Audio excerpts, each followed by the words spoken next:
Thank you. I'm now calling the February 28th, 2024 meeting of the Santa Rosa City Schools Board to order. This is now time for public comment on closed session items. Do we have any blue cards for comments on closed session items? President Medina, there are no blue cards. Okay, given that there are no public comments, we will now recess to closed session.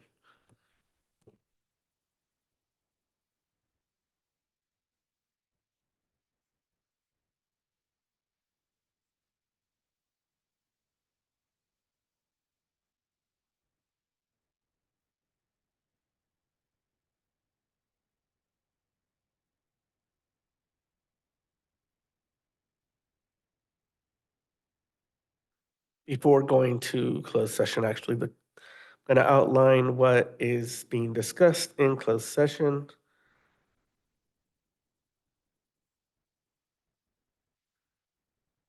As this agenda comes back up.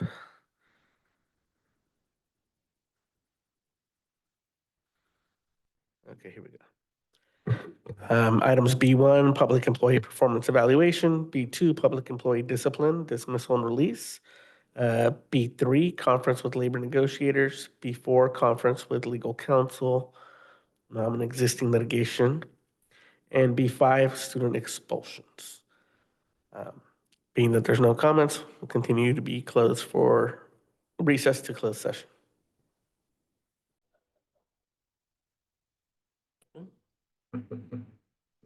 Okay, we are now reconvening the February 28th meeting of the Santa Rosa City Schools Board. If everybody would please rise for the Pledge of Allegiance and then remain standing for our land acknowledgement. Por favor, levantémonos todos para hacer la alianza a la bandera. Yo prometo lealtad a la bandera de los Estados Unidos de América.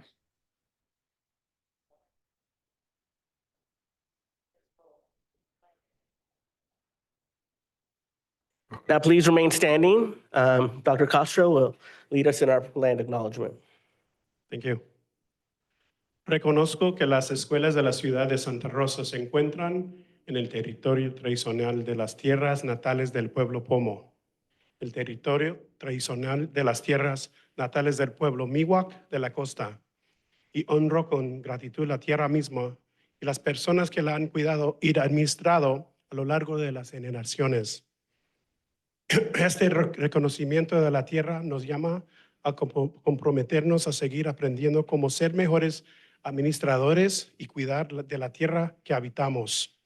Al ofrecer este reconocimiento de tierras, afirmamos la soberanía indígena y trabajaremos para que las escuelas de la ciudad de Santa Rosa sean más responsables ante las necesidades de los pueblos indígenas y nativos. I acknowledge that Santa Rosa City Schools is on the traditional territory and homelands of the Pomo people, traditional territory and homelands of the Coast Miwok people, and honor with gratitude the land itself and the people who have stewarded it through the generations. This land acknowledgement calls us to commit to continuing to learn how to better be stewards of the land we inhabit. By offering this land acknowledgement, we affirm Indigenous sovereignty and will work to hold Santa Rosa City Schools more accountable to the needs of American Indian and Indigenous peoples. Thank you, Dr. Castro. You all may be seated now.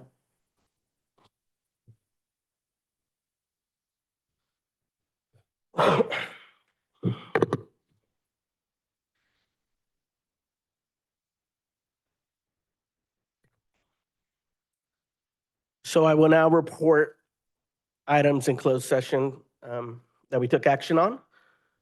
First, during closed session, the board voted 6-0 with one member absent to authorize the superintendent or her designee to adopt resolution number 2023/24-40 to notify the temporary certificated employees that they will be released from their position at the end of the 2023/2024 school year. During closed session, the board also voted 6-0 with one member absent to authorize the district superintendent or her designee to adopt resolution number 2023/24-44 to notify one certificated administrator, one FTE, that they may be released or possibly reassigned from their position for the 2024-25 school year pursuant to Ed Code Section 44951. Also, during closed session, the board voted 6-0 with one member absent to authorize the district superintendent or her designee to adopt resolution number 2023/24-45 to notify one certificated administrator, one FTE, that they may be released or possibly reassigned from their position for the 2024-25 school year pursuant to Ed Code Section 44951. Also, during closed session, the board voted 6-0 with one member absent to authorize the district superintendent or her designee to adopt resolution number 2023/24-46 to notify one certificated administrator, one FTE, that they may be released or possibly reassigned from their position for the 2024-2025 school year pursuant to Ed Code Section 44951. Also, during closed session, the board approved settlement on case number 202-401-0111 with a 5-1 vote and one member absent.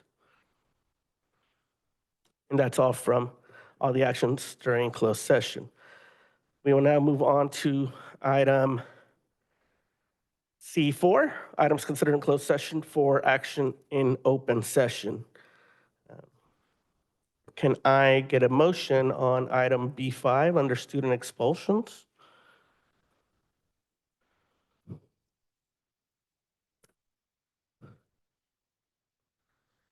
I will make the motion for approval with recommendations. Second. Moved by trustee Sheffield, seconded by trustee Flores. Vote, please. Trustee Sheffield. Aye. Trustee Flores. Aye. Trustee De La Cruz. Aye. Trustee McNally. Aye. Trustee De La Torre. Aye. President Medina. Aye. We will now move on to statements of abstention. Board, are there any statements of abstention? Seeing none, we'll move on to adjustments to the agenda. Trustee De La Cruz. Thank you, President Medina. I'd like to pull G3 off the consent item.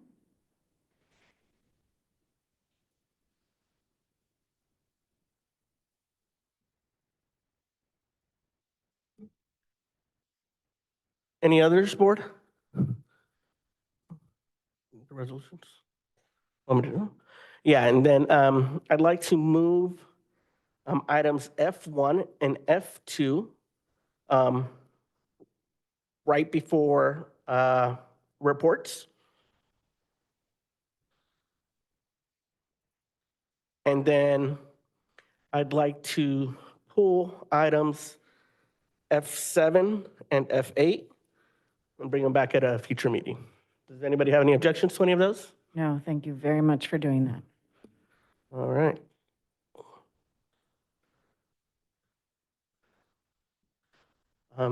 Yeah, we do. Let's see, where are we? Would you like to make a motion? Yeah, so I'll make a motion to place items F1 and F2 onto the we're replacing that. We're placing that after our reports. Second, that was before the reports. Yes, for the reports. Thank you.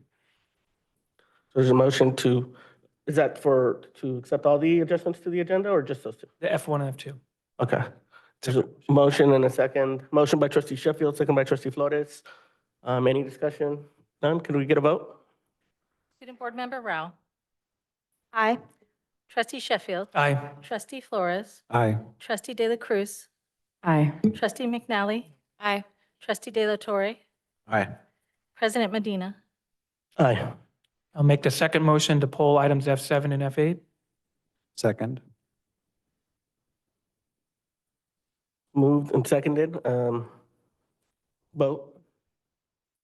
Student Board Member Rao. Aye. Trustee Sheffield. Aye. Trustee Flores. Aye. Trustee De La Cruz. Aye. Trustee McNally. Aye. Trustee De La Torre. Aye. President Medina. Aye. And G3 doesn't need anything because it's just pulled up for discussion. Okay, so I think we're good. All right, let's see. Now we will move on to item C7, special presentations for Student of the Month and certificated classified employees for Rankin Valley.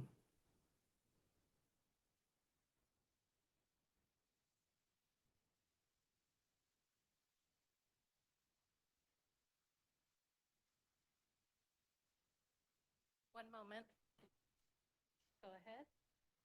Hi, thank you for having me. My name is Amy Schluter, and I am the principal at Rankin Valley Middle School and Santa Rosa Accelerated Charter School.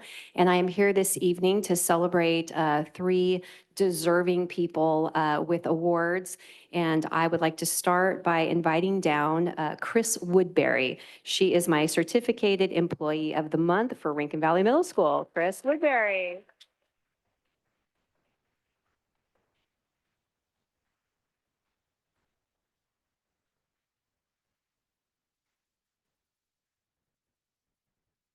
All right, this is an extra special award, and I think as I read my narrative, you'll understand why. Um, Chris Woodbury started working for Santa Rosa City Schools nearly 35 years ago and started at RVMS in 1993.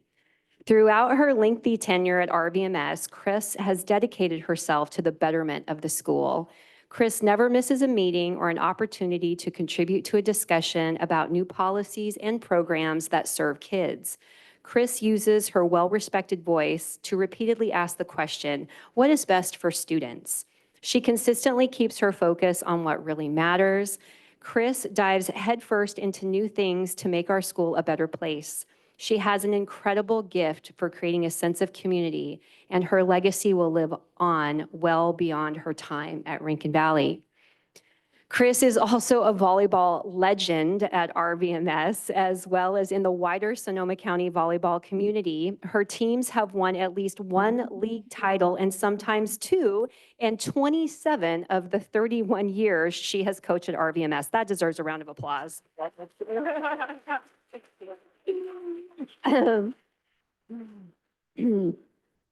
Even more important, however, is the lasting positive impact she has made on countless students over the years. Many of these student athletes still return to the school to see their beloved Coach Woody. Chris is dedicated to teaching to her school, to her students. She is one of those gems who does not back down from problems that arise. Instead, she leans in and looks for solutions. That mindset is what makes her an exceptional human being and an extraordinary teacher and coach. And I am thrilled beyond words to present Miss Woodbury with the RVMS Teacher of the Month Award, and we are certainly going to miss her next year. Congratulations, Chris.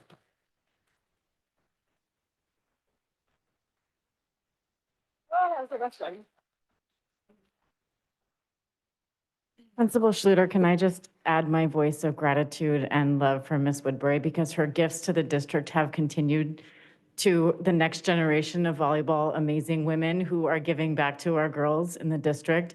And anybody who watched the Woody versus Woody final match, like will take it home forever and ever. It's just a moment of so much joy. Ms. Woodbury, thank you so much for your gifts to our district and for the gift of your daughter.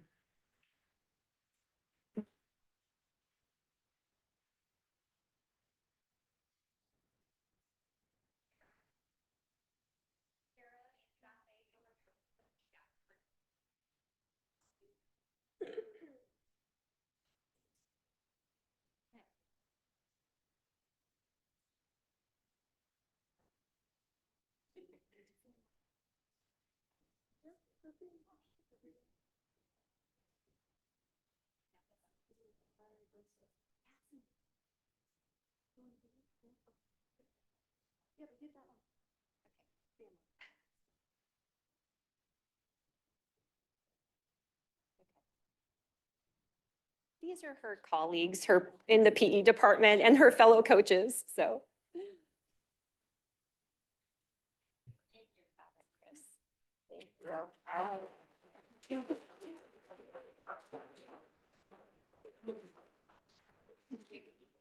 Okay, Get that one out of the way, the emotional one first. All right. Next, I would like to recognize our student of the month, and that is Ryan Luton. Come on down, Ryan.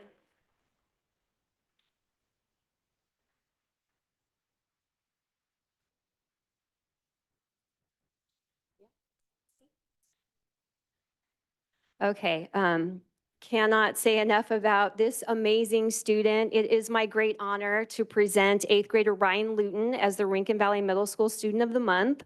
Along with being an exemplary student with a GPA of nearly 4.0, Ryan is a member of the Civil Air Patrol's cadet program, a musician in the school band, and a black belt in Taekwondo. Below is a sampling of what some of Ryan's teachers shared when asked to describe him. Ryan Luton is a fabulous trumpet player in the symphonic and jazz bands. He strives for his very best every day and is always working to improve. He is a mature role model for his peers. He is always kind to his teachers and peers, and it is a pleasure to have him as part of the music program at RVMS, and that was from Ms. Boulay. Ryan Luton is one of the kindest human beings I have ever been fortunate enough to meet. He is truly invested in his education as evidenced by his stellar grades. He always goes above and beyond academically and socially. I wish we could clone him, says Ms. Walls. Ryan Luton is a dedicated and positive force at RVMS. His ever-present smile, even in challenging subjects like math, creates a welcoming atmosphere. He is incredibly kind and always willing to help out. Ryan's commitment to his studies and uplifting spirit makes him a deserving recipient of this honor, and that was from Ms. Whittel. And I would personally like to thank Ryan and his family for showing up for beautification days and helping us out, cleaning out the STPC closet and cleaning up the campus. He really does go above and beyond, and I would like to congratulate him once again. Thank you for being such a positive representative of our student body.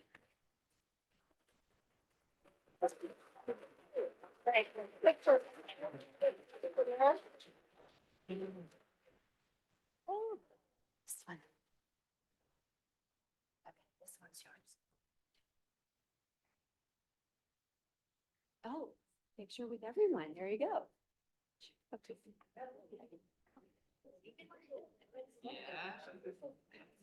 Whoa.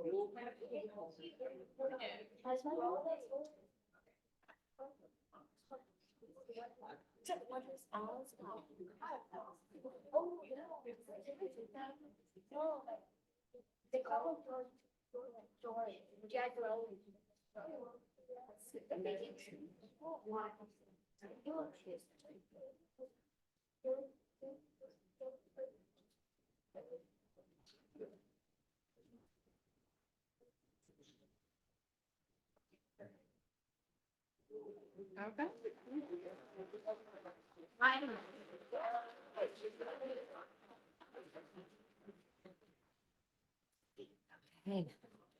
Okay, and last but not least, I would like to recognize this evening our classified employee of the month, Anna Martinez. Come on down, Anna.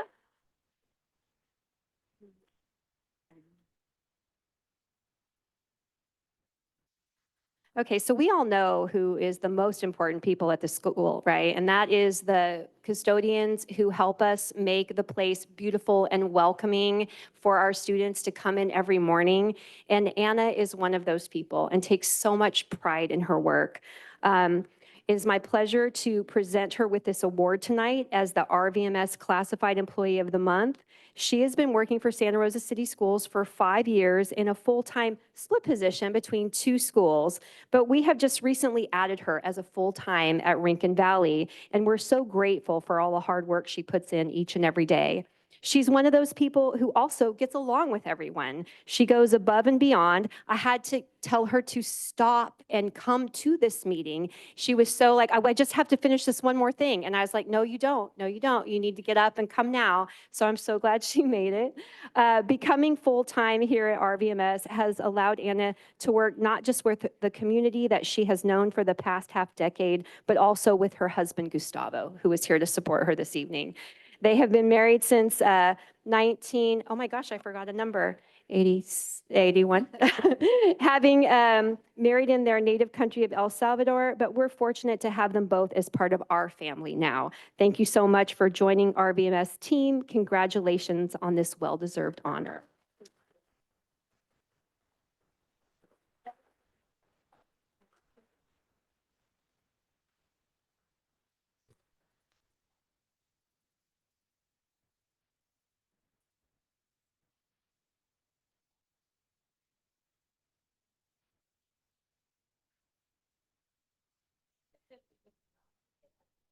There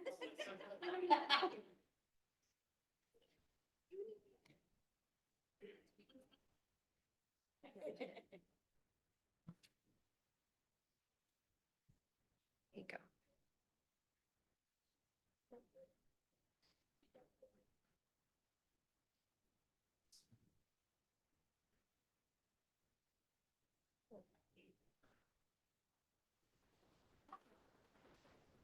Thank you.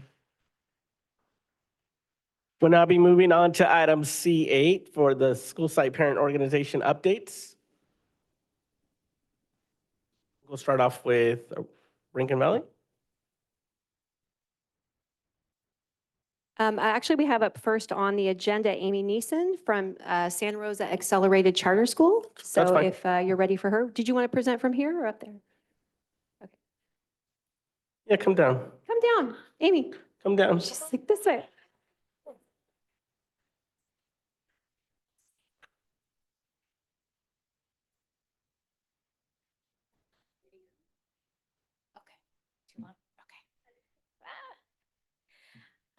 Good evening, Santa Rosa City Schools Board of Trustees, Superintendent Trunell, and community members. My name is Amy Neeson Kempiak, and I'm the president of the Student Faculty Parent Organization, or SFPO, at Santa Rosa Accelerated Charter School, also known as SRCS. I'd like to begin by saying thank you to the board and Santa Rosa City Schools for the opportunity to speak this evening. The school year got off to an exciting start at SRCS with the retirement of the school's beloved co-founder and guiding force, Mr. Williams, as well as our intrepid humanities teacher, Mrs. Loopstra, at the end of last year. SRCS had to replace 50% of its teaching staff. We were excited to welcome Ms. Hilke as our new 5th grade humanities teacher and Mr. Brockway as the 6th grade math and science teacher. They have been a wonderful addition to the SRCS family. The SRCS SFPO has also been committed to building community with our families this year. We've had a few dine and donates and have earned over $800. And at the beginning of the year, we hosted a free outdoor movie night with a taco truck and Kona Ice. On March 14th, the SFPO will host Pie Night. This is just a fun event where SRCS families bring pizza and a pie to share and do challenging math activities provided by our math teacher, Miss Walls.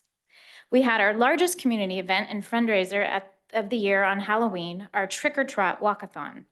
The SRCS community really came together to donate tricks and treats to hand out at the event, and we had a large turnout of parent volunteers who had a great time helping out.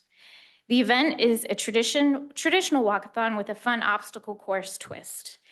It's a fun event, and we raised over $7,000. We didn't quite meet our $10,000 goal and are now scrambling a bit to make up for the shortfall. Some possible future fundraisers, we're considering our dinner auction in late April or a readathon in May. Excuse me. Sorry. I have some here. Yeah. Sorry. At the beginning of the year, we launched our family giving campaign and earned a little over $11,000. This was slightly more than we had budgeted for and may account for the lower than expected earnings from the Trick or Trot. Overall, we are seeing less parent involvement, both in terms of financial contributions and willingness to participate in our parent group or the advisory council than in previous years.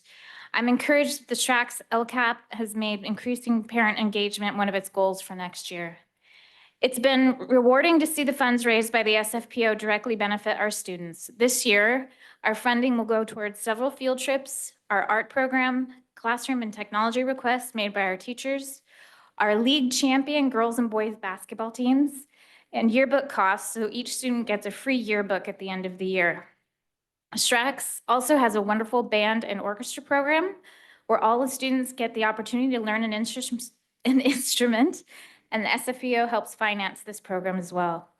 Our funding also helps support our award-winning Lego Robotics and Odyssey of the Mind teams and provides scholarships so that all sixth graders get to have the transformative experience of attending the Nature Bridge Camp, where students learn hands-on about environmental science while bonding with their peers.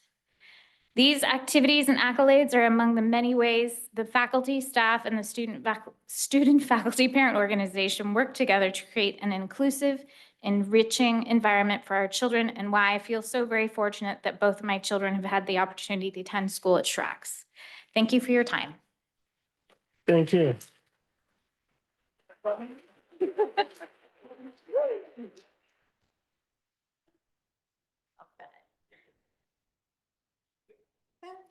Next on the agenda, it looks like we have Vanessa Riggs, our student teacher parent council representative from RVMS.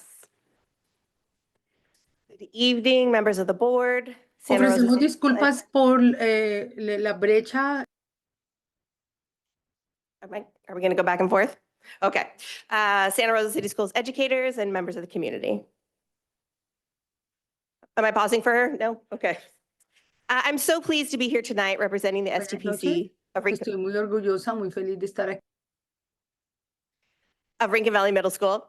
I'm a parent of 2 children. 2 were in the district, now I have 1. And I've been working in the education field for around 25 years. My older daughter was so fortunate to attend Slater Middle School. She had excellent teachers there. It was wonderful. And now my son is getting to attend a different school at RVMS. And we're experiencing all that this site has to offer. I'm sure you all know that being the STPC president is a glamorous, coveted job full of glory and daily joy. And I'm the envy of all the parents at our school. We fight over this position every year. Lucky me, I won. So yay. Yes, thank you. Thank you. But I'm kidding, but it really has been a pleasure to work with Mrs. Schluter and her vice principal as our administrators. They're extremely transparent, have excellent communication, and are always available to our parents. That's not always the case at every school, so I'm so incredibly thankful for you guys and what you've done for us. I love a theme, so I shared it back to school night this year that my theme was going to be take a turn, because if every caregiver at the site took a turn doing just one thing for our school, bringing a snack, running a recess game, chaperoning a dance, attending a game or performance, whatever, something small, we can make a powerful, positive improvement to our children's middle school experience. And I want to thank all of you for doing your job taking a turn, sitting up here a couple times a month till midnight, trying to make the best decisions possible to benefit all the students of Santa Rosa City Schools. And so it's a gift. So thank you for that. Oh, very nice. Round of applause. So as we all know, state funding falls woefully short of what our schools actually need to deliver a high quality, enriched educational experience for students. And the RVMS STPC is dedicated to supplementing the teachers' budgets, as well as developing and supporting exciting, free extracurricular events for the students of our school. We also make an effort to treat our teachers whenever the opportunity presents itself, because we're so thankful for the work they do when they're educating our most precious things, our children. One of the things I talked about at our back to school night was that kids don't remember their best day of doing algebra problems from their CPM textbook, but they do remember that math counts competition that Ms. Wattel took them to, where they almost beat that competitor. They don't remember reading textbook and answering questions at the end of the chapter, but they will laugh about dressing up like an art docent to present their replica cycladic figure and talking about how it relates to the culture of that period. They're not going to remember doing Cornell notes or coloring ditto packets, but they fondly remember building a forge and metal shop, walking around the campus, measuring distance, using trig functions, dissecting a liver, and writing that letter that made their parents cry. We and they all remember the meaningful experiences where they're actively involved, trying something new, where their talents are sparked, whether it's grooving at the first dance, extracting DNA from the strawberry. My son did that last week, very cool, Miss Bazell. Discovering that they rock at the high jump on the track team, or being handed a trumpet by the jazz band teacher and told, out for mariachi club. Research tells us that students forget about 50% of what they're taught only 1 hour after they walk out the door, and then 75 to 90% a week later. That's a lot. So our STPC makes it our mission to do everything we can to support the RVMS teachers in making their lessons as memorable as possible. We continue to invite our RVMS staff to think outside of the textbook, and we try to make whatever they come up with happen. So when I found out that I was speaking today, I was really excited. I had no idea. I took some time to talk to teachers and parents and ask what they felt would be important things for our school to bring to you as concerns, requests, messages, or hopes, things they wanted me to share. And in general, it sort of consolidated into about 3 topics. The number one teacher concern that I heard was about class size at our site and really needing to rethink your allocation of sections. My son's math class has 40 children. His English class has 38. I know our site is a destination site. We're very highly populated versus other sites have less students, but the school was built at a time when they were not planning on having 40 children in the room, and the rooms are small in these old buildings, and it's difficult. I know that class size is rarely a concern. I blame Hattie and his ridiculous suggestion that class size doesn't have a major effect size on teaching, but it definitely negatively impacts collective teacher analysis, which is the #1 most important influence affecting student achievement. I asked my mom, both my parents are educators, and I asked her what she thought about 40 kids in the room, and she said, that's great, but I don't have any time to grade all those papers, so I'm going to be cutting some of the things that I'm doing in my class in order to make time to do all the work for that number of students. So I really do think reducing those numbers and making more sections with a little bit smaller sizes will really impact the teachers, because if they don't have any time to get to the dissection, they're just going to do the PowerPoint, which isn't the thing that's going to be powerful for our children. Cheer for teachers. Yay, teachers. I love this speech. The #1 parent concern that I heard when I asked the families is they want the middle school day to return to a more reasonable length. I can't imagine why anyone thought there was a benefit to the children receiving the absolute minimum number of instructional minutes required by the state. As far as I can tell, there's been 0 positive impacts to having 12 to 14-year-olds being running around outside of school at 2 o'clock in the afternoon without supervision because their parents aren't home till after 5 or whenever the guardians come through the door. I get weekly complaints from neighborhood businesses and community members about the adolescent antics caused by these children who have little to no functioning in their frontal lobes. So no other district in this county has this short of a schedule, and it's a hardship on parents. Based on our low achievement scores, it seems obvious that the children need to be in school a little longer to receive an appropriate amount of instruction to get the outcomes that we really want. The longer school day could provide not only opportunities for academic and social emotional remediation, but additional chances for children to explore electives, become well-rounded learners, which is one of your main district priority. It also gives the schools an ability to offer a 7 or 8 period day, which is pretty standard around the country, and ultimately contributes in the long run to higher graduation rates with more opportunities to make up credits and giving scholars more connected to their schools. They can be involved in CTE pathways and other interesting programming when they have a little bit longer day and more time to be there. So I think we can do better for our children on that one. The last hope from all the parties, it's going to start, I'm going to tell you a little bit of a story. So both of my children used to swim with the Neptune Swim Club. They swim at the Parks and Rec department over here by the Santa Rosa High. And when my daughter was younger, she was involved in leotard sports. So swimming, gymnastics, dancing, those kinds of things. And once a week, she would have to miss one of her swim team practices because she had a conflict with gymnastics or dance or something else. And her coach, Hannah, who incidentally is a retired RVMS math teacher, was talking to me about the progress and making some recommendations. And she said to me something to the effect of, look, it's fine to have a lot of interests, a lot of sports, and at some point soon, you're going to have to decide, what is the priority? What is the passion? Because there's only so many minutes available in the day, and you can be kind of okay, kind of good-ish at a lot of things, or great at one thing.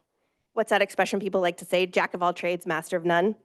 So while our educators have always worn many hats, teacher, social worker, behaviorist, counselor, adult educator, that's always been on their plate. These last couple of years in our district, I feel like the teachers have had to wear a few too many. Fire marshals, public health nurses, crisis responders, tech specialists, I could go on and on.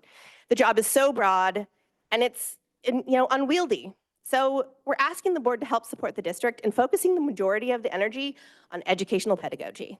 Allow Santa Rosa City Schools to be masters of education. The district priorities seem extremely broad to me, and we wonder if some of those priorities couldn't be passed back to our community partners instead of having it all land on our shoulders. The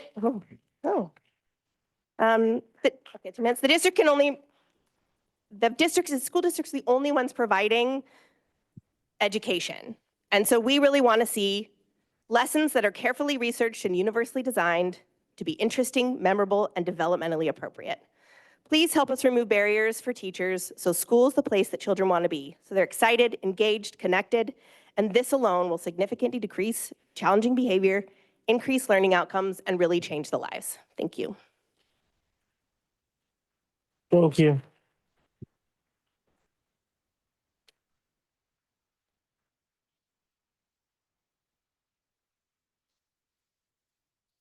All right, I would now like to introduce Yvonne Duarte, who is our ELAC representative from RVMS, and she is going to be giving her presentation in Spanish.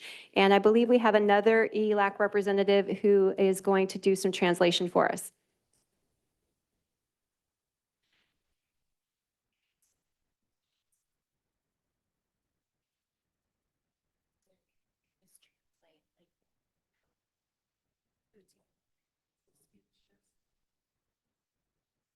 Buenas noches. Mi nombre es Yvonne Duarte, representante de ILAC en la escuela Rincon Valley Middle School. Buenas tardes, mi nombre es Ivone Duarte. I'm sorry. Good afternoon, my name is Ivone Duarte. I'm the representative of the ELAC at the Rincon Valley Middle School. Inicialmente deseo felicitar a los integrantes de la escuela que han sido exaltados el día de hoy, Ryan, Ana y Chris, ya que son el reflejo de la constancia, el esfuerzo y el compromiso. I want to congratulate all the participants of the school that they, like Ryan, Anna, Chris, that they reflect the constant efforts and compromise. Mi familia es migrante y llegamos a Estados Unidos en diciembre de 2022. En el año 2023, mi hijo tuvo la oportunidad de hacer parte del Rincon Valley Middle School, por lo que estamos agradecidos y orgullosos, ya que el personal docente y administrativo de la escuela ha sido muy receptivos y empáticos, y aunque muchos de ellos no hablan español, se han esforzado por entender y apoyar a mi hijo en los procesos educativos y en los requerimientos que hemos tenido, logrando con ello que mi hijo se sienta feliz de asistir todos los días a la escuela. This is too much. Can anybody help me? I'm not the expert. My family immigrated and we came to United States in December 2022 and 2023. My son has the opportunity and became part of RVMS. And that is why we are so blessed and we feel proud about all the staff, administrative and all the staff at the schools. And we feel very blessed to be here and they speak Spanish and they having made the effort to understand and support our kids and the process of the academic and all the requires that we've been facing. Achieving that my son can feel happy to be at school every day. Gracias. Aunque hace poco soy la representante del ELAC, del Rincon Valley Middle School, creo que este comité es de suma importancia para las escuelas, debido a que es muy relevante sentirnos acompañados y orientados en el proceso del aprendizaje de nuestros hijos, teniendo en cuenta que el desarrollo y las habilidades que adquieren nuestros hijos en el idioma permitirán la inclusión en los diferentes grupos escolares y sociales, así como en un futuro permitirá la posibilidad de ingresar a las universidades. I became representative of ELAC at the RVMS side. The importance of this committee to the school is because I feel oriented in the process of the oh my goodness, I can't. Yeah, I don't think I can do that. Can anybody help me? Vale la ¿Cuál es la palabra. palabra? Relevante. Relevante sentirnos acompañados y orientados en el proceso de aprendizaje de nuestros hijos. Yes, please, thank you. Okay, so she's here. Thank you. Está bien, gracias. Gracias, Maris. There's a few more things. It's not quite done yet. Estamos en este párrafo. Okay. Um, even though there's a little representation here in the ELAC, I believe that this committee is very important for the schools based on all of the association that I've had in my close association and the process of learning for our children.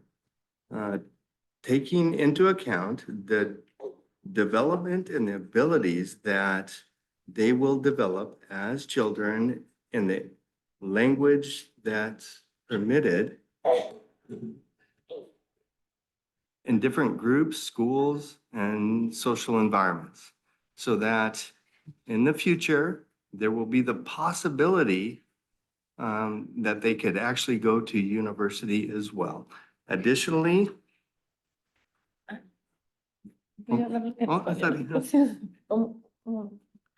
Adicional a ello, el ILAC permite una comunicación abierta con las directivas de la escuela, en donde conocemos de primera mano de las actividades que realizarán, especialmente para nuestros hijos como aprendices del idioma inglés, así como las actividades sociales, culturales y deportivas que tiene la escuela en general, con la finalidad de que nuestros hijos se integren, disfruten y aprovechen al máximo cada una de ellas.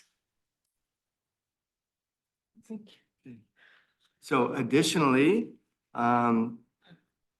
with that, with the ELAC and the communication, open communication with the ELAC and the directives that are in harmony with the school,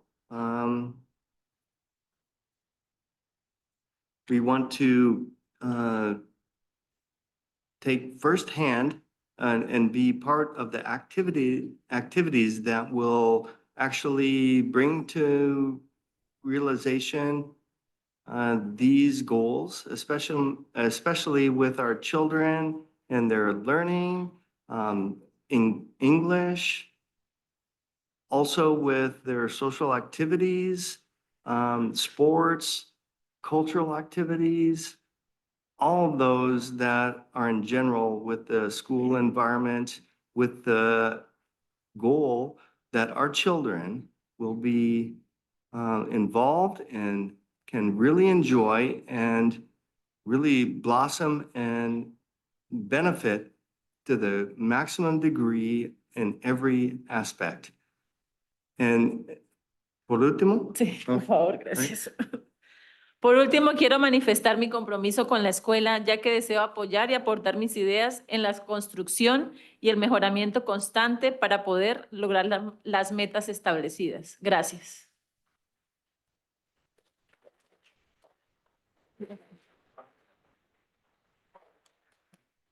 And at last, I would like to express my dedication with the school and my desire to support and help with the school all the ideas and building that will accomplish the improvement, the continual improvement to help our children reach their goals, their established goals in the future. Gracias. Gracias, gracias, gracias. Gracias por su reporte.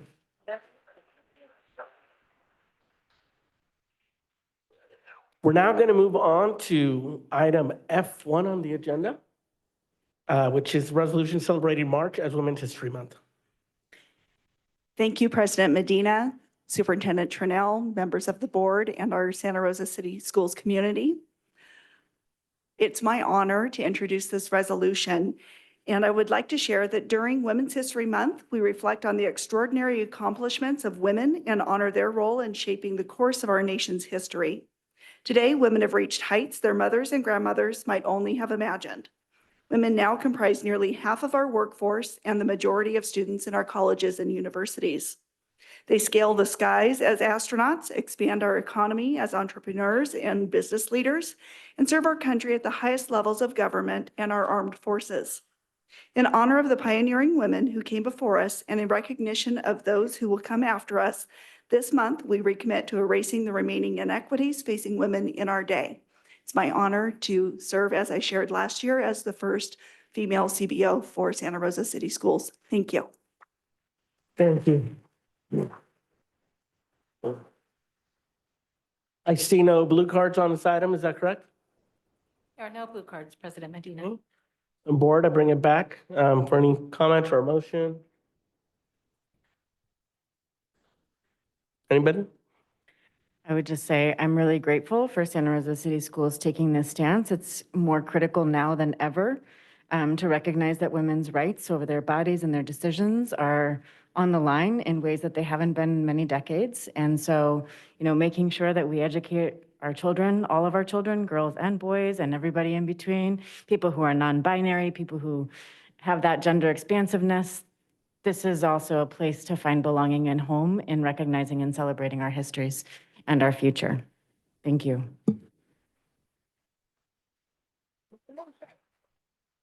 I'd like to move to approve the resolution recognizing March 2024 as National Women's History Month. Moved by trustee La Cruz, Second. seconded by trustee Flores. Is there any discussion, board? None? Take it to the vote. Student Board Member Rao. Aye. Trustee De La Cruz. Aye. Trustee Flores. Aye. Trustee Sheffield. Aye. Trustee McNally. Aye. Trustee De La Torre. Aye. President Medina. Aye. Motion carries. Thank you. Thank We you. will now be moving on to item F2, resolution recognizing March as Arts Education Month.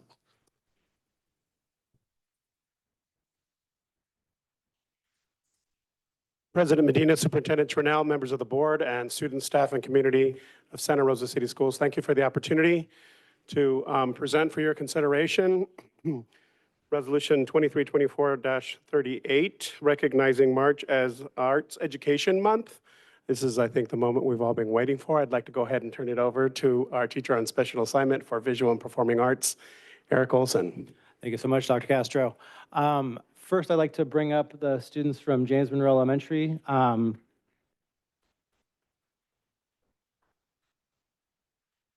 going to be,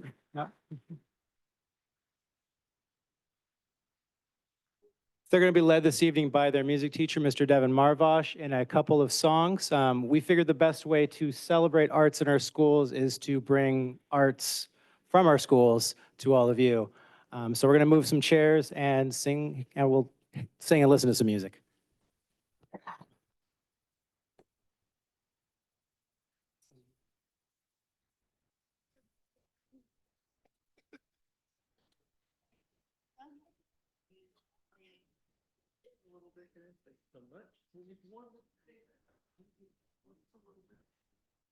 Oh yeah, come forward. We gotta get into the mics.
Tick-tock, tick-tock, I'm the clock that works all day. Tick-tock, tick-tock, every hour, mile or place.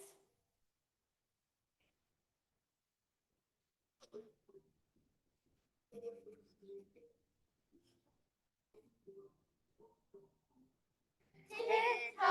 tick-tock, and the clock that works all day. Tick-tock, tick-tock, every hour mind a place. Tick-tock, tick-tock, and the clock that works all day. Tick-tock, tick-tock, every hour mind a place.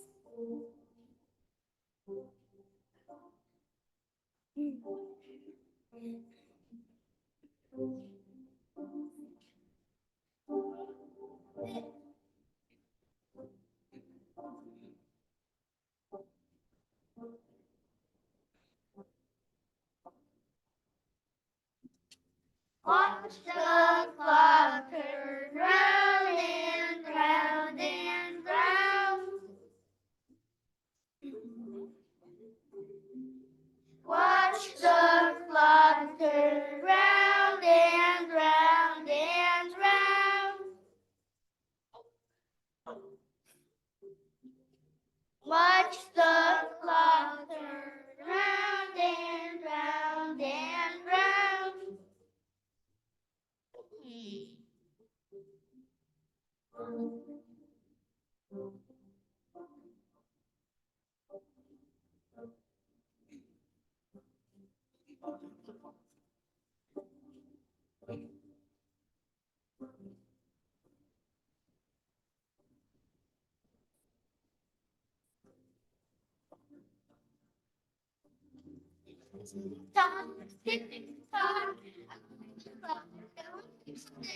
Tick-tock, tick-tock, tick-tock, tick-tock,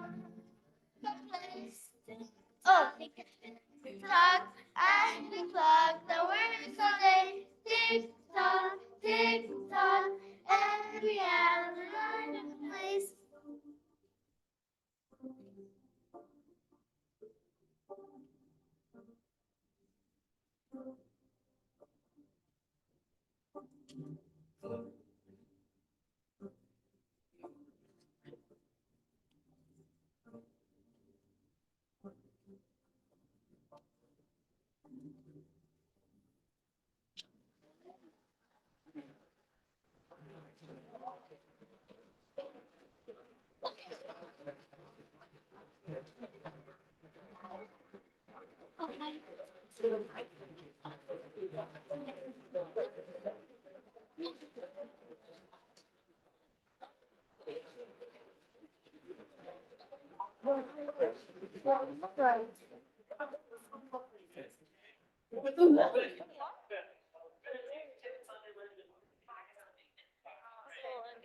I remember that one. Yeah, we got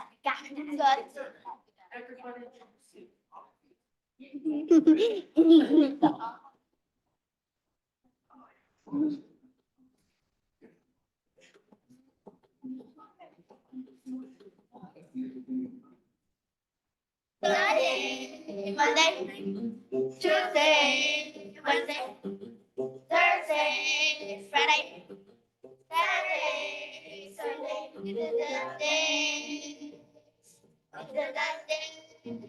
of the week. We're gonna go far. We're gonna go far into the weekend.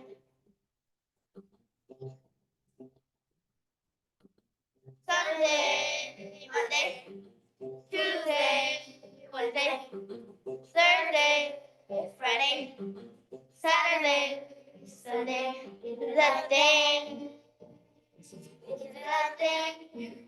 of the week. We're gonna go far. We're gonna go far into the weekend.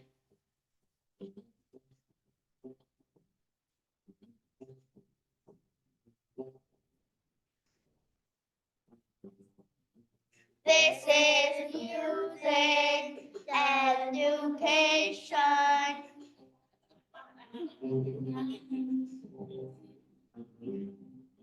This is music, don't you know?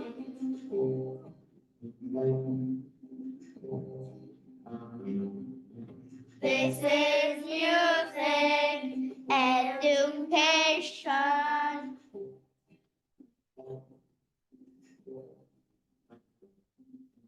This is music, don't you know?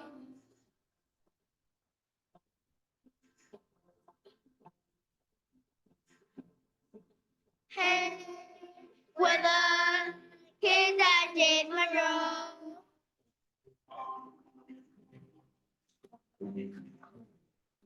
Thank you very much for coming here to our show.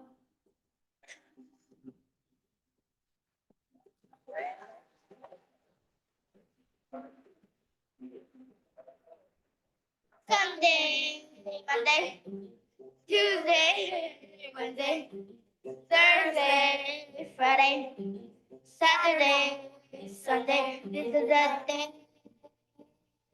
This is the thing. Song of the week. We're gonna go far. We're gonna go far until the weekend.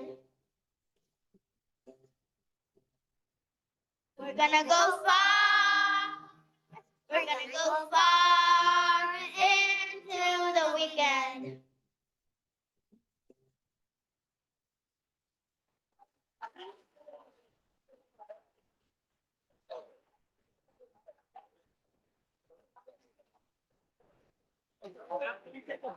We'll take a bow.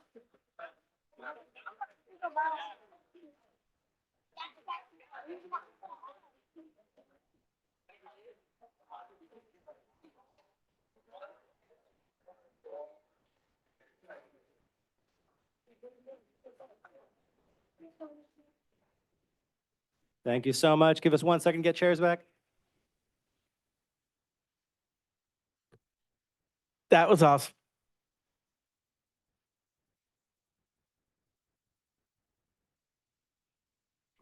Thank you so much, Mr. Devon, all of the James Monroe students. And I know it's late, it's definitely past my kid's bedtime, so if you wanted to slip out with your parents, we'd understand.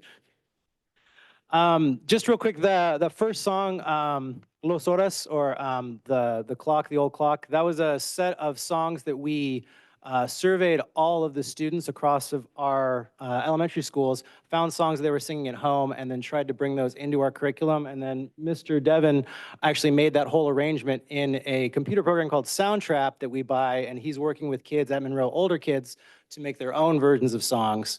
So just so you get a little background, it's not just a little thing that he's basically created that entire thing, which is pretty miraculous, I think.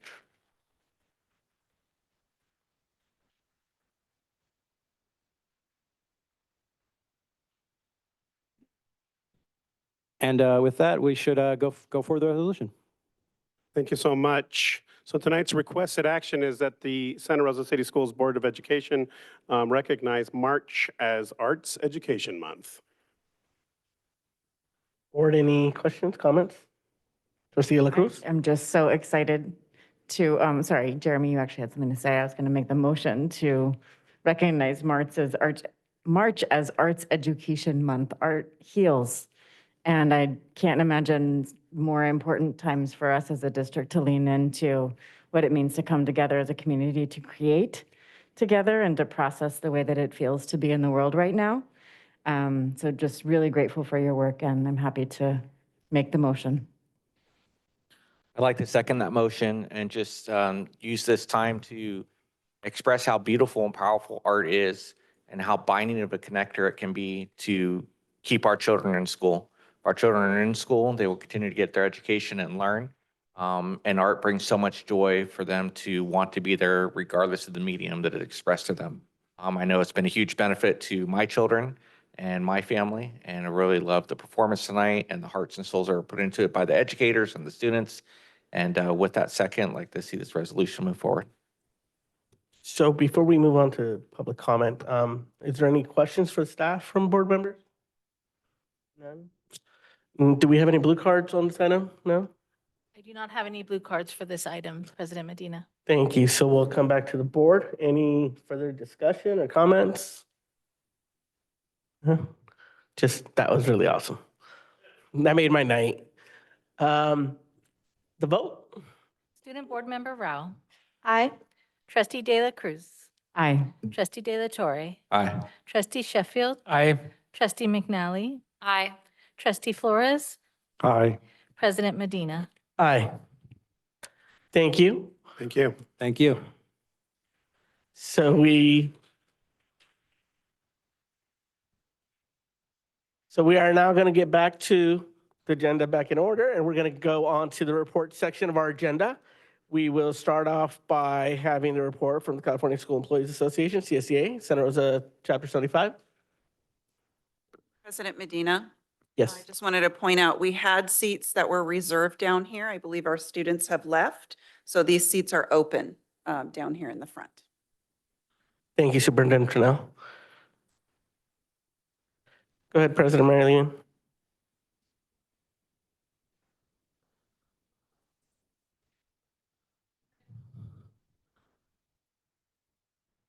Hello, can you hear me? Yes, we can hear you now. Okay, that's going to be a hard act to follow. That was wonderful. Good evening, President Medina, school board members, Superintendent Trinnell, cabinet members, community members here tonight, and those listening online.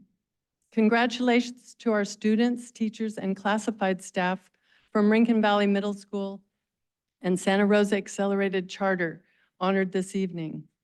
Ryan, the Student of the Month, Anna, the Classified Employee of the Month, and Chris Woodbury, the Teacher of the Month. I represent 639 classified employees working for Santa Rosa City Schools. Tonight, we say goodbye to 5 classified employees leaving this month, and we welcome 5 new hires. Also, congratulations to 4 promotions, 2 transfers, and 2 rehires. We support the resolution for celebrating the Women's History Month and the March as the Arts Month. The mission of our union is to improve the lives of our members, students, and the community. We keep the schools running so that teachers can teach. We're often the first impression, the customer service representatives for the district. We are the front lines working to support students and provide a safe teaching environment for students and staff. Without us, where would SRCS be?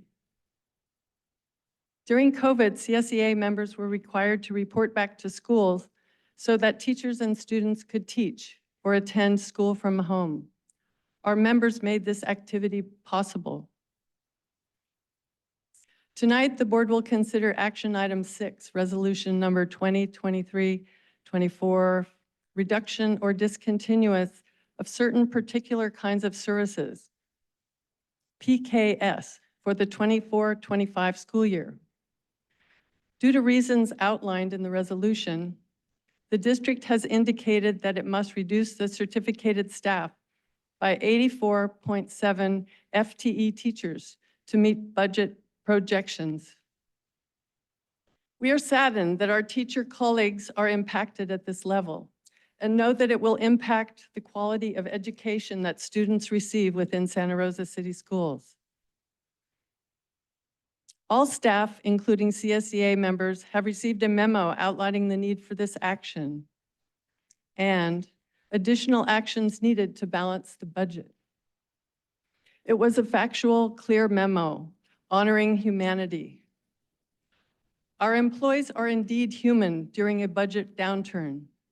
I hope that this important value of understanding the human component of all Santa Rosa City School employees is something that is embedded in our culture every day. The memo indicated that the district will work to make reductions as far away from the classroom as possible. It is disheartening to see so many teachers part of this reduction process. This year, the district added more administrators than ever before. Are we seeing any reductions in directors or coordinators at the district, even though those numbers increased during COVID? We turned in our successor contract openers to the district to be sunshined at the next board meeting, March 13th. In solidarity, with courage and compassion. Thank you. Thank you. We will now have our Santa Rosa Teachers Association SRTA report. President Howell, thank you.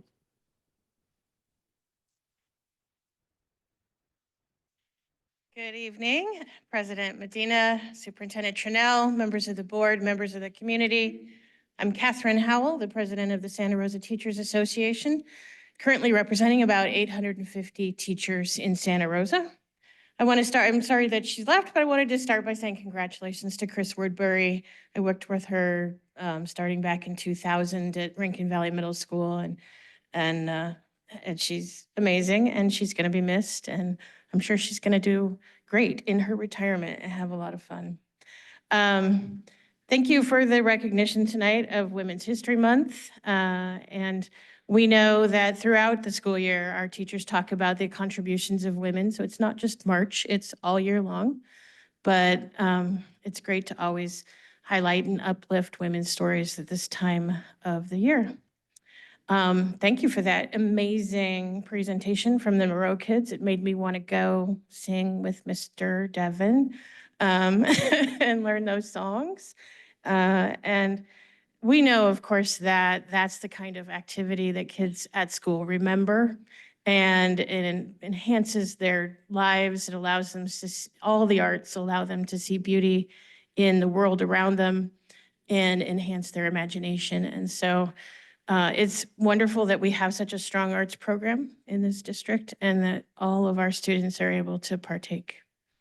I want to also say thank you to the room of parents that we know you're here. We feel your support every board meeting and in between.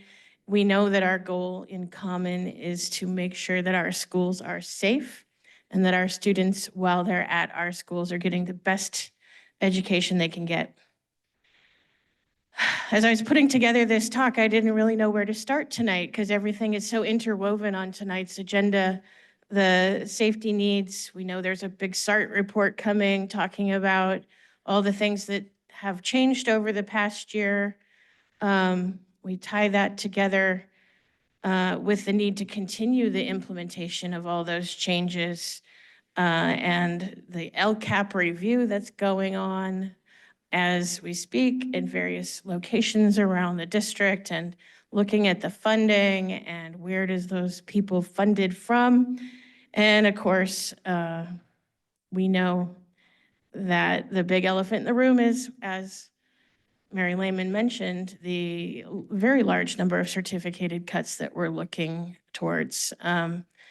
Almost 85 positions. It won't quite work out to 85 people. I've heard it's down in the 60s now, which is good. But at the same time, you know, we're still looking at those 4 pillars of safety that we've been looking at. We need to make sure that we have trained security personnel in our secondary schools so that our kids are safe. We need to make sure that we can have mental health supports for our students and our staff. We need to prevent the violence before it happens. We need to help the kids before they fail. And we need to engage all students with the best educators that we can possibly attract. So how do we balance all of those things along with a need to cut teachers? We don't know. We know that SRTA is continuing our bargain. We're continuing to advocate for lower student-teacher ratios because we know that smaller class sizes and fewer combo classes at the elementary level is going to create a better learning environment for everyone. We're also continuing to advocate in our bargain for salary and healthcare because even though we know that the budget's pushed to the limit and we know that the funding from the state is not what we want it to be, and we know, as stated in the memo that's already been referenced from Superintendent Trinnell, that the district already spends 80% of its revenue on staff. But I want you to consider this before you consider cuts.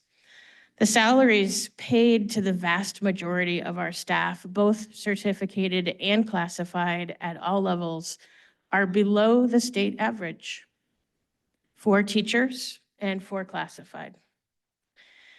Once you figure in, certainly at the certificated level, the district contribution to our healthcare plans, we're even further below average, right? So yeah, we need to adjust the staffing levels. Yeah, there are fewer kids in our schools, but at the same time, we need to look at things far away from the classroom. We need to look at the number of people at our district office and see if we're doing appropriate cuts there and making sure that the level of staffing at the district office matches the level of kids.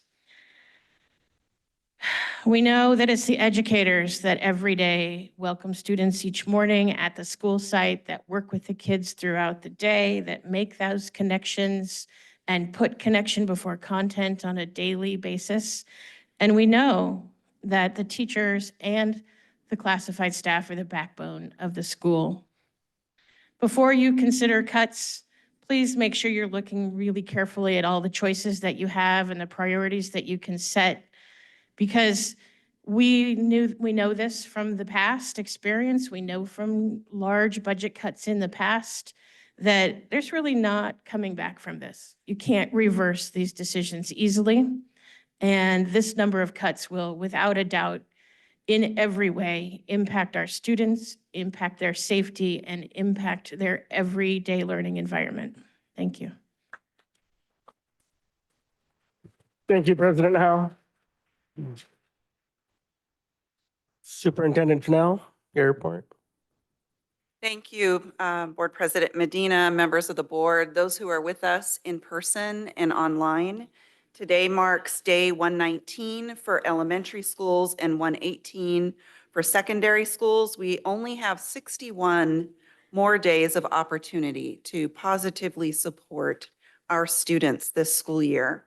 I'm going to reserve my comments about the PKS for that particular agenda item. And I will just share in short that we are preparing a video message that our school district, we are preparing a video message to our school district community to be shared on March 1st. This video embodies our student voices and their perspectives about safety and positivity at school. What you will hear from our students is a representation of multiple perspectives, and we very much value their words. Our community is continuing to heal, and our actions will continue to be centered around the supports and needs of our youth. Thank you, President Medina. Thank you, Superintendent Trinnell. Now we'll move on to my report. I don't got too much to report aside from the fact that I just really want to say I appreciate seeing so many people here. As we transition to this next coming week, I'm just thinking of democracy and people speaking up and having a voice, whether, all sides of every issue, and the democratic process that we go through. And several of our schools will be polling places. People will be voting starting this weekend at our schools come Tuesday. So just say, get out and vote and continue showing up to meetings like this to allow our democratic process to continue. And any board member reports? Trustee La Torre?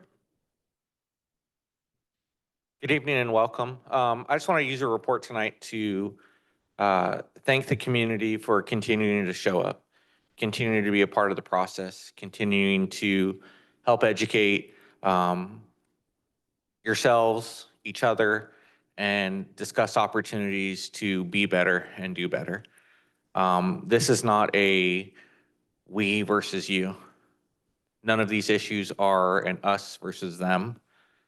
Every single thing that we are dealing with and charged with is a we situation that is going to take the community to surround and support. We want nothing but the utmost proper environment for our students and teachers to grow and educate in. And we are going to be tasked with some very difficult decisions moving forward on how to make that work. And your voices are being heard. You are being listened to. These things are being taken very seriously. We are respecting what's out there, and we ask that you respect our time and our energy to try and make the best decisions possible to remain solvent and provide proper education. So again, thank you for showing up. Thank you for being present, and look forward to your continued support to be better and do better here forward. Thank you, Trustee De La Torre. Any other board member reports? Trustee Sheffield? I'll be just very brief.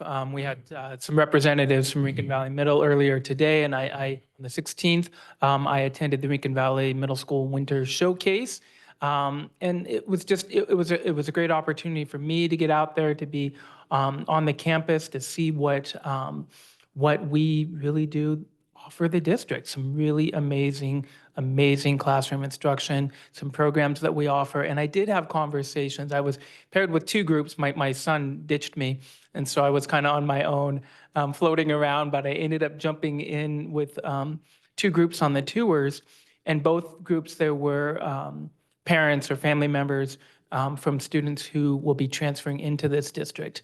So Principal Schluter, I did have a conversation after we spoke, and it was great. They were just amazed, kind of blown away by what all the opportunities and the directions and the pathways that that their kids, our students, that we can take, that sort of expand the mind, whether it's foreign language, whether it is science, whether it is music. It was just a great opportunity, and I think that the parents that I spoke to also really did express how they did appreciate coming into a district with eyes just wide open to all the possibilities. I'll stop there, but it was great. We have great schools here. We have great middle schools. Thank you, Trustee Sheffield. Trustee De La Cruz? Thank you, Director Medina. I want to thank Donna Fernandez for the invitation to have Family Math Night at Comstock. I hear many schools are doing a pie night on March 14th, so it's exciting to continue to support Donna's work supporting Native kids in our district, and specifically, her math programs. Thank you to the wonderful people of Slater Middle School and to Colby and her students who hosted me a few weeks ago. And I attended the investiture of Senator Mike McGuire as the pro tem, and really excited about what it means for our district to have, a leader of his stature at the state legislature, and the ways in which we can really engage with the state to lessen the blow of what our budget looks like as we move forward in the district. And then I attended the Sonoma County Dems Crab Feed, doing outreach with the NAACP to encourage people to run for school board. We have a large number of seats open in this district and in many districts, all 40 of them throughout the county. And, if folks are curious about what it means to run and what it means to serve on the school board, please reach out. I'm happy to share what that experience has been like for me and my family. And it's been truly an honor and a privilege. And then I just want to send a lot of love. I know many, many children and families are continuing to really struggle in this economy, and that mental health challenges are real, and we need to do our best to be loving, to be focused on healing, to be focused on respect, and to do our best to hold each other through difficult times that we are facing, and that we certainly feel that energy in the world right now of the need for us to be peaceful, to be respectful, and to work together to solve our challenges. Thank you. Thank you, Trustee De La Cruz. Trustee Flores? Yeah, thank you, President Medina. I'd just like to mention that yesterday I had the opportunity to attend the Superintendent's Advisory Network at Montgomery High School, where we met to talk about the LCAP and the LCFF. Members from the community were invited to be part of this. This is how we allocate funding and set priorities, right? I do have to say that we had a lot of invitations that went out, because I inadvertently, copied and sent them all out twice by mistake. Okay, don't do that. But I noticed that only a few parents showed up, right? And this is the way that we get input from you in terms of what our priorities in terms of funding should be.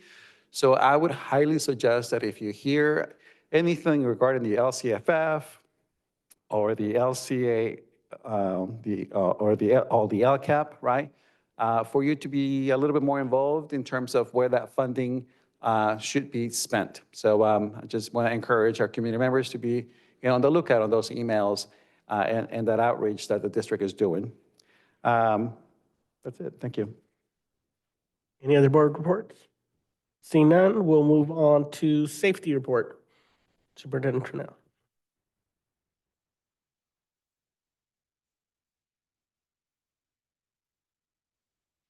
Thank you, Board President Medina, members of the board, and everyone who is in attendance. Tonight, I'm going to be showing you a progress chart for every goal and action item that is written into the Safety Advisory Roundtable strategic plan. And what you will see is that there are some areas that are complete, and there are many areas that are in progress. There are very few areas that we've not touched yet. And I want to make it clear because I know that there are some people who feel that we've done nothing, and that is further from the truth. This strategic plan outlines a variety of measures, not just one particular measure. So we will also be providing an end-of-year report to show the final progress for the year. This is a plan that is ongoing, so it is not a one-and-done year either. And some of these things in this plan require processes. So I'm going to go ahead and share my screen. As a reminder, we have 4 pillars that are a part of the SART, as we call it, strategic plan. The first one is mental health. I haven't shared my screen yet, sorry. The first is mental health and counseling. The second is safety and security. The third is facilities, and the fourth is communications and transparency. What you will see in the report is whether an item is complete, whether it is in progress, or whether it is considered future work.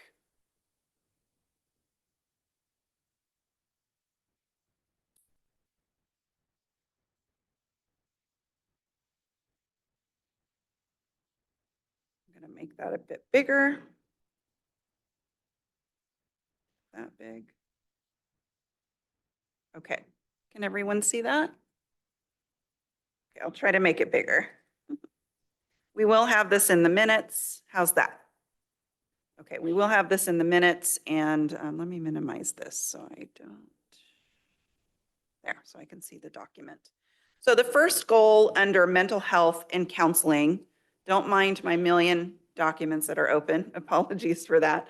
The first goal is improve integration of restorative practices in order to encourage use of and trust in these support systems. So the first one that is in green, I am very happy to report that we have now hired all of our restorative specialists. Yes, that was a huge feat. One at each elementary school and middle school, and 2 at each high school.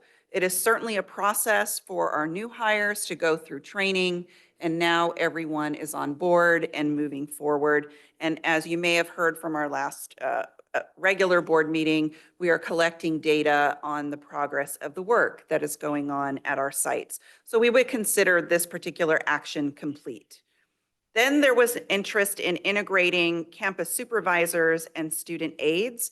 That is something we still have to work out, and are thinking about those jobs in particular, and whether we want to really think about merging those or come up with another solution. Increasing all restorative specialist positions to 11 months. They were 10 months before, 10-month employees. So we have also done that.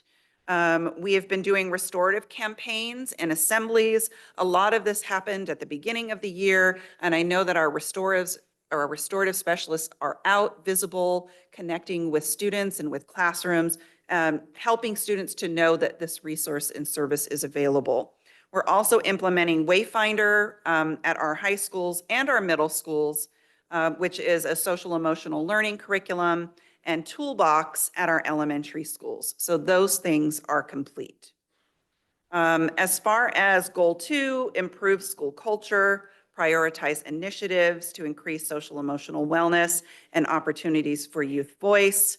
All 3 of these action items are in progress. We are implementing and bringing back, thanks to our partner with Community Matters, much of this at no cost to us, as well as Sonoma County Office of Education, who is supporting us in financially bringing back Safe School Ambassadors at many of our schools. We've begun to offer de-escalation and restorative professional development beyond those where it is their job. So we started doing that. 2 examples are on November 1st, Professional Development Day, where we expanded those opportunities for staff who were interested. There are certainly more that we need to do. And some of that happened on January 26th with some of our sites and their individual professional development days. We're continuing to offer PROACT training in the district and just starting to offer that beyond those that it is required for their job. And like I said, we're going to continue to expand these opportunities, and we're working with our labor groups to see how we can provide those outside of even our 2 professional development days. So those are in progress. As far as providing varied and alternative education opportunities for elementary to high school students to access non-traditional learning, we do now have, with the hire of an alternative education coordinator, we now have, we now have a functioning alternative education committee who is planning to bring information back to this board in the early spring with their first ideas for this board to consider so that we can keep this work moving forward and consider all of the options that potentially are available to us and what are some of the fiscal impacts that may come with that. So we find that the organization of this committee is complete, but our work is definitely not complete.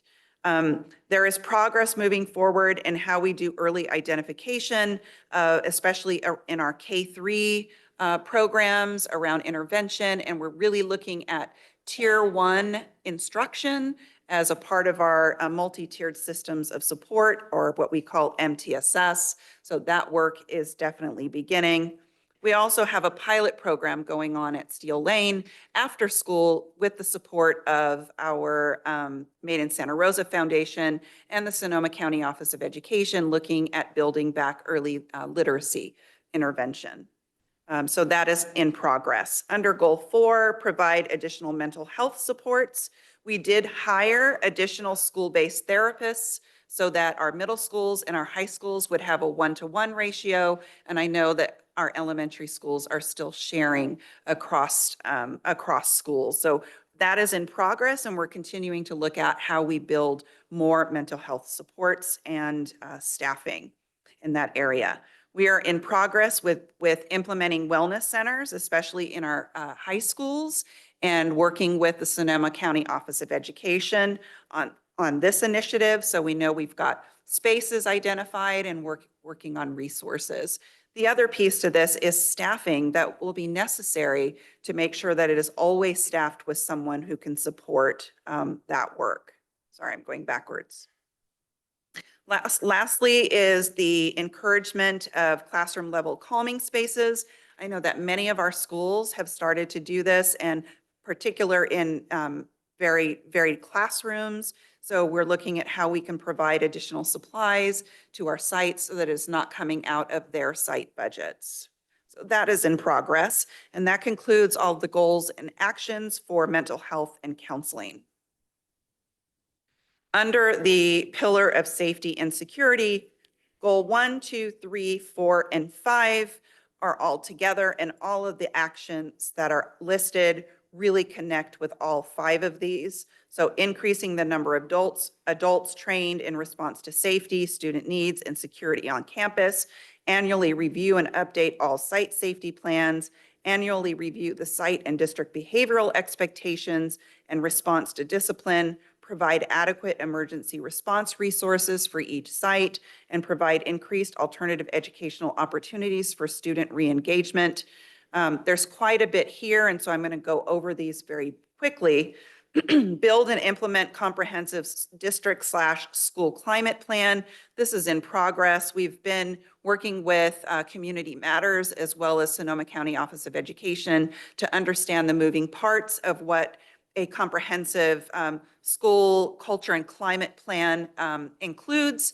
And I have started at the beginning, middle part of this year, started bringing some conversation to all of our site leaders and our district leaders about what do those moving parts look like, and some reflection on what that means for each individual school site. So we have to pick that work back up, but it is in progress. We did establish a SRC committee as evidenced by the plan that we've put together. So that is complete. We're continuing to talk about evaluation of comprehensive school climate, identifying areas of strength and areas where there is a gap, developing this particular district plan as well, because we want to be sure that we hold the district accountable, and identifying priorities for growth to enact subcommittees. So all of this is work in progress, and it is part of our next steps. Establishing equality of baseline services across the district. We're actually doing that in a couple of ways. One, through committees that we have established. We're talking about what are our moving parts in our systems and what are the areas of priority. Two, at sort of the 300,000 foot level, we're identifying all of the systems that exist in our district. What are the processes and procedures that exist, and what data components exist for each of those, so that we can understand what our foundational program is and then where we build in equity into that system. We are working on establishing equitable staffing also, built on enrollment and areas of need across the district. You'll hear more about that in the PKS item, but as we think about equity, we have to think about our foundation, our base staffing first, so that we know what layers of additional support that we build into that model. We did establish staffing ratios for restorative services, family engagement facilitators, and campus supervisors. Again, to reiterate, 1 restorative specialist per elementary, 1 per middle, and 2 at high school. I'm proud to say that our team has worked, and this district and our site administrators have worked very hard to hire family engagement facilitators for every school. So every school has a 1-to-1 ratio, and at our high schools, we have 2. And then our campus supervisors, we went from 2 at our high schools to 4, and we are continuing to try and hire some of those positions. It is troubling that we have not filled all of those, but we are slowly doing that. And then we built in a campus supervisor at our middle schools. So we are making progress there. I would say overall, the ratio aspect of this item has been completed. We are exploring the SRO program, and we're doing that through the work of the committee, the collaborative committee that is the 3 city council members and the 3 board members. And we have a working group that is digging deeper into what these models could look like. So that is in progress.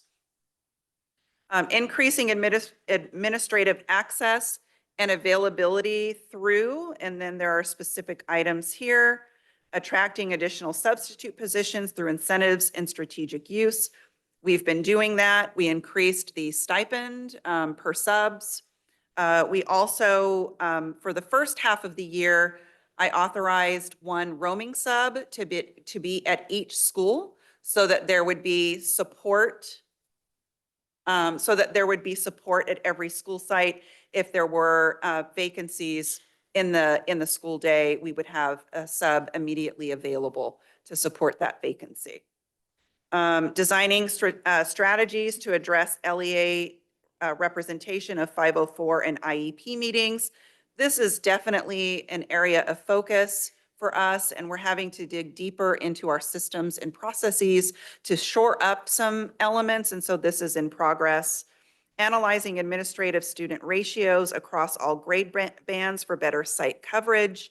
This is a difficult one, honestly, because it means that we actually grow the administrators in our district and on our campuses, And I know that it's a difficult conversation to have when we're also thinking about needing to reduce class sizes and also thinking about the teacher to student ratio, the number of classes. So we want to be very sensitive to that as we navigate that conversation. Increasing Tier 1 and Tier 2 safety and student support training for all staff. We're doing that at the site level. We're doing that through having conversations with our labor partners about what safety means and what are our rules of engagement in supporting our students and staff during the school day. I talked to you before about a variety of trainings.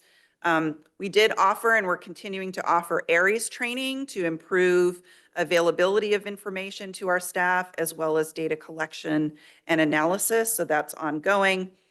Providing mental health, first aid, and trauma-informed training. We're continuing to offer that. And we do have to think about the staffing that is certified to be able to offer these trainings and when they can do their day job and also offer this training to staff.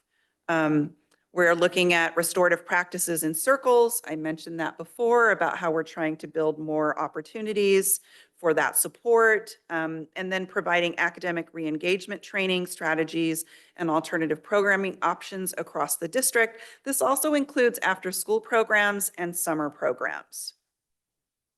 Evaluating, updating, and revising behavior expectations and consequences on campus. We've been doing this in a variety of ways. One is continuing to reinforce what is expected in the law and making sure our policies are updated so that we are following it. Talking with our sites about how we approach discipline and how we report those disciplinary actions, especially those that are mandatory when we need to communicate with law enforcement. Implementing communication systems to inform students, staff, and families during drills and emergencies. One of the things that I know that our sites are reinforcing, in the past, we might have had pop-up drills where people didn't know in advance that these were happening. Given everything, we're reinforcing that when it's a drill, that we really do let our families and our students and our staff know in advance so that we are limiting and minimizing trauma and anxiety that comes from those. We're also trying to do a better job of explaining what's expected during a drill so that people aren't in a gotcha mode, but they actually understand what they're supposed to do.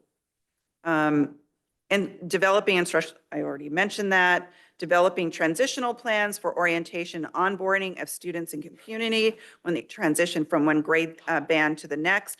I think we do some of this, especially as we have incoming families to TK and kinder, as well as transitioning from 6th to 7th and then 8th to 9th. There are orientations. I think that we can continue to do additional work. And as we get to the bottom part of this particular goal, developing a wider archive of community partnerships and resources. We're actually doing that. We have a document that has already expanded resources, and we need to be sure that our families are aware of this information. And so we've just talked about how we were going to do that. So that's ongoing. The rest of these are continuing. I think they're just a reiteration. I think for this particular set of goals, one of the things that the SART committee is going to be really for the whole plan is going to be really to shore up replication of some of the language in this plan so that we get very clear about our expectations and our outcomes. And there's a little bit of repetition as we go through the strategic plan. On to facilities. There are things that we've definitely done and completed, such as the risk assessment for facilities. We have cameras at all of our schools, and we're working on other locations. I believe some of that has already been done to make sure that we don't have blind spots on our campuses as much as we can help it. We've also created a facilities master plan that is now being enacted with the use of our bond funds, thanks to our community and the voters. So that is complete. We have school-wide access to alarms in a variety of ways, and we want to be sure and have tested where those things can be heard. So that is complete.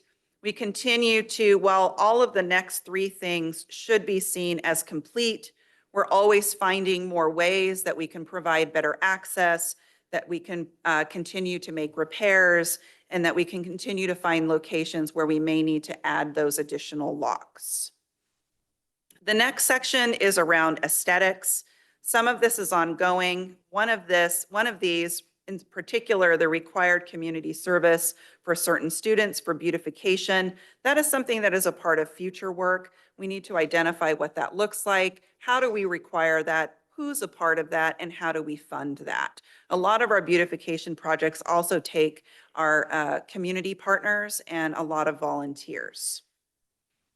The next part is specifically around bathroom maintenance. As we reported earlier this year, we have upgraded several of our bathrooms at our high schools, and we're continuing to make improvements at our middle schools and our elementary schools. Some of these areas, such as outdoor sinks and water closets, vape sensors, and again, for secondary and elementary, the outdoor sinks, these are future projects that will really require us to look at completely redoing bathrooms and sort of turning it flipping it, if you will, and thinking about the way that we even structure that space. Access to campus is another one. We have not started the process per se, although we've done the initial review of what it would mean through our threat assessment analysis, what it would mean to have a one access point. That typically means adding fencing or other barriers. So we have not started that process, but we've done the initial evaluation for it, and that is future work. We continue to have high visibility campus planning. We're constantly meeting with our sites. We have a facilities committee who is constantly focused on this, and so that is complete. I mentioned the higher fencing. That is something that, again, will be a part of future work.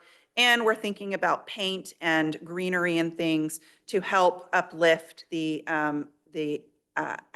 outside elements of our schools.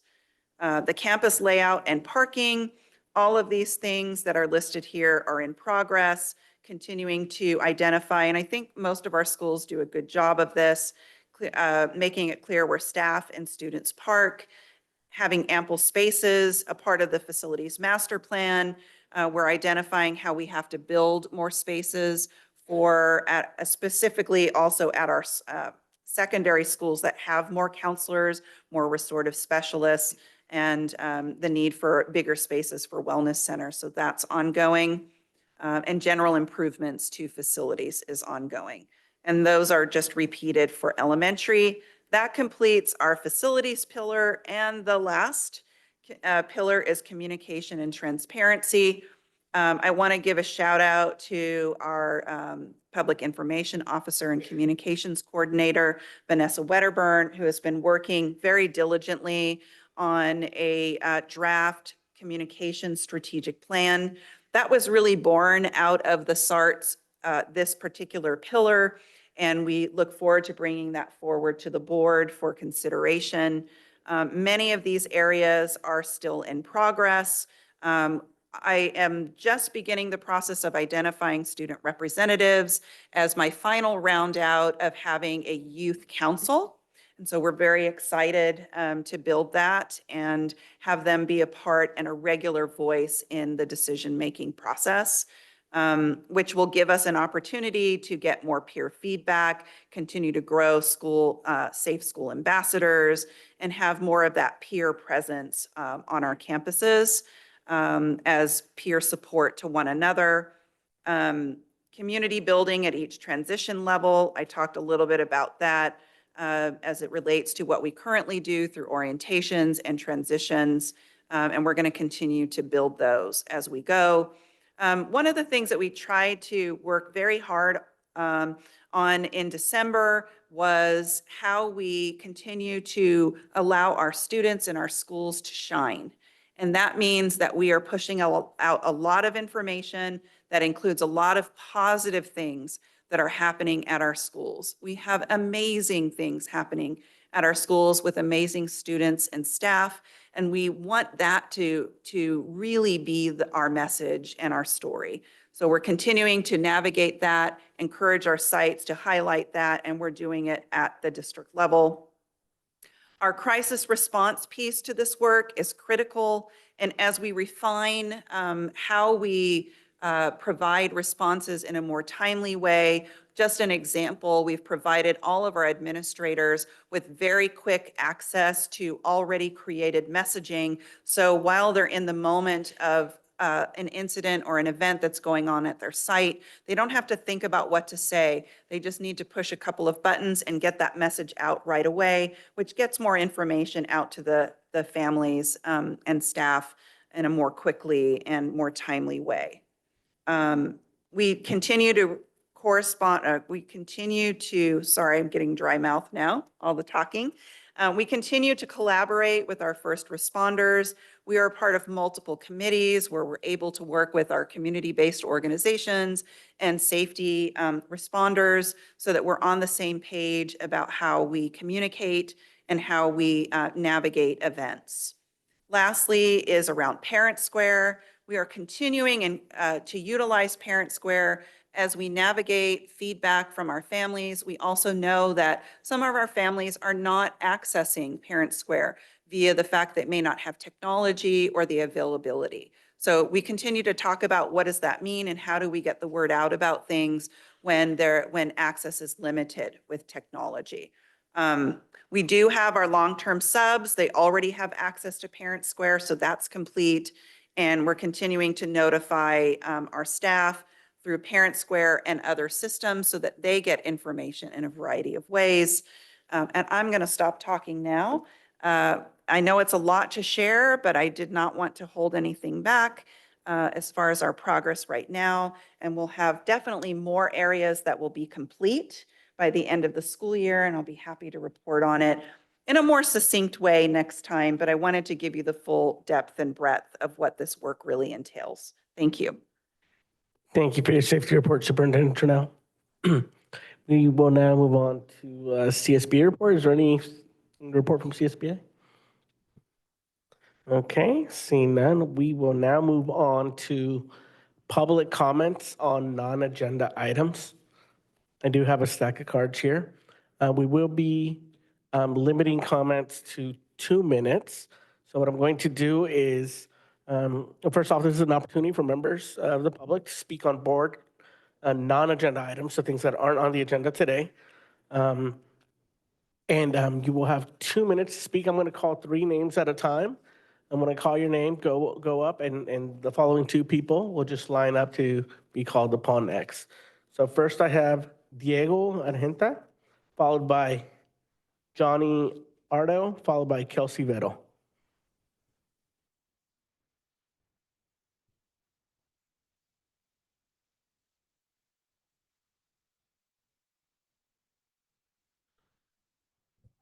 Diego's not here, okay. So Johnny Ardo, followed by Kelsey Vettel, then Erandi Hernandez Aguilar.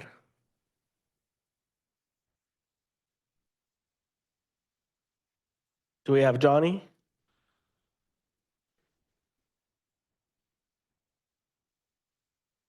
Ando? Ardo. Ando. Johnny Ando? Okay. Hello? Oh. You have 2 minutes. Oh, me? Hello. I'd like to be another voice for the students whose families struggle in the school system or struggle themselves with especially English.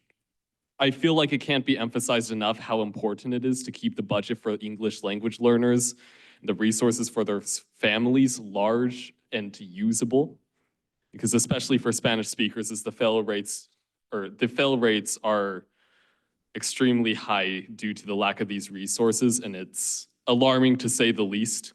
Also, as a child of a second language speaking immigrant from Japan, I know that if something were to happen to my mom, or if she too were a second language speaker, we would be struggling greatly with similar issues and even fewer resources. Also, my friends whose entire families have immigrated from other countries where there are even fewer resources here. So I feel like it's possible to have simplified versions of a lot of the necessary documents available for those who aren't proficient in English, or even having expanding the budget to have more money available to find and hire staff as needed who can help families who don't speak English or Spanish, like Japanese, Tagalog, Mandarin, Cantonese, Hindi, Swahili, or whatever other languages are immediately necessary to help these families in need of these services as needed to keep it realistic budget-wise. Thank you. Thank you. Next, I have Kelsey Vero, followed by Randy Hernandez Aguilar, followed by Amy Salazar. Hi, my name is Kelsey Vero, and I'm here with the Police Accountability Task Force. We have heard here a few times about the criminalization of school discipline disproportionately affecting students of color and leading to trauma and criminal records that followed them and increase the likelihood to be incarcerated as adults. This is what is known as the school-to-prison pipeline. What I haven't heard discussed here is the use of force on students when school resource officers are on campuses, which is relevant to the question of safety. I'd like to share information from the Alliance for Educational Justice, which is a national network of 30 youth-led and intergenerational grassroots organizations. They collected data about 372 incidents of violence against students perpetrated by security guards or police officers on school campuses in the US. They found that since 2011, over 85% of police assaults have been on Black students. 20% have been against students with disabilities or those with mental health concerns. 53.8% of students assaulted were between 13 and 17, though 10 instances recorded were on kids 4 to 8 years old. 60% of assaults resulted in serious injury to the student, including hospitalization, broken bones, and concussions. 5 of these assaults were fatal. 61.2% of assaults by officers were in schools with lower socioeconomic status or schools with a higher percentage of students eligible for free or reduced lunch. In the 2022 to 2023 school year, sexual assault was the second most frequent type of assault by officers, or 25.5% of all cases. The average number of police assaults in schools has increased over time from an average of 13 assaults per year between 2011 and 2014 to an average of 51 assaults in the 2022 to 2023 school year, or an average of 1.42 per week. In around 60% of Thank assaults. you, Ms. Vero. Your time is up. you. Next, I have Erandi Hernandez Aguilar, followed by Amy Salazar, then Lee Vanderveer. Hello, my name is Erandi, and I will be reading a statement provided by a 16-year-old female Mexican student. This is what she had to say about a science teacher at Pioneer High School. I'm in their class right now, and it's really hard to keep going. I'm not even in their AP class, and it's still hard for me to maintain the workload. I don't like how they always bring up politics in class, and they have made some racist comments like Donald Trump was our best president. This would make me feel uncomfortable. Since they think they are the best president, does that mean they stand with everything Donald Trump says? Do they see me as just another gang member or another brown person who does not belong in this country? One thing I didn't like was the fact that they forced us to stand up for the Pledge of Allegiance and then afterwards made us write our reasons as to why we didn't want to stand for the Pledge of Allegiance. Then they gave us reasons as to why we should stand, and some of their examples included soldiers fought in a war, and it's to show respect for the United States, and when you don't stand up, you're showing disrespect. I understand if you would bring up politics in a government class, but we're in science. They also had favoritism, and there were only specific people they would help. It was clear that they had favoritism. When I would ask for help or other students would ask for help, it was a bother. But if one of their favorite students asked, she would be cheerful and kind. I don't want to go to their class. I feel uncomfortable and just another person who is in their space. I hate going to their class. Thank you. Thank you, Randy. Next, I have Amy Salazar, followed by Lee Vanderveer, then Aylin Wolves.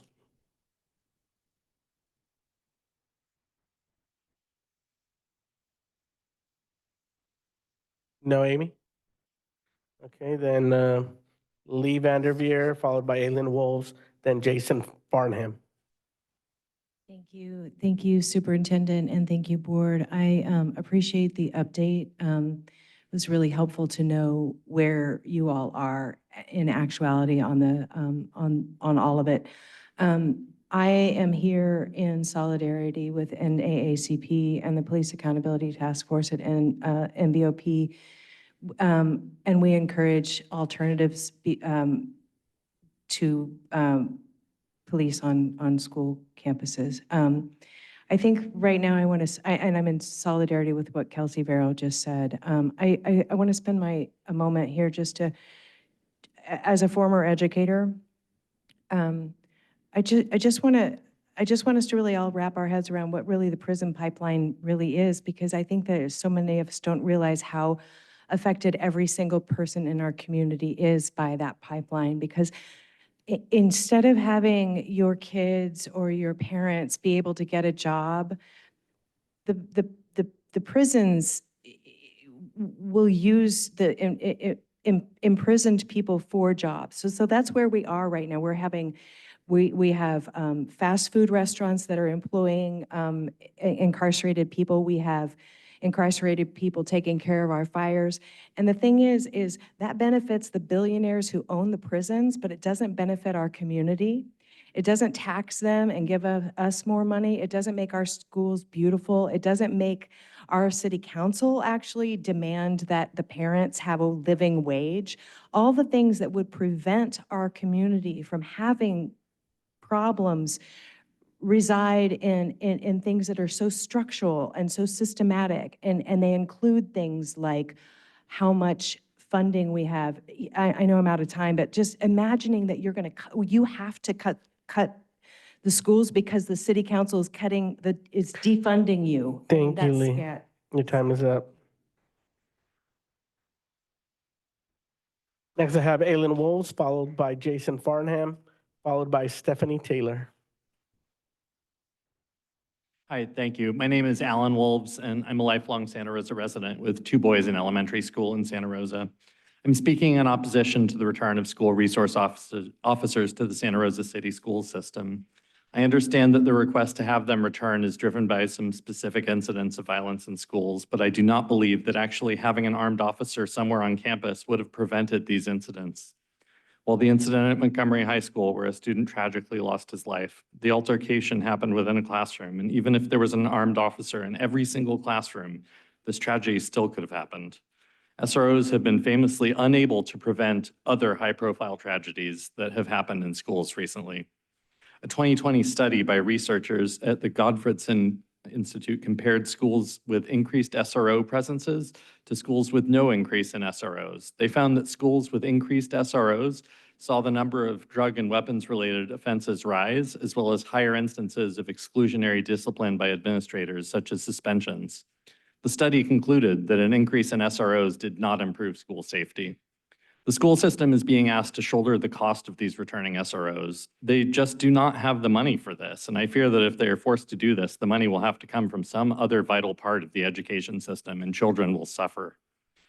SUNY and RAND did a study on SROs as well, and their findings were similar. There was a slight decrease in number of violent incidents, but it came at the cost of a sharp rise in disciplinary actions against students, which would have not otherwise risen to the level of punitive action. The lead author of the study said, quote, "I do not think that SROs are a particularly sound investment from either a cost-benefit perspective or an equity perspective. There are alternative school safety approaches out there, such as restorative justice practices or mental health supports, that do not produce as many negative spillovers onto students.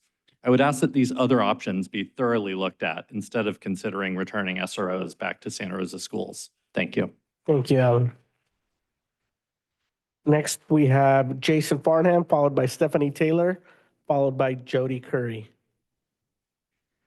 SROs can never be successful here in Santa Rosa because the problem is systemic. SROs can't possibly be effective because the data doesn't lie.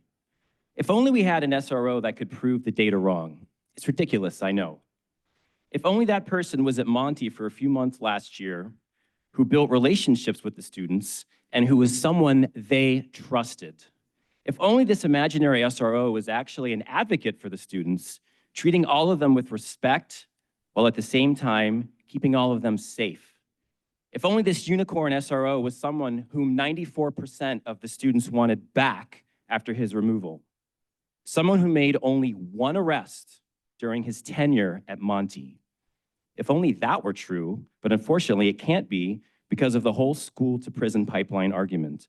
The data shows that this person simply does not exist. And if we don't have even one SRO like that, surely there can't be more SROs like him who are actually good people and who have similar training right here in Santa Rosa. It's simply impossible because the problem is systemic. But we should put all our faith in the data, even if that data isn't exactly representative of what's actually happening right here in Santa Rosa. It's okay, because if we bet all of our chips on the data, that's what's gonna keep our kids safe from gang members who decide to show up again with knives, or maybe next time it'll be an AR-15 they bought off the internet, or maybe a 3D printed gun they made at home. By all means, let's use that data as an excuse not to act, because that's what will keep our kids safe at school. Bar graphs and statistics. Thank you. Thank you. Next, I have Stephanie Taylor, followed by Jody Curry, then Michael Titone. Hi, I'm Stephanie Taylor with Safe Campus Alliance. 1 year ago, a student died on campus due to the lack of programs, policies, and support from our school district. When a life is lost, we need to make a change in the way we function immediately. What I see here tonight is a lot of people that are all together very concerned about the safety in our schools. We are still here 1 year later, and no significant changes to make our students and staff safer have been made. Significant progress can be measured by the success of meeting our goals, and we continue to hear from our school families and staff members about harmful and unsafe conditions at schools. We can only imagine how the upcoming cuts will affect some of the programs and the progress made in recently filled positions. Our community and city leaders have come to this board and offered support and want to collaborate and help make necessary changes, but there are a few board members in particular that are resistant to implementation of safety programs and are holding us up from any forward progress or growth. It's horrible and disheartening that this has become a pro and anti debate. We are all looking to accomplish the same goal, and all of us are not seeing any progress in improved safety. These board members continue to delay in every way possible, to point fingers, and to refuse to act and implement any sufficient safety programs to change the climate of safety in our schools. This is for the well-being of all of our students. These particular board members are very focused on their own initiatives, and we're leaving behind all students as they delay progress and refuse to move forward and work together. So we've had enough. The sinking ship is here, and the only thing that is going to bring change is if we as a community take a new direction with the board in the upcoming election. We are calling on our community members. Anyone that is interested in running for school board, please reach out. We are falling apart, and we need new leaders in place. This election in November is an opportunity. We need interested board members to reach out as soon as possible. And we Thank you, can work Stephanie. Your together. time is up. Next, we have Jody Curry, followed by Michael Titone, followed by Madonna Feather Cruz. It is my pleasure to give up my time to Miss Tina. Hello, my name is Tina Rogers. I am a multicultural arts educator and multicultural learning. We do stuff like that. You know, this is, wow, a little bit of time. This is a serious subject here. What I would like to say is that I went to a school dance at Santa Rosa Middle School in December. It was really, really fun. There were students that had to buy tickets for the dance, the ones that wanted to attend. And then when they got there, pretty much they got their money back. That's what I was told. There was a police officer in uniform there. She's about 5'5", blonde hair, full uniform. All the kids felt very safe. I felt safe. She's actually from Los Angeles. She said that the stuff that's happening in Santa Rosa does not happen in Watts, does not happen in South Central, not happen nowhere like that. So we got to figure that out. How do we make being kind cool again? See those posters there? They're from the Martin Luther birthday celebration for 2024. We put those up, those 8 there for the winners. There's one missing, that's 9. They're here throughout Black History Month, happy Black History Month, and hopefully through Women's History Month. The next day after Martin Luther King birthday's holiday, There was a girl that got jumped in Montgomery bathroom. Then I heard at Elsie Allen and some other kids, like, they were arrested for like stabbing and stuff like that. I went to Cotati Runner Park School District. We had Officer Lawrence Jones. He wasn't always on our campus, but he was there in our community. He made sure that when we cut, we went back to school. He made sure people were smoking cigarettes, that stuff got stopped. We have to have people that are gonna be there, maybe not just cops or how we make it work, but you have to be there to make the school climate safe, but also how do we make it cool again? That's what this is about, making safety cool again. Most of the kids right now are talking about some schools, violence is down, but guess what? Racism against black people is up. Sexism against females is up. So how do we get this stuff together? So we need way more programs. We need more people like myself, people of color to come in. My time's up, Tina. Thank you, Tina. Next, I have Michael Titoni, followed by Madonna Feather Cruz, followed by Damon Scordero. Everybody, I am resident of Santa Rosa. I went to high school at Maria Carrillo. I went to middle school at RVMS. I went to elementary school at Binkley Elementary School. I was locally raised here. And I just want to be in solidarity tonight with the students who came out to speak out about the lack of safety that they feel on campus, not necessarily because they aren't police officers on campus, but because they don't feel welcome on campus and they feel left out. They feel like there's a lot of racism and discrimination against them. I don't think this is new. I think this has always been happening. And I think that, you know, based on my own experiences in high school, it was something that I never even saw because of the bubble that I was in. So I want to be in solidarity with those students. I think that Safe Campus is great. I'm really concerned about resource officers because of the school to prison pipeline and the possibility that we're, going to inflict even more trauma and isolate people even more who really need to be brought back in to the group and not pushed into a direction that's going to get them charged with crimes, have a criminal record, end up in prison, unable to get a job, unable to fix their situation. Anyway, that's all I want to say. Thank you. Thank you, Michael. Next, I have Madonna Feather Cruz, followed by Damon Scordero, followed by Margaret Boone.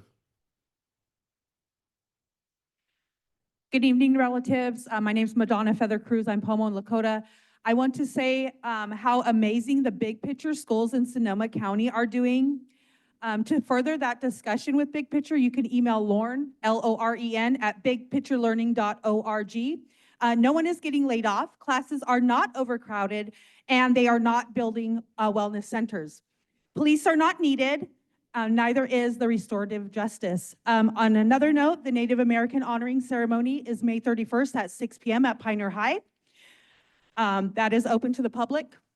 I also want to share that last Friday, I took 3 different schools to Susquehanna Intertribal Council land project in St. Helena, sharing my local cultural teachings.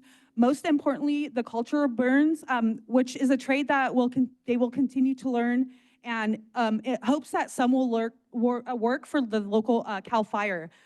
Quotes from the students: they love coming to school, they love supporting each other, there is no harm. The adults treat them like a person. They love being interns. They love Friday family lunch. They created their own space. Anna, you said the word foundation in your report. I love that. My first apartment was $300 a month with water, garbage, PG&E included. Today, parents have to work more than one job, so they are not having that foundation I did. That same apartment is $3,000 a month today, and it looks the same. I do want you to know that I am a parent of a 30-year-old son and a 20-year-old daughter. Both have never been arrested, again, Native American. And during junior high, they were both awarded perfect attendance for 6th, 7th, 8th grade. I yield my time. Thank you. Thank you, Madonna. Next, I have Damon Scordero, followed by Margaret Boone, followed by Adina Flores.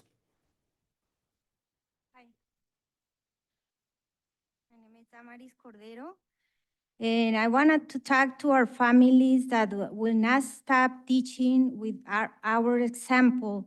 Also, I want to address our leaders, board of directors, as well as principal, teachers, and the staff in our schools with respect. I want to appeal to the principals and staff of the schools to please respect the integrity of the students. Please stop erasing our children with their sexual ideologies and political inclination of any kind that disturb the mind of awareness of our children. Thank you to those who strive to teach and help students to achieve their goals.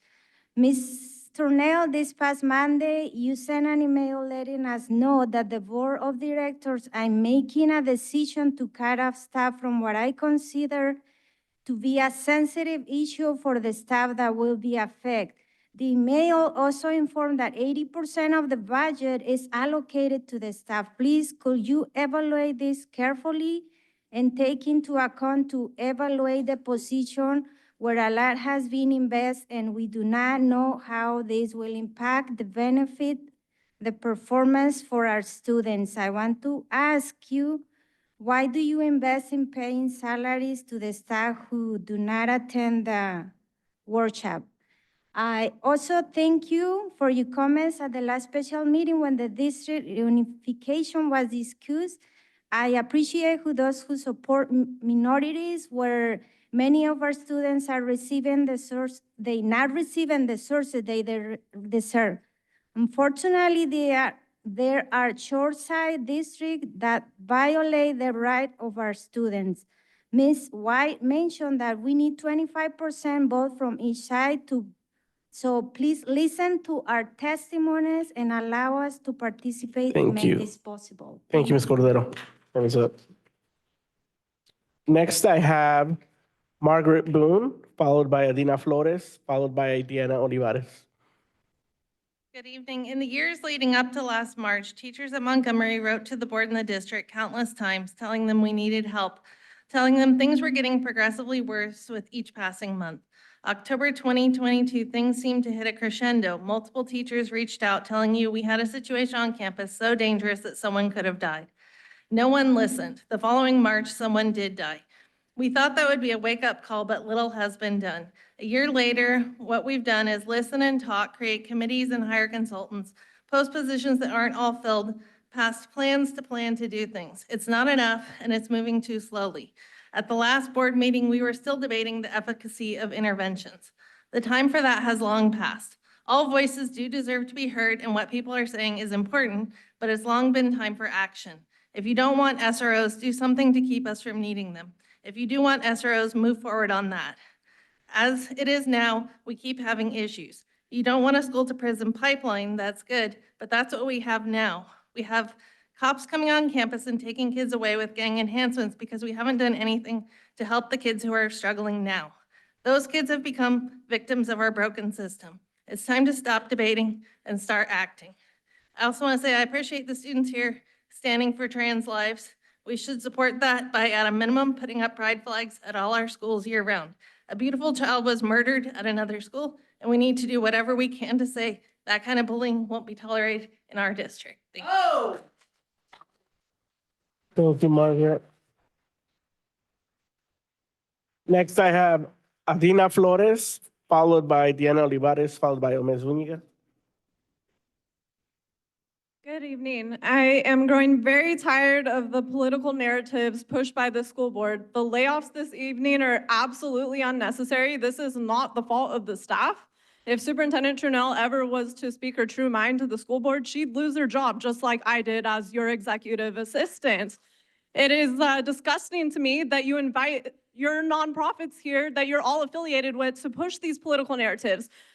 President Medina, I attended your supervisor debate over the weekend, and you said that all voices are welcome. I asked a question about nonprofit oversight that nobody wants to speak to, and I had 4 women from North Bay Organizing Project swarm me. One actually assaulted me by pushing and grabbing me, and this is all on video.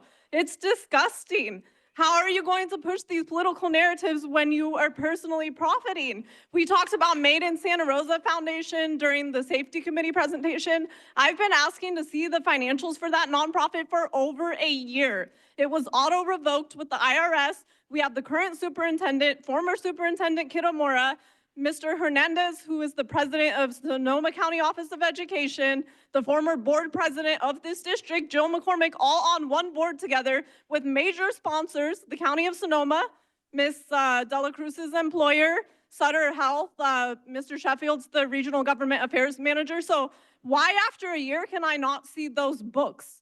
And how are you receiving funding if you're not registered with the IRS? Where is that money going? Everybody that's invited to speak against police is in your pocket. I can show the records. I request them all the time. Ms. Dela Cruz, it's just interesting. We run in the same circles. Every time I see you out at an event, you have no mask. Why is that? Because you're pushing a political narrative. City of Santa Rosa lets us show photos and videos on screen. Let's allow us to do that here at these meetings, and I could show a slideshow. Thank you, and God bless you. I hope you find God. Thank you. Thank you, Ms. Flores. Next, we have Diana Olivares, followed by Omer Zuniga, followed by Deborah Tapia de Martin. Hi.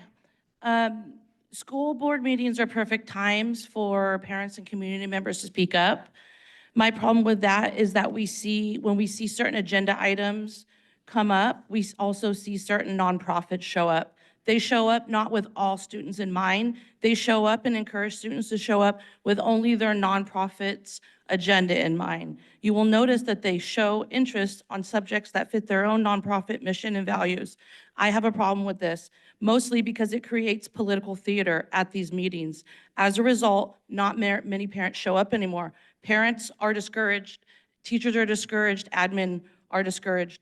As Mr. Flores said earlier, not very many people showed up to the LCAP meetings. People are discouraged. I want to say that I'm asking this board to create a superintendent advisory council with a parent liaison from each school campus in our district. This will allow a pipeline of parent feedback being site-specific. This liaison can communicate with the parent club, principal, ELAC, etc., but this will create an environment that feels safe for parents to speak their mind. Rincon Valley has had one for a long time. It's where I first met Trustee Dela Torre, and I think it has worked out really well. I also want to say, these meetings make us look like we're divided. We're not divided. For the first time in a long time, parents, community members, teachers, classified staff, and admin, we're all on the same page. These meetings make us look like we're divided because of the nonprofits. I'm not saying the nonprofits don't have a place in the community. They could go to board meetings and then go to city council. Many of them are already on many of our campuses. Isn't that enough? We are talking about our students, kids that we adopted, gave birth to, our guardians to, that we care about. If the kids that are involved in the nonprofits want to show up and speak their mind, fine, but stop intimidating them and giving them speeches to show up every meeting to say. Thank you, Ms. We don't want to hear Olivares. about Your time is up. prison pipelines anymore. Thank you. Next, I have Omer Zuniga, followed by Deborah Tapia de Martin. Great. Hi, my name is Omer Zuniga. I'm a junior at Santa Rosa High School and the president of Youth Activism Club. I'm here on behalf of my AP Spanish teacher, Ms. Avala, and my own. I'm here to address the SOL program and the LCAP counselor positions and how their budget is being cut and ultimately losing their jobs. English language, so our SOL positions provide necessary resources and assistance to our English language learners, and specifically within reclassification, transcript, revolution, and awarding credits to our newcomers from other countries.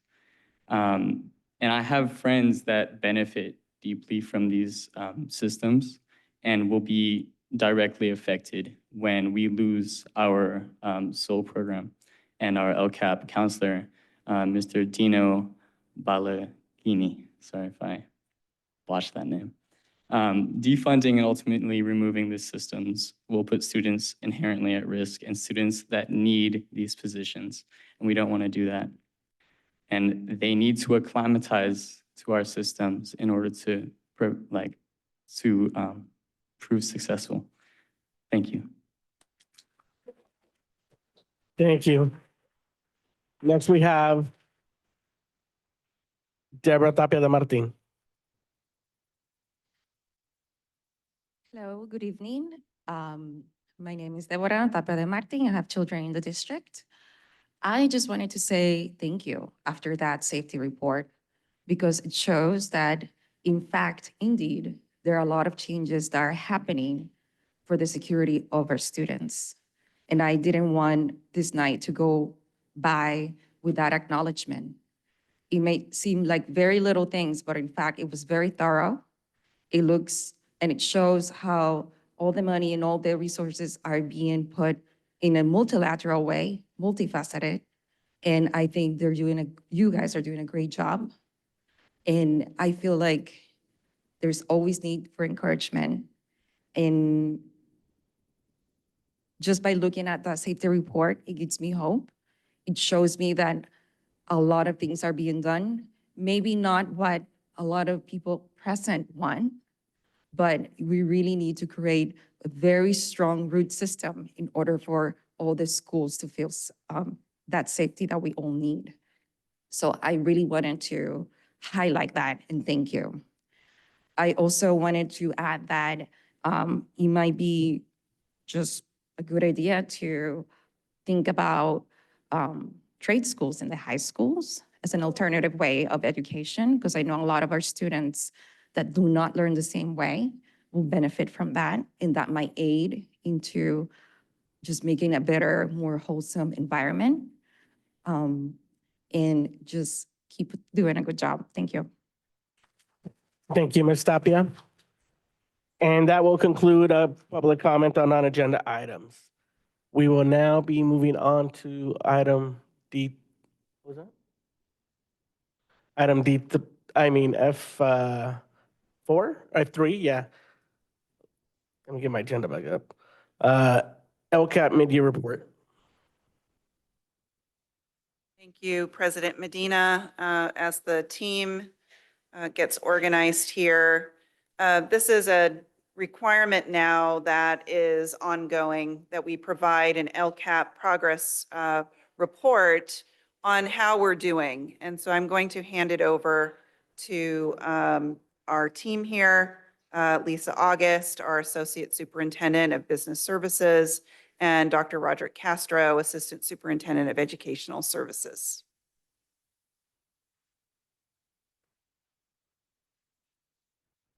Thank you very much, President Medina, Superintendent Turnell, members of the board, staff, students, and community of Santa Rosa City Schools. As Superintendent Turnell mentioned, this is now an ongoing requirement, just an informational update. Last year there wasn't one, the year before there was. Hopefully we'll have some consistency moving forward. To be able to present this information to you, we go through this process anyway on a regular basis. Just to recap, basically the process that we follow, at the beginning of the year, we start to look at the impact and the return on investment of the current LCAP. Right now, we're actually finishing a 3-year LCAP. So this report actually coincided with that. And as a result, where we would have done this before and kept this information as informing us with next steps for either the next year, the LCAP, or in our case for this year, the writing of a new plan. This year, it's actually codified. So we just have to bring it before you. We have provided the information in the board cover with some specifics. As you know, it's a 3-year plan. Like I said, we are just now finishing a 3-year LCAP. And we are in the process now in the school year of pivoting to begin actually writing the next one. That's why we're in the middle of stakeholder engagement. And when it comes to the actual writing of the plan, we're really just right now finishing the general information. So we'll be looking for more specific input based on the information that you have here. I'm going to turn it over to Associate Superintendent Ms. August to talk a little bit about some of the overview of the specifics of what the LCAP actually does. Thank you, Dr. Castro, and thank you, Superintendent Turnell, President Medina, members of the board, and our community. This is just a reminder, as Dr. Castro shared, as far as where we are in the process. The LCAP drives the budgetary process. It's actually codified that we have to adopt and have our public hearings for our LCAP prior to considering our budget. So it really is a very important process. As several of our board members mentioned earlier today, we are having those meetings and we are looking for input. So right now, as of January 31st, that is the information that is contained in the update that we've provided, which is the information that is available at this time. There will continue to be adjustments and revisions as we go through the next few months. As Dr. Castro shared, we will be finishing up the current 3-year cycle and the current measurable outcomes, along with where we're finishing on budget, as well as developing the new one at the same time. So we'll be bringing these back to you over the next few months. As I shared, it is not a static plan, and as Dr. Castro shared as well, there are a lot of things that impact the availability and the ability to be able to implement the plan as originally designed. A plan is meant to change. We have great ideas. We have things that we believe will work, and we need to evaluate and adjust as new information is received. So I'll go ahead and let Dr. Castro speak to some of that, and I'll finish up. Well, I'll just highlight one item that shows the stakeholder engagement process, and that is that about a year ago, when we were actually collecting stakeholder input, actually, was the input collected during those meetings that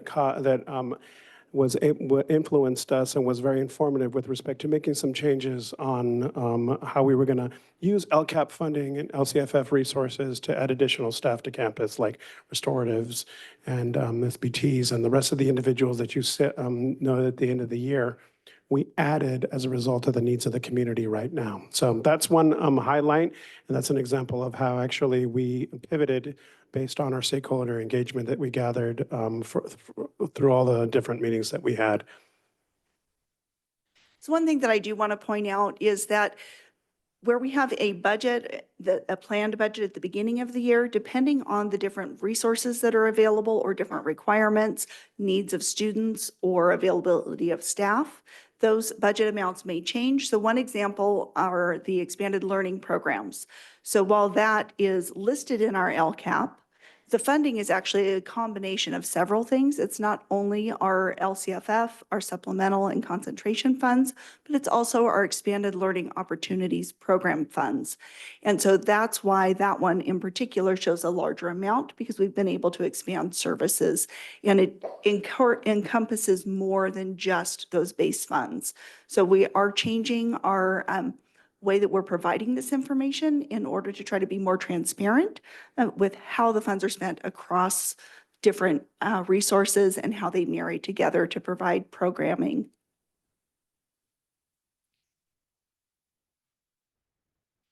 So like I said, this slide just basically goes over what I was referring to.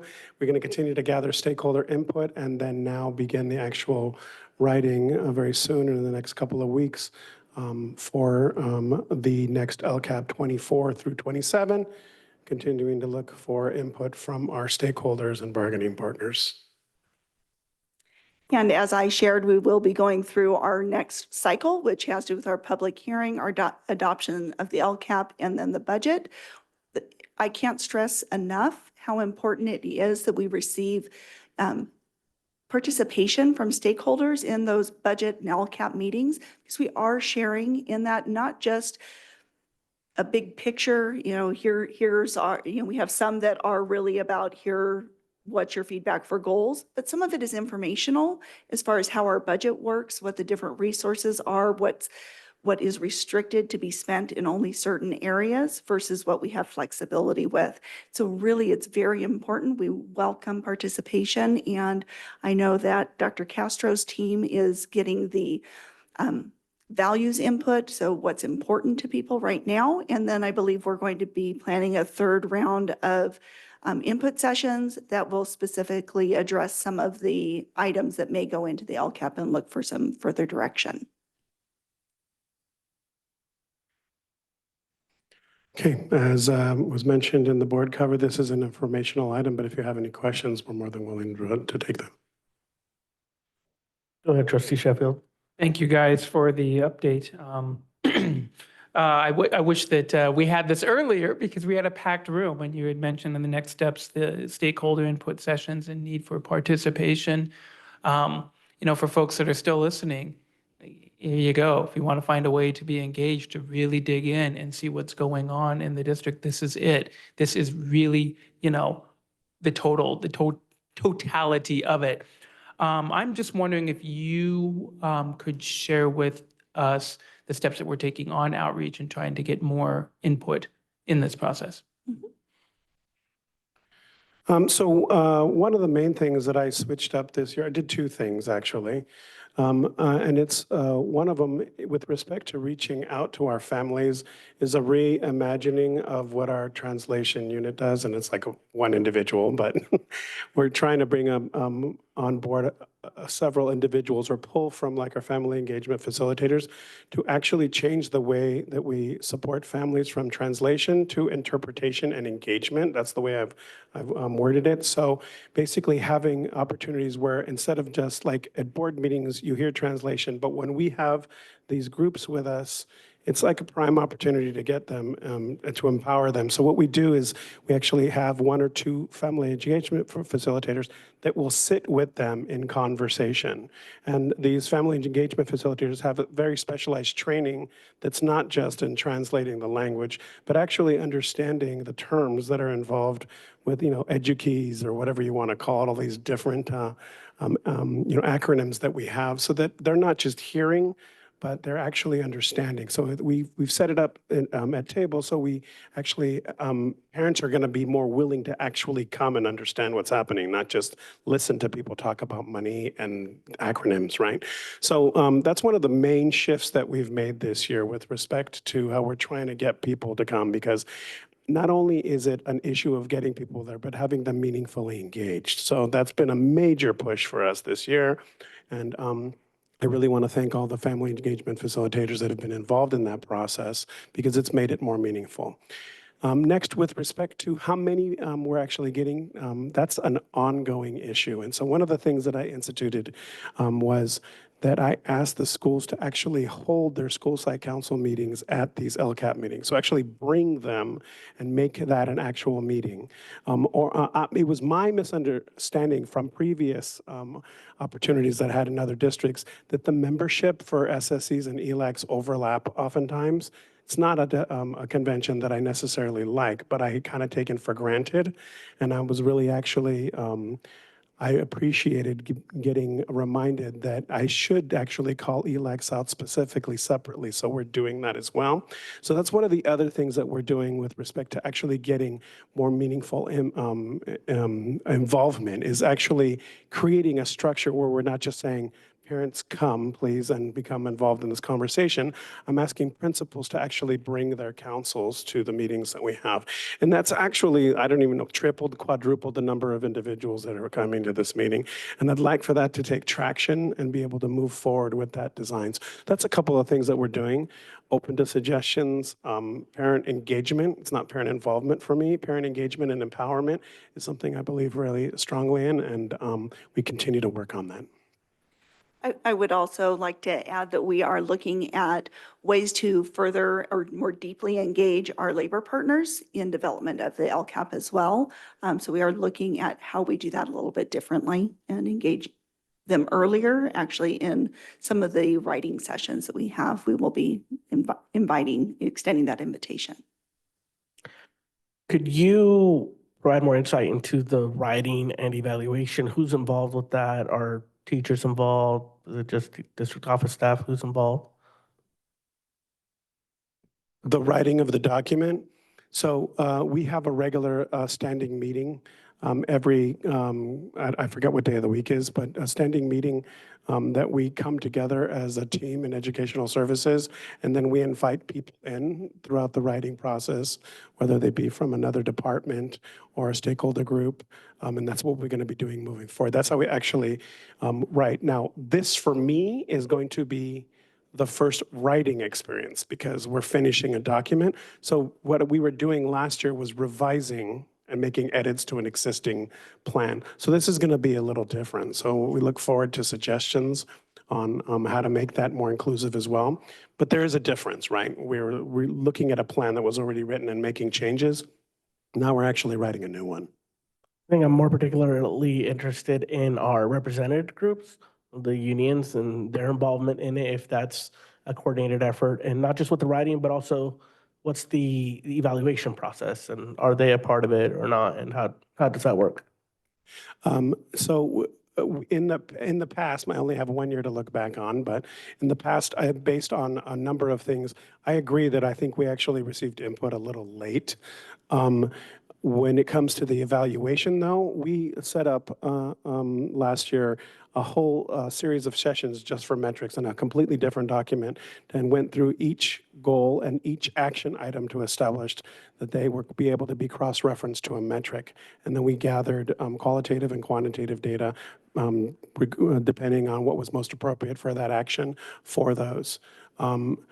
With respect to feedback on the metrics, the stakeholder engagement process, we also receive a lot of qualitative and anecdotal data from people. Like we ask them about particular actions, how has this been going, right? And we receive feedback that way as well. Any other board member questions? Trustee La Cruz?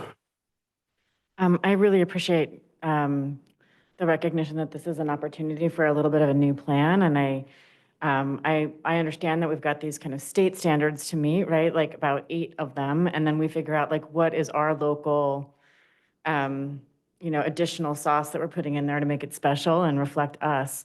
One of the things that I have a question about is, this conversation about consolidation of districts is a huge lift, and it fits into many of the state kind of goals that we're supposed to meet around curriculum alignment from 1st to 6th to 7 to 12, right? So like between the primary and the secondary, as well as kind of outcomes and course access, which is some of the challenges that we have in, with all these tiny districts that aren't really aligned in courses and aligning kids to come into our secondary districts. So I'm just wondering the ways in which we might, make sure that that forward motion on that conversation is actually part of our LCAP. Is that something that you see being included in this year's plan? That's a tough question. I don't know if I can answer that on my own. I know that, for example, Superintendent Trinell has been reaching out to other districts to actually begin conversation. We went yesterday, actually, visit one of our feeder districts. In terms of how that is formalized, it's an example of input that can be provided, right? In terms of we can create vertical articulation that's going to help our students. So we've begun that conversation thanks to Superintendent Trinell. I don't know if you have examples of how that might be reflected in business services. Yeah, I can't really speak to how that would be incorporated into the LCAP other than through that articulation and how we can meet the needs of students, understanding where they're coming from in their current feeder district. So that conversation yesterday was very helpful in that it wasn't about about consolidation, but it was about that articulation and understanding the experiences of our students at that feeder school. So we spoke about everything from mental health to curriculum, their experiences with technology or food service, just kind of the whole gamut in looking at ways to support our community better.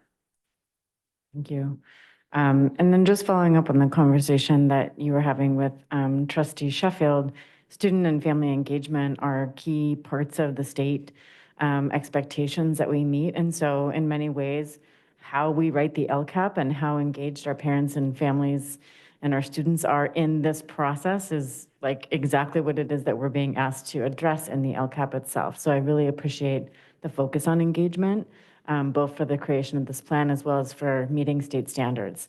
I also really loved this presentation, which I think is an excellent example of how you can have a bilingual conversation in one document. that is a really nice way of making sure that everybody is on the same page, literally. So I just want to say thank you for, those little things are really meaningful and allow us to be sharing a conversation, even if we're not sharing the language in which we're having it. So thank you for the thoughtfulness and the care. Thank you. And I want to add one more thing. And just to ask for a little bit of grace when it comes to writing a document with the individuals that have a wide variety of understanding of what a document like this is. And what I mean by that is oftentimes we're gonna, when we're at meetings, we're gonna have to do some like LCAP 101 work, while at the same time the people are sitting next door to someone that's like, I don't need this. I need to actually see where we can go from here. And so you're going to see a lot of that, right? And we're going to have to make sure that we're bringing new people into the fold that may just be beginning to dip their toes in real engagement and want to know more, but they're going to need a little bit more time to understand as well. Trustee De La Torre. Thank you guys very much for your presentation. Is there anything that you can offer or direct as far as making the education and invitation process of an LCAP more tangible? Can we work with the groups that are funding had worked for, the glows and grows of funding? Like, this is what the process was, these are opportunities, this is what it funded, and use that as opportunities to bring different people into these conversations to be part of those presentations. Something that people that they can see and hear and feel and really buy into understanding what the numbers are. As we know, all of our students are different learners and all of our parents are different learners. So maybe there's opportunities to have that education piece look a little different than it has in years past. And it's not just a report that people need to show up to an auditorium and look at the screen and try and understand the report themselves, but really understand what those numbers mean, what they're relating to, and how we got to those decisions. Thank you. We are looking at ways that we can do that, certainly. And I do just want to give a quick plug that we do have recordings from and attachments, examples of those informational presentations that we did early in the year, available online also. So we definitely encourage people, if they missed out on that, to take a look. And we will continue to look at ways that we can get that information out there and encourage that engagement. And maybe use those opportunities of the wins for those families to be like, if you really appreciate that program, we want to see continued funding. We need more people, we need more friends and family to come to these meetings and get this information. Like Director Sheffield said, those meetings are the totality of the meat and potatoes, and the more people in that room to be part of the process, make your jobs easier to move forward. Thank you. Are there any more questions from the board for staff? Trustee Flores? It's not necessarily a question. I just want to say thank you once again for having this in a dual language sort of format. And I just want to commend you for, I'm seeing some of the metrics in terms of, last, 2021 school year, 2022, this year, and progress that some of these places have made, and some places that we better, do more work, right? But I highly appreciate those numbers and see that we're making progress in certain goal areas. So I just want to note that that is highly appreciated to see that making those little strides in like our EL reclassification numbers at SRFAX, for example, right, in the last few years. So thank you. Thank you. I just wanted to add, I love the bilingual thing on the presentation. I was thinking it, I wasn't going to say it, but now I'll say it. I loved it. You brought up LCAP 101, which made me want to ask, how involved are students in input? And is there an LCAP 101 that's a part of that? And I'm just curious, do we teach anything about the LCAP in like our government classes or anything at any point? That's all. To the extent that it's something as explicit as on the LCAP, I doubt it. That doesn't mean that there's an opportunity to do that. Yeah. But in terms of input, Is there any sessions or anything? Oh, no, we don't actually have, we would expect to have, that's one of the reasons I invited school site councils, because at the secondary level, they should have student membership, or they have to have student membership. So yes, that would be an example of a formalized invitation for students to participate, yeah. And like I said, I'm open to other examples of that or ideas. Okay, yeah, I just think because I recall when the LCAP first started, like the very first LCAP, I think I remember there was student sessions that was just students. So maybe we could get them involved a little more. If the superintendent gets that youth council. I'm just kidding. If there's no further questions, we'll go to public comment. I do have one card. Stephanie Taylor, we got 2 minutes. Stephanie, can you hear me? Stephanie Taylor, and I wanted to encourage people to attend the LCAP meeting. I attended for my students' schools, and I found it to be a very engaging and collaborative environment.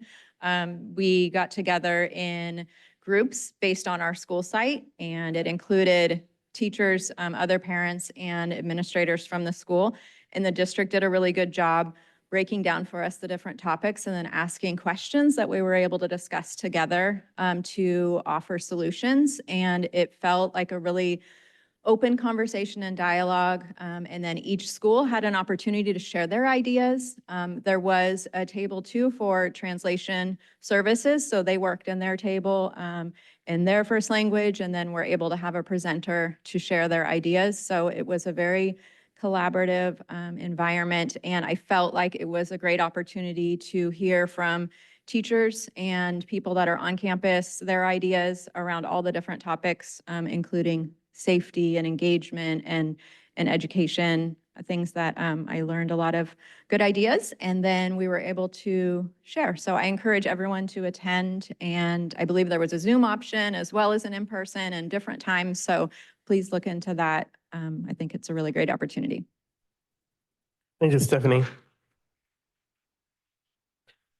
So if there's no further discussion from the board, anything else? If not, thank you. That was a discussion item, so no further action. Thank you very much. And we will now move on to item F4, Resolution 2023-24-32, the criteria to determine certificated personnel who shall be exempt from the order of layoff by virtue of their credentials, assignments, or certification. The skipping criteria.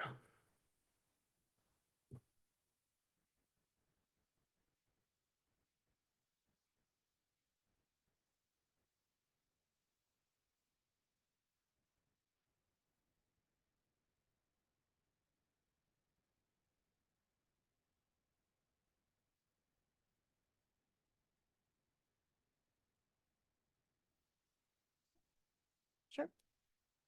Okay, thank you, President Medina, Superintendent Chanel, members of the board, members of the public, those that are here with us, and those who are listening online. Today, I'm going to be presenting several items that have to do with the order that we use when determining seniority. The first thing that I'm going to be presenting is what's called skipping criteria. And so each year we look at the order that we look at certain high needs areas or credentials that we skip when we're looking at reducing staff. And so for this year's resolution, we are looking at single subject B-clad in Spanish or B-clad French, special education credentials, teachers who are assigned to the dual immersion program at SRCS, all teachers who are assigned to the dual immersion program strand at CCLA or Elsie Allen High School, specialist instruction credential in early childhood education, and in 2024-25 are assigned within the scope of any one or more of the credentials, certifications, or permits authorizing instruction or services in the areas identified in 1 through 5. So those people that qualify under 1 through 5 would be exempt from layoff.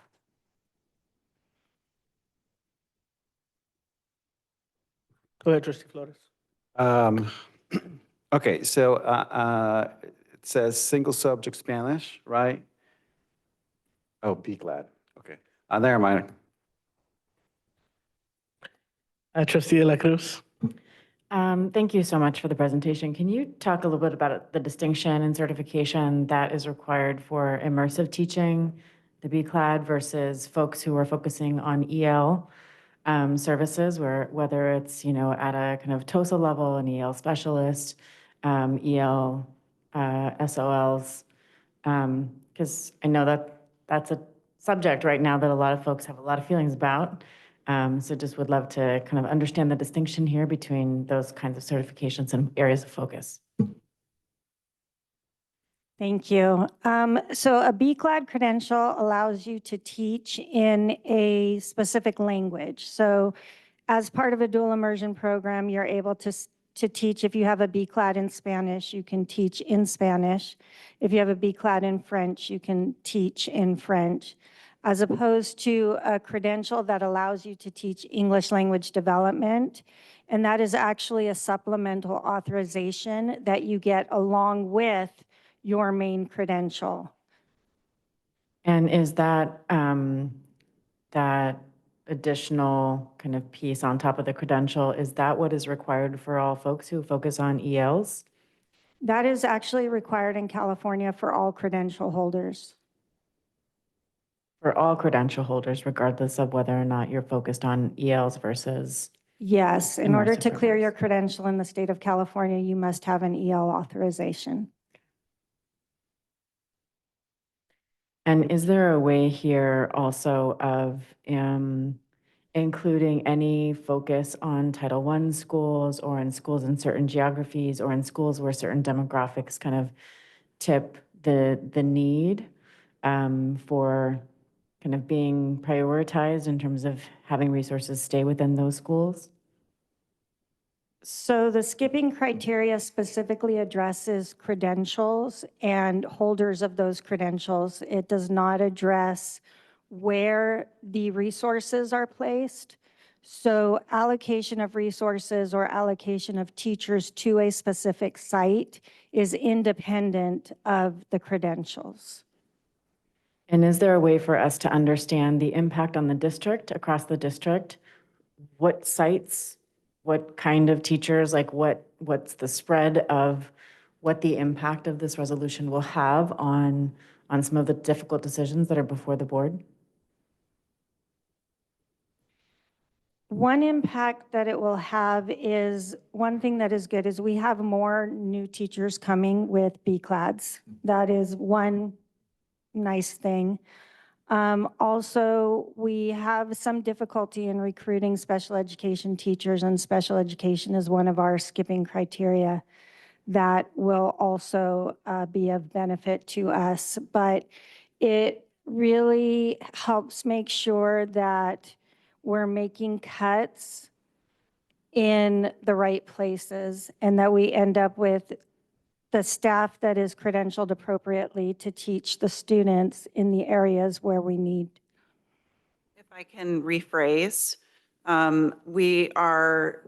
it's really important to us to be able to retain as many of our staff as possible. And when we are making difficult decisions around reductions in staffing, we're also taking it into consideration from beyond the credential lens, what that means as far as the impact to a school site. So until all of these 3 items sort of settle, then we'll be able to understand the impact and then potentially look at the equity that is necessary. Thank you. Thank you very much, Superintendent. My last kind of question/comment is, we know that our immersive programs, as well as our special ed specialization, is something that attracts students from other districts to come into Santa Rosa City Schools. And so I just wanted to understand if we understand, the kind of additive effect of continuing to maintain strong investments in our immersive programs as well as in our special ed programs, and what that does to, again, retaining that specialty, right, that is actually attracting kids into our district?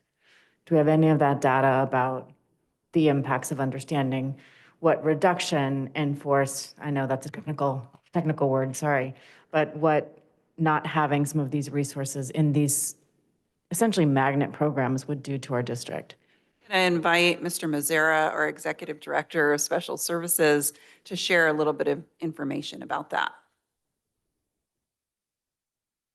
Hello, hello. Thank you, Melanie. On the special ed side of it, it's not necessarily attract, but maintain students that are here. We have a lot of students that come to our charter schools as an example, and then like many of our students are going through special ed needs. And unlike other districts, we don't have to have them leave our district. There are other charter schools that will say we don't have those services. Sometimes we can't serve them at that charter school, but we can serve them within the district. So that's one example, I think, to your point. And just as an aside, as our feeders, we currently have 6 of our feeder districts that we serve those students. They become us at 7th grade, but by having that, they kind of stay with us and we do that. And there are some changes going through the Sonoma County Office of Education, and we are going to be probably a little more important for our feeders for the continuity of services. And so to your point, the more that we retain those specialists, the more we not only help our own students coming to us, but then our feeders, which of course come to us at 7th grade. Thank you very much. Trustee Flores.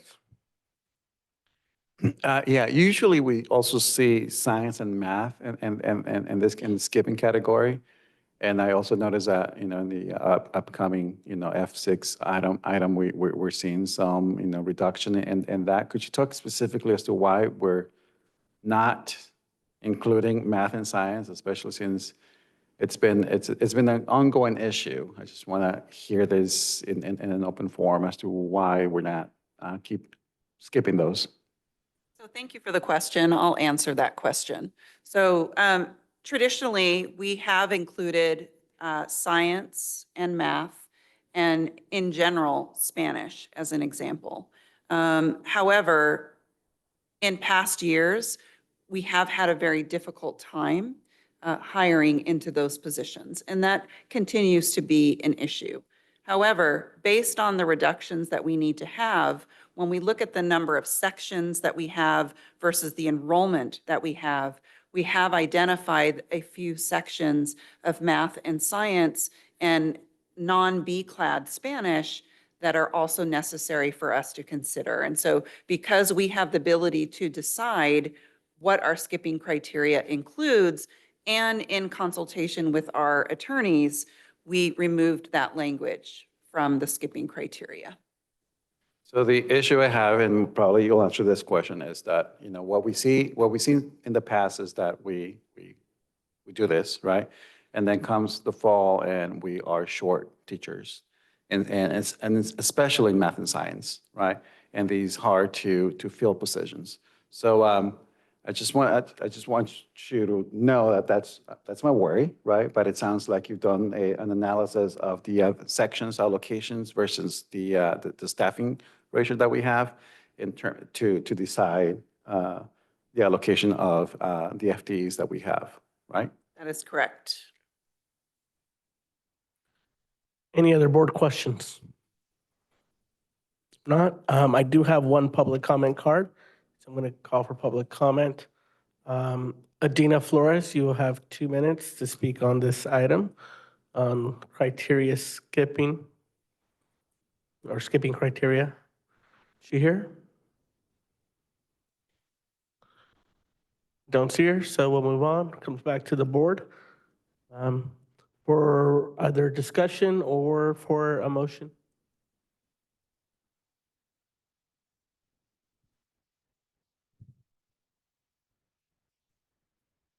Okay, I move to approve the resolution, the skipping resolution. Skipping criteria. I will second.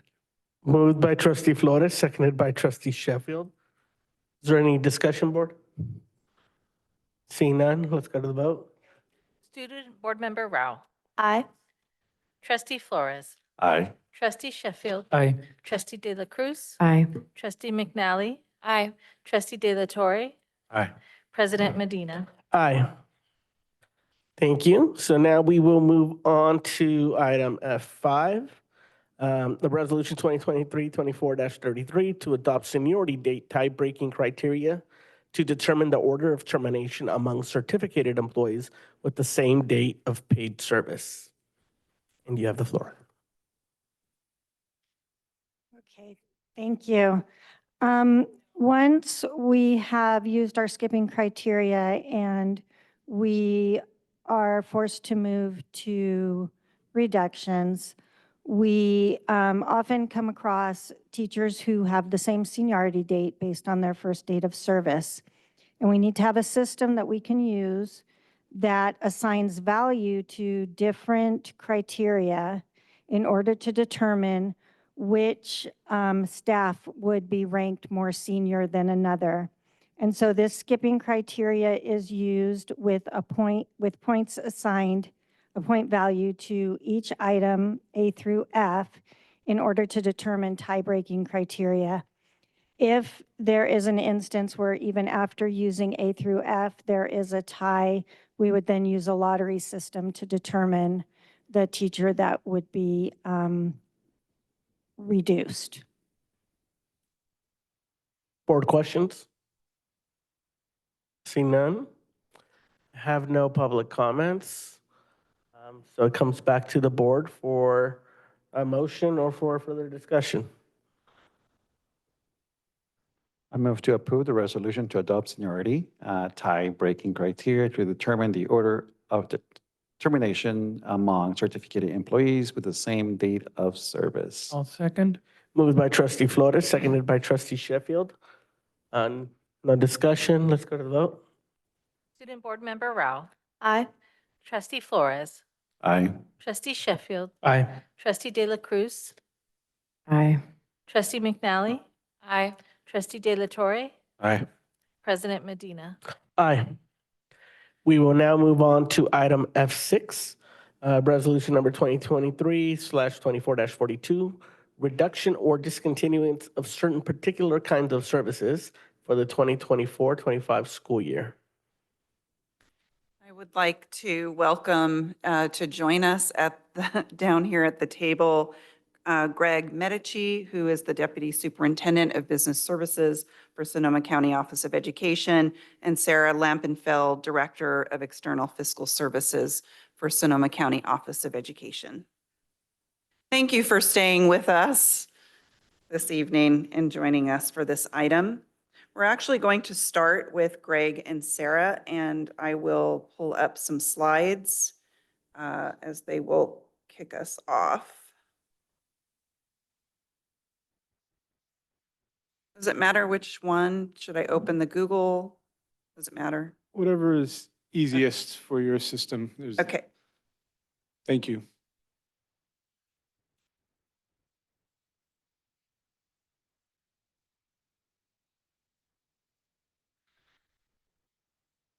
President Medina, the board, Superintendent Trunell, thank you for the invitation tonight to speak on behalf of Dr. Amy Carter and the entire SCO Sonoma County Office of Education team. We appreciate the opportunity to be here. The following slides outline a fiscal update related to not only the state of California, but then Santa Rosa City Schools as Sonoma County Office of Ed and Sarah's Lampenfeld's team has completed their analysis. So beginning with slide 1. In January, the governor proposed his preliminary projections for next year's fiscal budget at the state level. That proposal included some very aggressive and creative accounting to offer suggestions to account for California's projected $58 billion revenue shortfall at the time, which is a combination of previous year's shortfalls due to November tax collections that applied to previous fiscal years, and otherwise projecting revenues going forward both in the current fiscal year and then into next fiscal year. This pie chart here shows that what the governor was attempting to do in terms of particularly keeping school contributions and Prop 98 contributions as whole as possible or as hold harmless as possible for next fiscal year would require a significant dive into the state's reserves as well as some very creative solutions that harken back to solutions almost as creative as Great Recession solutions. In particular, and of note, is that what was the governor's thoughts in January would require this, and to implement these, would require the state to declare a fiscal state of emergency. So that is how serious the state's and the governor's proposal was as of January. So next slide, please, if possible. Thank you. So since January and since the release of the governor's projection, the revenues to the state in the month of January have been confirmed by two of the state's financial authorities, the Department of Finance and the Legislative Analyst's Office, as almost $6 billion short in the current fiscal year of meeting what was already a very kind of stark budget in terms of the governor's expectations for July 1st. So as this graphic in this slide shows that all things equal, the governor's proposal as of January, the purple pieces of the bar graphs are already short by billions of dollars, the green columns for both the current fiscal year 22-23 and next fiscal year 24-25. So we offer this and as context for the fact that the next projection from the governor is going to occur in May during the May revise, and certainly based on January, and then with new and hopefully better information to come in with April tax collections, it's appearing to line up as very, very unlikely that the May revise is any better than this January proposal. And specifically from the Legislative Analyst's Office, the Legislative Analyst's Office is projecting a scenario that is likely much worse than what the January proposal proposes, including recommendations from the Legislative Analyst's Office that may include going as far as eliminating COLA entirely. So again, just for context, and our next slides, which Sarah Lampenfeld will present, are specifically related to Santa Rosa City Schools. Thank you, Sarah. Okay, moving into the next slide. So first, just as we take a step backwards to where we just talked about is the state budget, one key element of that is when they project a COLA, a cost of living adjustment. So just did want to iterate that when the governor proposed his January proposal, it does include a reduction of the COLA, which is significant as we start to move into the second interim report, as we incorporate into those parameters that we had used at first interim. So with your first interim, as we go forward, we also need to look at where we were. So at first interim, you guys were, it looks really strange up there, but qualified certification. So that is important when you're looking. So you're going to certify your budget at first and second interim, and there's a qualification that comes with a certification that comes with that. When you're positive, that means you will be able to meet your current and 2 subsequent years expenditures. When you're qualified, that's indicating that you may not be able to meet those expenditures in the current or 2 subsequent years, absent of something happening, correct? So to fix this, to find a solution to this situation. A negative is where you do not want to be. You don't want to be qualified or negative, but negative is you will not be able to meet your obligations in the current or 2 subsequent years, one of those. So you guys certified at your first interim a qualified certification. And some of the areas that we saw that were contributing to that certification definitely is depleting of reserves through the ongoing deficit spending. So that was something that was articulated throughout the MYP and is something that was depleting the reserves. When something that's contributing to that for you guys is no surprise that there is declining enrollment. And declining enrollment is not just a Santa Rosa City Schools. It is a California issue. So you are not alone. And in particular, Sonoma County is one of the top counties in the state in declining enrollment. So again, you're in good company, but it doesn't help. So if we click on the link there, it's just a little graph. If you click on declining enrollment itself, this is just a simple graph to show what the district has been seeing in 2021. It's an enrollment versus ADA slide. So you can see in that 2021 down to 21, 22, a large decline in what is happening with your enrollment and your ADA. And then we see that it's kind of starting to level a little bit in 22, 23, and then in 23, 24, and then we see a slight decline continuing to happen. So just a picture of what's happening. Also, the ADA has declined and a large part of that is what we saw with some of the absences. So something to be aware of as you guys work on that. If you click back on the words, yeah, to that. Some of the other contributing factors to the qualification of the certification is that ongoing expenditures funded with one-time dollars of about $20 million throughout your MYP. So that is something that, as we've seen a lot of those one-time funds utilized in ways to help support ongoing expenditures.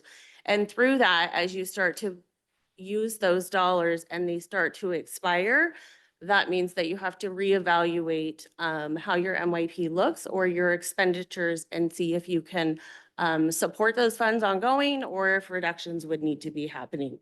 The other major contributing factor is the $17.6 million in expenditure reductions in 25-26, which is a combined amount of identified and unidentified expenditures.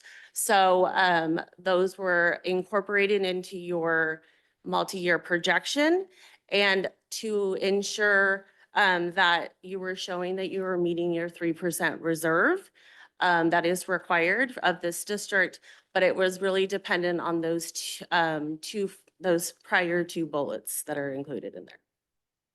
And the next slide.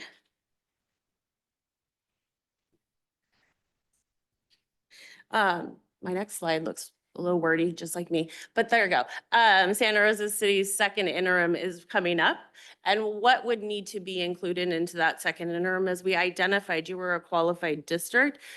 We agreed with your certification. And with that comes some work to ensure that you move back to a positive certification and in good financial stability and fiscal. You're not moving into fiscal insolvency, you're staying on the right path. And with that, we see that you have some more work to identify the additional unidentified expenditures because it was a combination of the 2. So some work through your committee to get a fiscal stabilization plan fully implemented and board approved to be able to say that you are able to meet your financial obligations. As Greg mentioned, the state budget isn't helping the situation. And so that $17.6 million shortfall that you're seeing in your MYP would most likely grow as the COLA has decreased.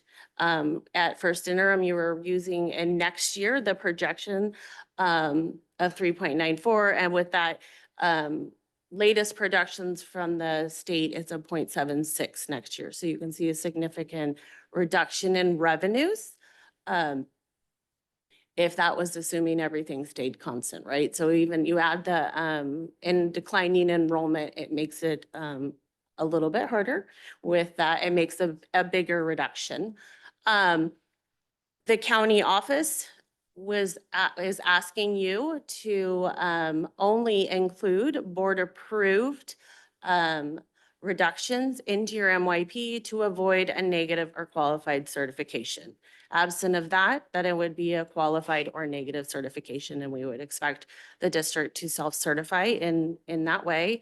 And then also ensure that your second interim includes the incorporation of the parameters of the governor's budget for accurate projections and any locally known information that may have changed through the board or the district, such as fiscal and program changes or commitments the board has made through any other actions, such as, I don't know, if negotiations, anything that was come up would need to be included into that.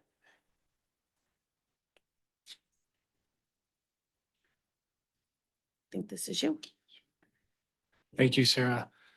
And as kind of a reference reminder, the district did qualify, or previously, the district has kind of, where the district is now, kind of to a degree dates back to the 2016-17 fiscal year, which was kind of, at least for this current string of fiscal years, where one of the original qualified certifications occurred. Since then, the district has swung from qualified to certified, as it's basically attempted to kind of right-size itself in the face of revenue evolutions since that time, as well as certainly expenditure evolutions and revenue evolutions and expenditure evolutions since that time. So we reference this because, and we want to acknowledge the hard work that has been done, certainly by this board and staff and community, as well as the fact that the existing budget committees and to date fiscal stabilization plans have accomplished a lot. And there's certainly a lot remaining. Next slide, please. And specific to this agenda item, which certainly is staff and the board's attempt to kind of continue to meet the kind of financial projections and not live beyond kind of financial needs. We wanted to offer this slide and pose the question: what happens when a district is unable to balance its budget?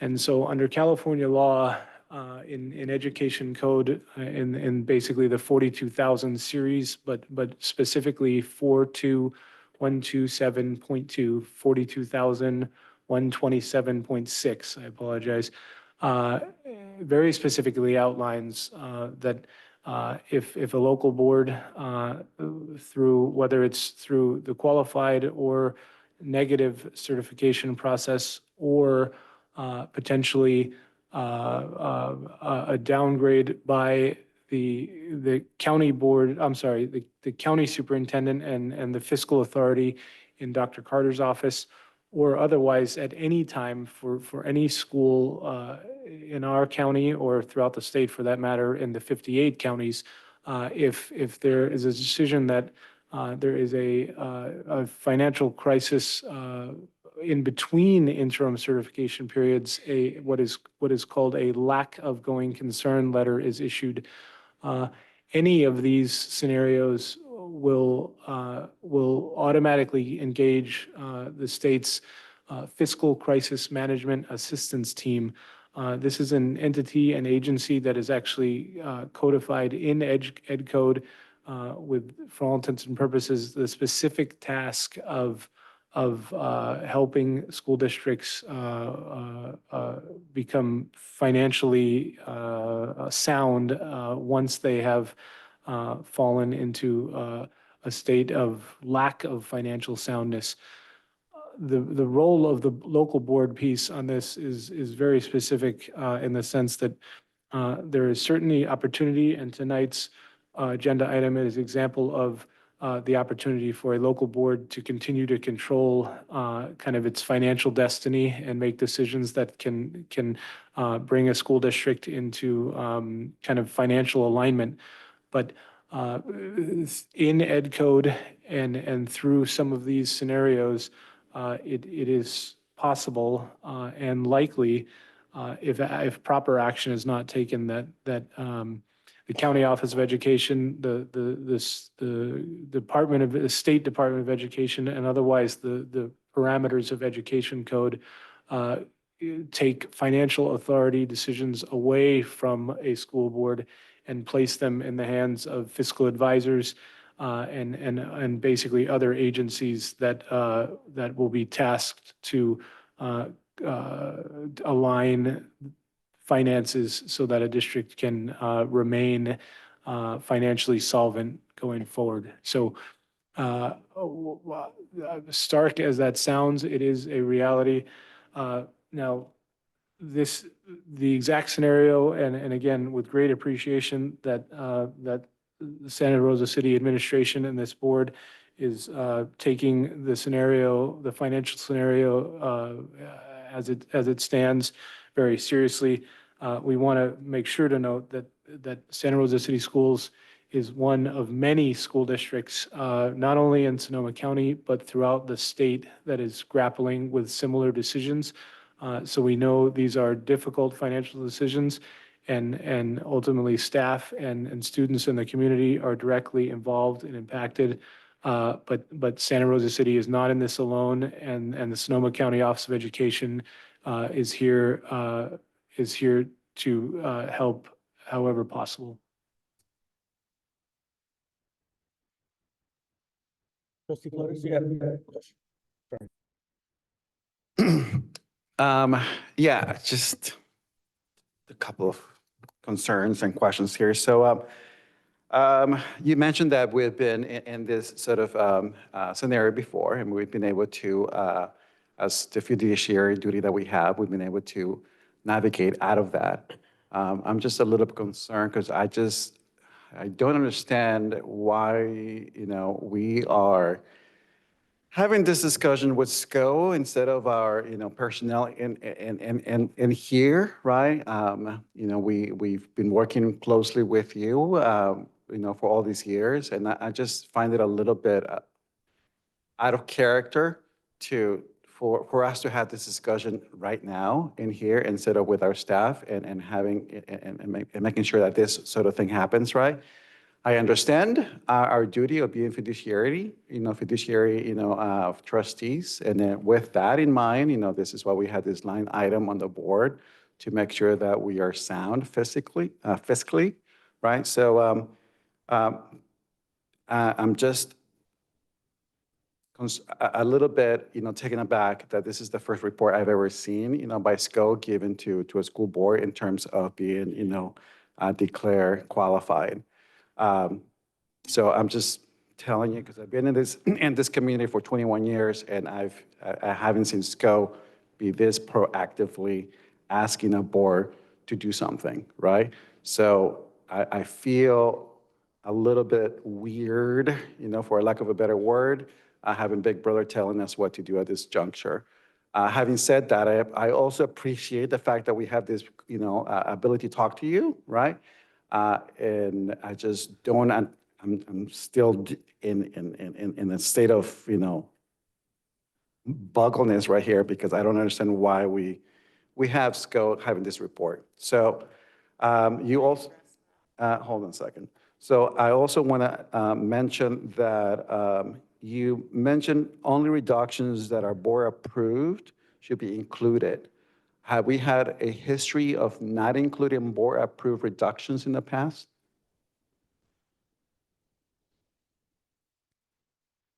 So I will call your attention to that we self-certified as qualified because we didn't have all of the specific reductions identified at that point because we hadn't finished our budget advisory committee process to make those recommendations. So that is something that we've shared when we've been giving our first interim reports, where it's had that line that's been identified as identified and unidentified cuts. That would be that not fully board approved because it wasn't to the detail of what those reductions were or the revenue enhancements. Okay, so we have, that's what I'm hearing. Okay, so thank you for bringing it, because I was just, and then what's the likelihood of Ed Code 42127.6 being enacted, at this juncture after, we go through the motions of talking about reductions for next year? I would certainly encourage the board and staff to continue the difficult work that's being done. If there is kind of further complexities that may face all school districts with the May revise, and then otherwise kind of unknowns were to occur, not just for Santa Rosa City Schools, but by our count, many more school districts in Sonoma County, and then hundreds of school districts in the state of California. The likelihood now more than ever in the last decade or so that a school district would, through unforeseen financial conditions or fully considered financial situation, need kind of extraordinary help under that 42,000 series to recover from financial issues is more likely than I would say any time in the last 10 years. Specific to Santa Rosa City Schools, again, if you continue to work collaboratively to kind of analyze objectively the financial parameters in front of you, then I think that being able to meet your financial obligations would certainly be possible.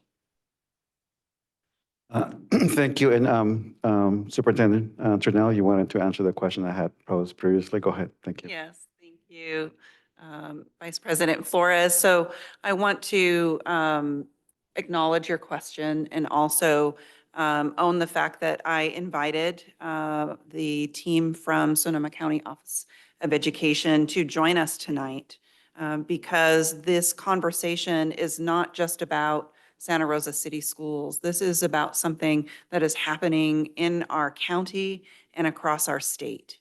And they bring, and obviously they are actually responsible for ensuring that our budget is balanced and that they're a part of our checks and balances process as their fiduciary responsibility. So with that, I appreciate that you've stayed with us, especially this late into the night. I want to recognize Dr. Carter, who's also in the audience, and thank you for having your team and working so swiftly to be here this evening. I think it's really important to recognize that we are not alone in the work that we do and that we have partners who are assisting us in finding solutions when we think about the kinds of reductions that we are considering tonight. So thank you.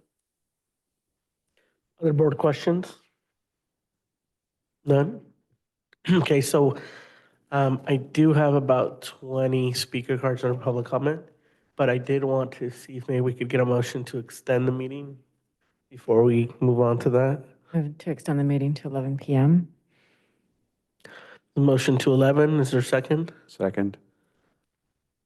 And I just want to note that I'll hold my questions until after public comment, because I think this is an item that I really want to prioritize understanding from our community what their deepest concerns are. President Medina, the SCO presentation wasn't the conclusion. Oh, the information that we sorry. needed to share with you this evening. So before you get to public comment, I would like to invite our SRCS staff to now share their part. Thank you so much. I was like, isn't there more here? Like a lot more? Okay, bring it, Lisa. Sorry, I missed the beginning, so I thought it might have happened already. We're so excited. But we still have the motion to extend the meeting. I think it was to 11. It's moved and seconded. All in favor, please say aye. Any objections? Abstentions? Okay. We were actually okay with you skipping over, but Okay, we will go. So we have here presented a resolution for a reduction in particular kinds of service known as a PKS. The original proposal that we put together called for the reduction of 84.7 FTE, the equivalent of. We have since taken some time to reconcile the resignations, retirements, requests for reduced workload, and non-reelects that we have, and have been able to reduce that number at this point to 65.9 full-time equivalent employees.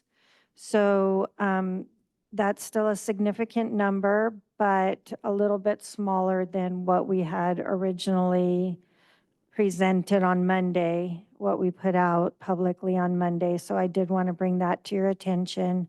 So what we are asking the board to approve is the reduction of, I just made it go away. Yay, technology.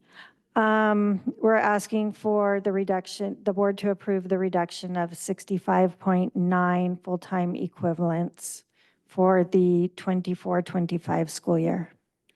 I think in terms of order to approve it, we need to have the specifics to see what all those changes are. Do we have that for the board to look at, or? Yes, and I the record? believe the board has a copy of the updated.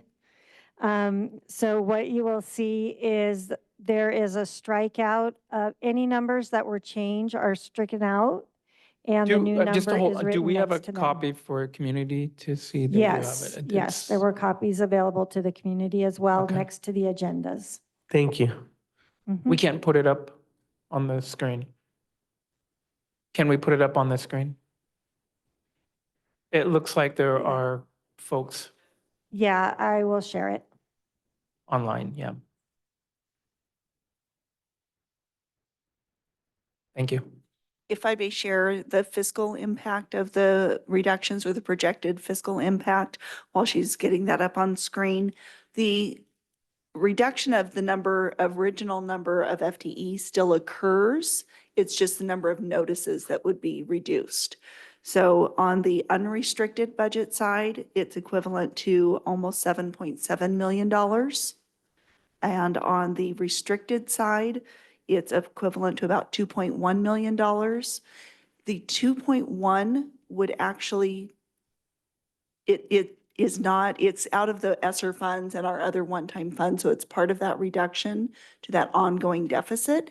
It is not actually reflected in the budget. It would make the budget worse. That is essentially that identified, non-identified number there that. Sorry, can you say that one more time, Lisa? That's a really Sure. important point. So, sorry, if we No, were it's okay. if we were not to issue those notices on the restricted account side, it would be an increase to our unrestricted budget deficit, because we would have to absorb those positions on that unrestricted side. And is there, just a quick follow-up, is there a way of understanding which of the positions hits our restricted versus the unrestricted in this document?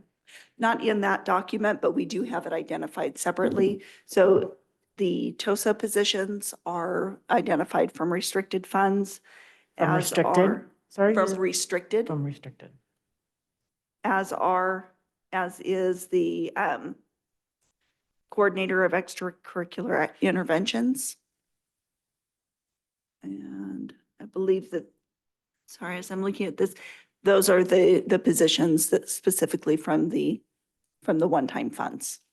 Those were moved into those one-time funds several years ago. And then the extracurricular coordinator was added in those one-time funds just recently. So again, those funds had a timeline to be spent by. We used those to continue ongoing operations as well as provide additional supports. And these were many of these positions were discussed previously by the board, and the one-time funds essentially saved the positions. But now we are at a point where we have to create sustainable programming to be able to right-size our district, to be able to continue to provide quality services for the students that we have. And so the numbers are, we're come to by looking at our enrollments and sticking to the class sizes as in the negotiated collective bargaining agreement, as well as ed code.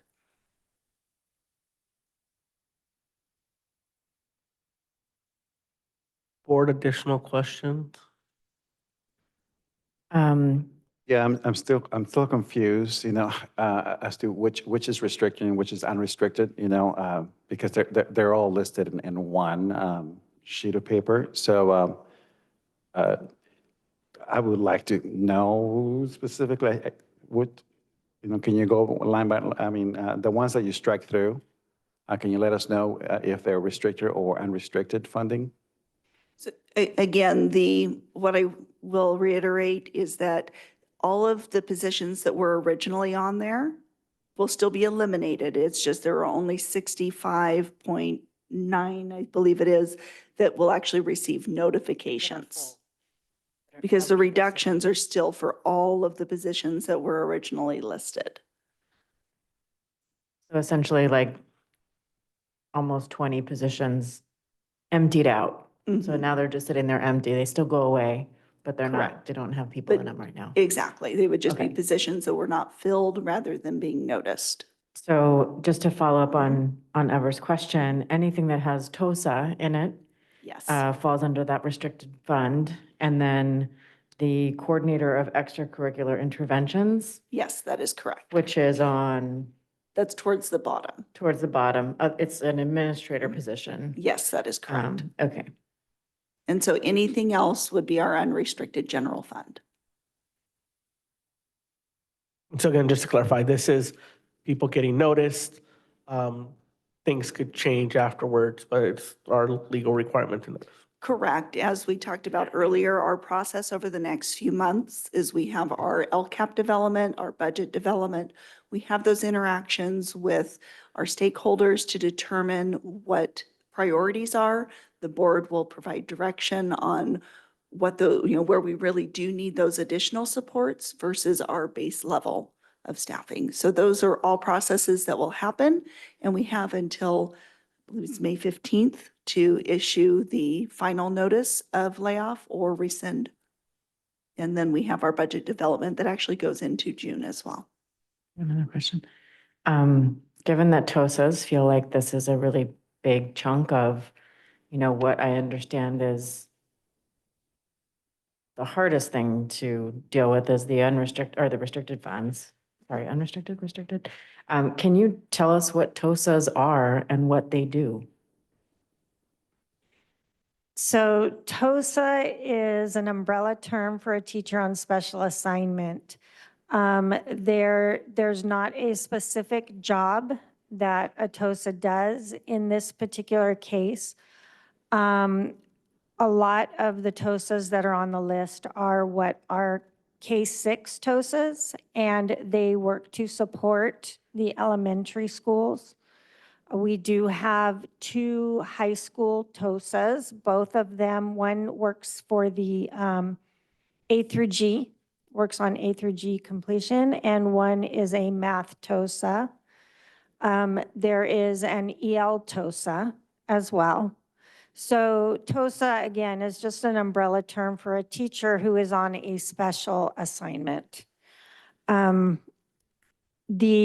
are also site-based TOSAs. So a lot of the TOSAs that you see on the list are assigned to specific sites. So although they are under the umbrella of the district office, they are assigned to specific sites, and their job specifics are really developed in conjunction with the principal at that site. And I apologize, I need to clarify one thing. There are a couple of those TOSAs that are actually currently funded out of LCAP or out of unrestricted funds that are that were specially identified or restricted funds aside from ESSER. So just wanted to let, that there are some, like she mentioned, the A through G TOSA. Yeah, can you That's a identify different those set of A through funds. G? Yeah. Correct, which is still restricted. LCAP, our LCAP, when we reflect that, is our supplemental and concentration. So while it is included in our unrestricted funds that we see, it is actually restricted in that we're limited in how we can spend that. Provide some clarity too. We do have a general job description for a teacher on special assignment. It's the specialization of the work that they're doing that is unique in groups or in single positions in some cases based on the need that we see in our district. And so we know that this is not an easy discussion. It's actually heartbreaking and it was very difficult. I'm trying not to get emotional right now because we are talking about people.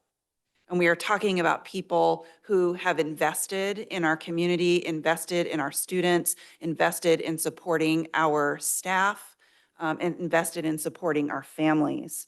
And so it feels like we are losing parts of our family by even looking at a list like this. And it is shocking because we haven't had to make deep cuts in quite a long time.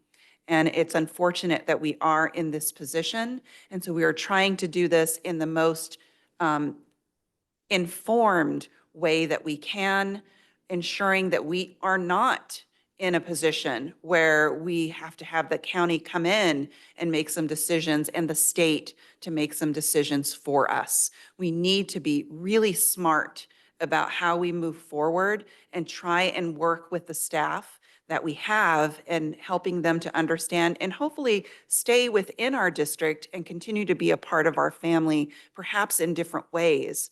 But that is our reality. So we talked about teachers on special assignment. Could you talk a little bit about administrators on special assignment and what that entails? So specifically, our administrators on special assignment this year have been in our wellness and engagement department. So working on attendance, on SARB, on safety, a number of things. These are all, again, tough decisions and choices as to what we will need to prioritize going forward and how we accomplish. The work doesn't go away. We just have to determine how we're going to accomplish it going forward. So we have pretty much all the teachers in special assignment being reassigned, right, into the classroom. And then how many of the administrators in special assignment are being reassigned? Is it all of them too? So both of the administrators on special assignment are not being reassigned. I don't want to share their news, but we did discuss it. They have happy news. Good. But in terms of those positions, right? So Those positions are going away. Okay. So one is in special services, working with the Sunday curriculum. And the other one is in wellness and engagement, working on SARTs and SARBs and attendance. And both of those positions will need to be absorbed into our existing staff. Thank you. Trustee De La Cruz. And I had the question and then it went away. No, okay, I did. Is there a way that we keep the position and shift it into kind of restricted funding? Is there any way to change the color of the position or change the color of the money that sits on the position? So that will depend on each position and the funds that we have remaining available. Okay. So there are, like one TOSA position is actually covered out of Title IV, which that's a potential that could still be used, or that could be used for something else that is maybe determined to be a different priority. So those are all the shifts that need to happen over the next 3 months. And then my last question, maybe, I can't promise, is around kind of following up on what you were sharing, Superintendent Chanel, around the initial decisions about where TOSA's landed was grounded in need. Have we any information to consider around the site locations, the demographics of those schools, how need was determined. I remember this conversation being very equity heavy, and recognizing, the importance of adding additional resources in places that had deeper need. And so I just would love to make sure that we are holding kind of some of that thought process that we had when we created the positions and dedicated these funds to these issues, and how we're going to address, the hole that we leave. Somebody used an analogy today, like when you picked up the rock, you found a giant hole. You can't put the rock back in that hole, right? Because the size of the need was so great when we were trying to fill it in the first place. So could you share a little bit of that information? Do we have any of that analysis available? So it's really going to be, this is where, when we're talking about people, we're looking at credentials, we're looking at their interest, and then we're looking at seniority, we're looking at skipping, we're looking at tie breaking. All of those things start working simultaneously. And so it's not as simple as, if we cut 12, then we can move them and pick and choose where they go and where they land. That's where our other processes come into place. I do want to recognize the fact that we do invest in our staff, and for the individuals who aren't in the classroom, who are tasked with supporting the adults and children at school sites, they do receive additional layers of professional development and training so that they can be that resource. And so that is an investment, and we want to be able to retain that investment if we can. Thank you, Superintendent Chanel. So, all right, board, I'm going to go to public comment, and then can we come back to questions after? Is that okay? All right, so you have 2 minutes to comment on this specific item. I'm going to call 3 names at a time. So the first person, I have Lindsay Nash, followed by Adrián Juárez Cruz, followed by Eloíjas Llamas.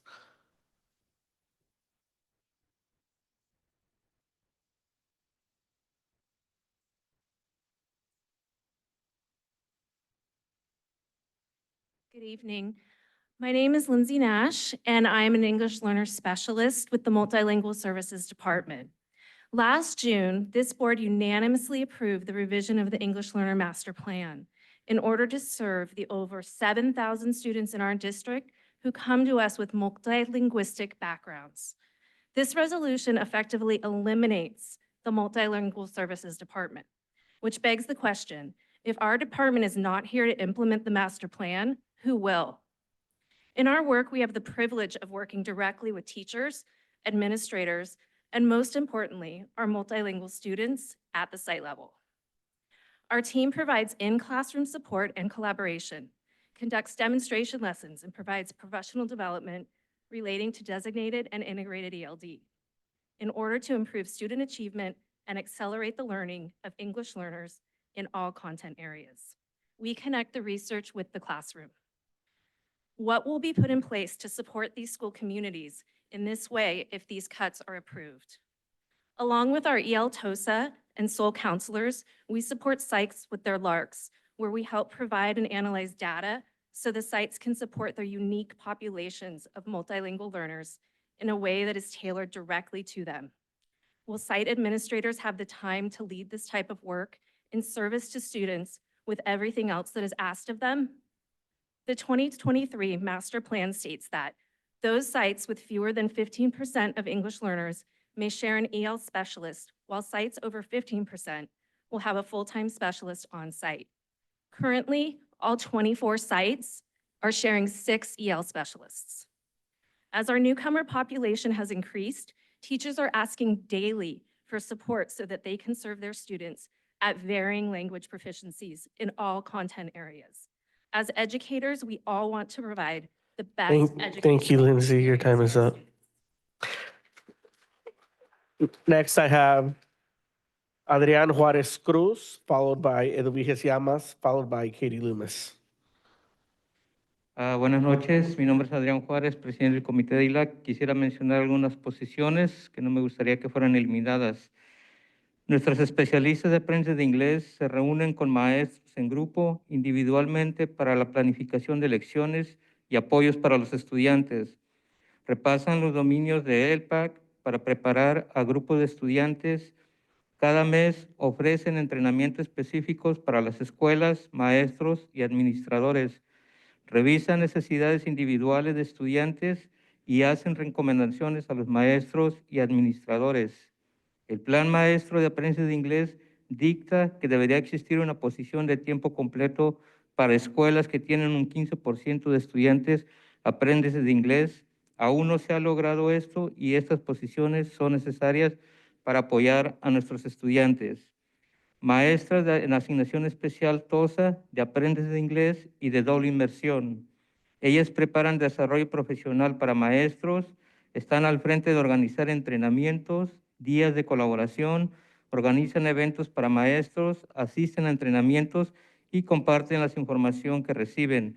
Están al tanto de estudios, pedagogía, ayudan con el Departamento de Educación Especial, investigan y ayudan con material como libros de texto, ayudan con datos e información acerca del rendimiento de estudiantes, planificación de monitoreo de estudiantes. Consejeros conocidos como SOL interpretan transcripciones de materiales de estudiantes recién llegados, interpretan materias ya cursadas cuando no tienen documentación del país de donde viene el estudiante. Apoyan con dar exámenes de Let's Go Learn a estudiantes cuando reciben la calificación de LPAC 4, asisten a reuniones de LAR, presentaciones de ILAC y DILAC, traducen a padre de familia, se reducen con estudiantes y apoyan a consejeros de las escuelas. Muchas gracias, Adrián.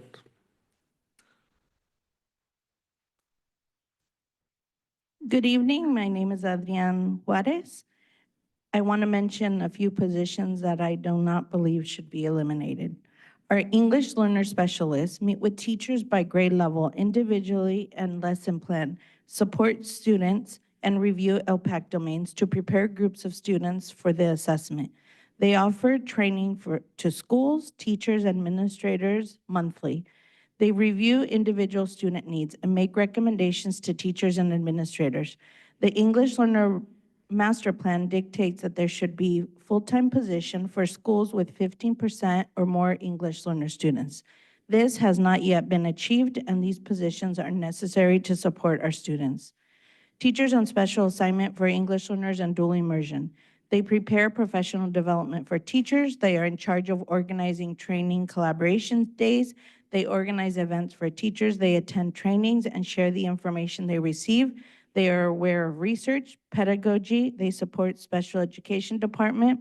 They research, help, and with materials such as textbooks, help with data and information about student performance and student monitoring. Counselors known as SOL. They interpret international transcripts and for recently arrived students. They interpret courses already taken when they do not have the documentation from the country where the student is coming from. They help with giving the Let's Go Learn exam to students when they receive the overall LPAC score. They attend LARC meetings, present to ELAC and DLAC. They translate for parents, meet with students, and support school counselors. All positions and staff, he still had one more paragraph, but this is all he mentioned. Thank you. Next, I have Edwige Lamas, followed by Katie Loomis, followed by Salvador Barrera. My name is Edwige Llamas, and I proudly serve as the Director of Multilingual Services.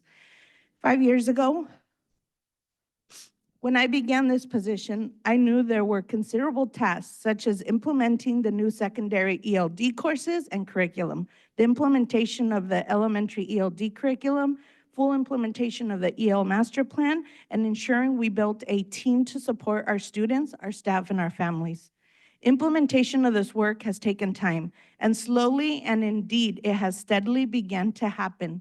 This work includes creation of the Language Acceleration Review Committees to focus on the academic needs of our multilingual learners at each school site, ensuring a data information system to humanize our students by bringing their names and the quantitative data to the forefront, bringing the district EL services into compliance with federal program monitoring, secondary newcomer summer school program for English credit, strengthening collaboration with special services to address long-term English learners and students with IEPs and 504s, and also reclassification.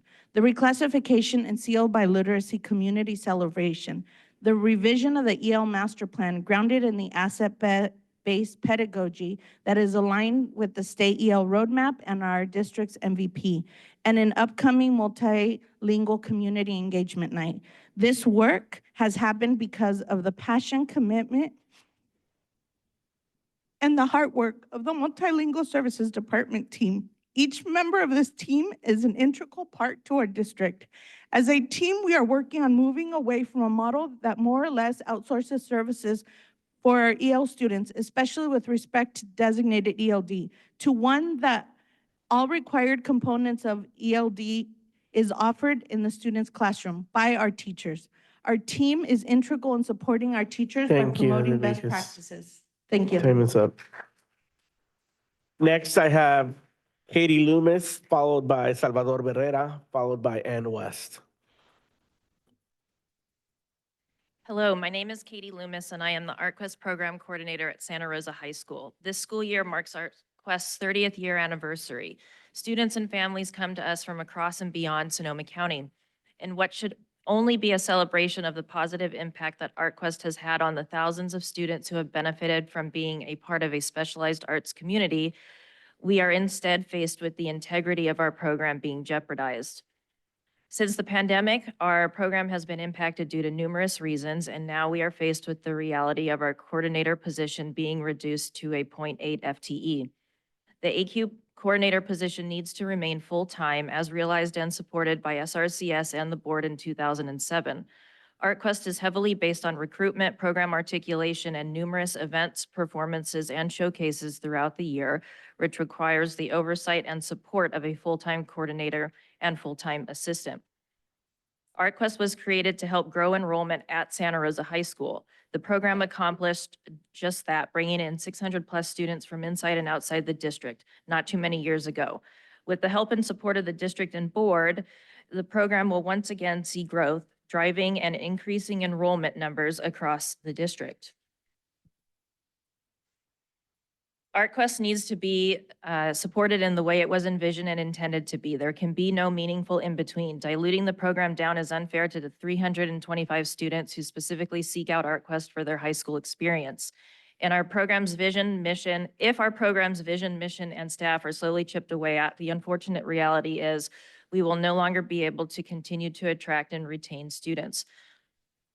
For over a month, our program assistant position has been vacant. While we wait for approval from the cabinet to fill the position, the scope and scale of the program requires the oversight and support of a full-time coordinator and full-time assistant. Reducing either of these will impact the health of the program profoundly. As you made a resolution Thank you, Katie. Your time is recognizing up. March's Arts Education 8 is Thank you. Next, I have Salvador Barrera, followed by Ann West, and Miriam Roja.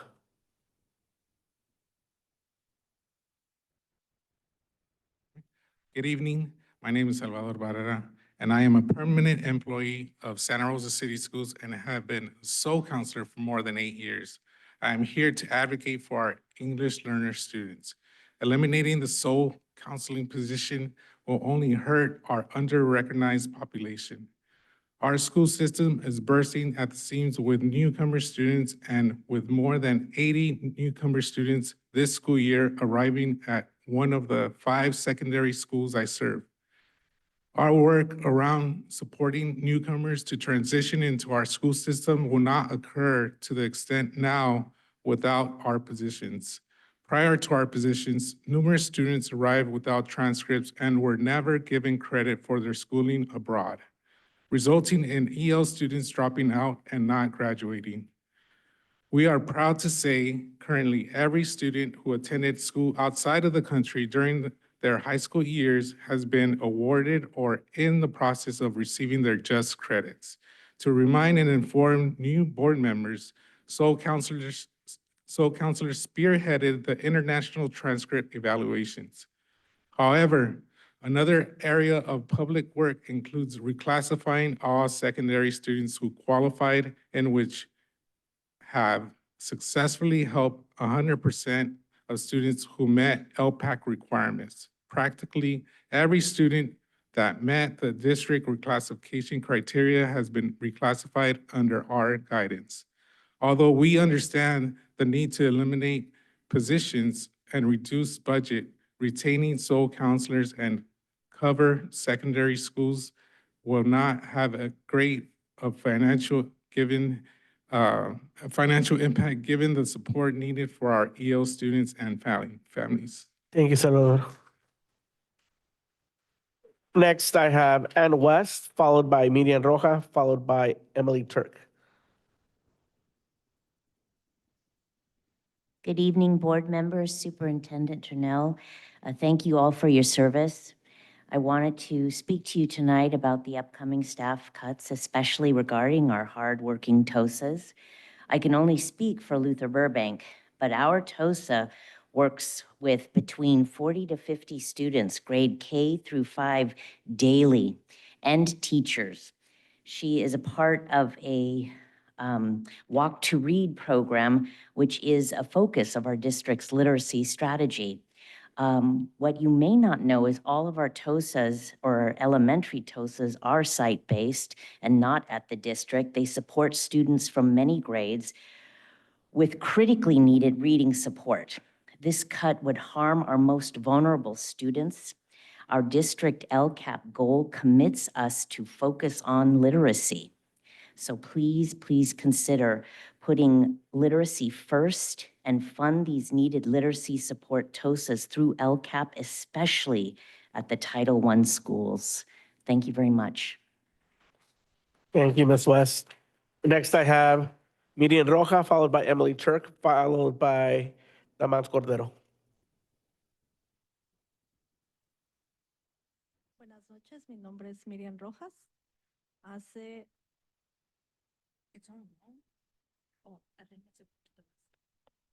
Buenas noches, mi nombre es Miriam Rojas. Yo no traigo un memorando porque creo que es mejor decirlo con las palabras que uno piensa. Hace 8 días me hice presente como socia de DILAC, soy la secretaria, y les puse un ejemplo de mi hija que va a la Universidad de Berkeley. Hoy me entero que quieren recortar muchas personas que son muy beneficiarias para nuestros alumnos de aprendices inglés. Ustedes, la mayoría de ustedes, son representantes hispanos y ustedes deben de saber el sacrificio que uno hace para llegar a donde ustedes llegaron. Good evening. My name is Miriam Rojas. I am a representative of DLAC. A week ago, last time she was here, she gave an example of her daughter that is attending Berkeley. And tonight she finds out that some of these positions that are so important to support English learners are being eliminated. She mentions that some of our board members are Latino and understand the sacrifices that one must do in order to support their students to be successful. Creo que el mejor beneficio que ustedes les pueden hacer a nuestros aprendices de inglés es no recortando esa persona. Ustedes no nada más recortan la persona que necesita el trabajo, recortan 20 alas y sueños que tienen nuestros niños aprendices de inglés. Hopefully I can capture this. She says, by eliminating these positions, you not only eliminate the position of these people, but you cut the wings of 20 people and a lot of dreams and aspirations of the English learner students. Hace 15 días vine a exigir que como madre, hace 20 años las escuelas de Santa Rosa eran las mejores. Ahora como madre estoy buscando una mejor escuela para nuestros hijos. Exijo que nuestras escuelas sean las mejores como hace 20 años. She says tonight she's here. 20 years ago, she had her older children go through this system and they were the best schools. Tonight, she's here and she's seeking the best schools for her children. No corten el sueño de un hispano. Ayúdenlo a lograr hacer ese sueño. Please don't cut the dreams of Latinos. Help them achieve those dreams. Mi hija llegó a donde llegó gracias a otra ayudante para pasar el examen, que es un examen muy difícil de pasarlo. Y si ustedes ponen a un americano haciendo el examen con un mexicano, nadie de los dos lo va a poder pasar. Tengan en cuenta y en consideración las alas y los sueños de sus niños. No me acuerdo qué dijo. I'm sorry, I lost. She said basically her daughter was able to pass a test that if you put a Mexican student and an American student taking the same test at the same time, it's so difficult that it's hard for both of them to pass it, but she passed it. And she passed it because essentially she had that wind under her wings to help her achieve those goals. So please don't take those away. Thank you. Ustedes tienen en sus manos el sueño de sus niños. Exijo que se hagan su sueño realidad. In your hands, you have the dream of those children. I ask that those dreams become a reality. Gracias, Miriam. Next, I have Emily Turk, followed by Damas Cordero, followed by Tara Hashtat. Good evening. My name is Emily Turk, and I am currently a TOSA at Proctor Terrace. I serve students throughout the day that are low in their reading scores, but also EL students and students who have a higher academic need. I implore you to reconsider this decision about cutting these positions. While we are district TOSAs, we spend most of our time at school sites. These positions are not merely expendable ones, they are essential pillars in our commitment to fostering literacy skills, particularly amongst our most vulnerable students. In classrooms across our district, students grapple with myriad challenges that impede their academic progress. For some, these obstacles are insurmountable without additional support. TOSAs play a pivotal role in addressing these challenges head-on. Their presence offers invaluable one-on-one and small group instruction, providing the tailored attention that struggling students desperately need. I have a student, let's call her Sarah. She epitomizes the transformative impact of TOSA intervention. When she first started with me last year, she had extreme emotional outbursts and was far below her peers academically.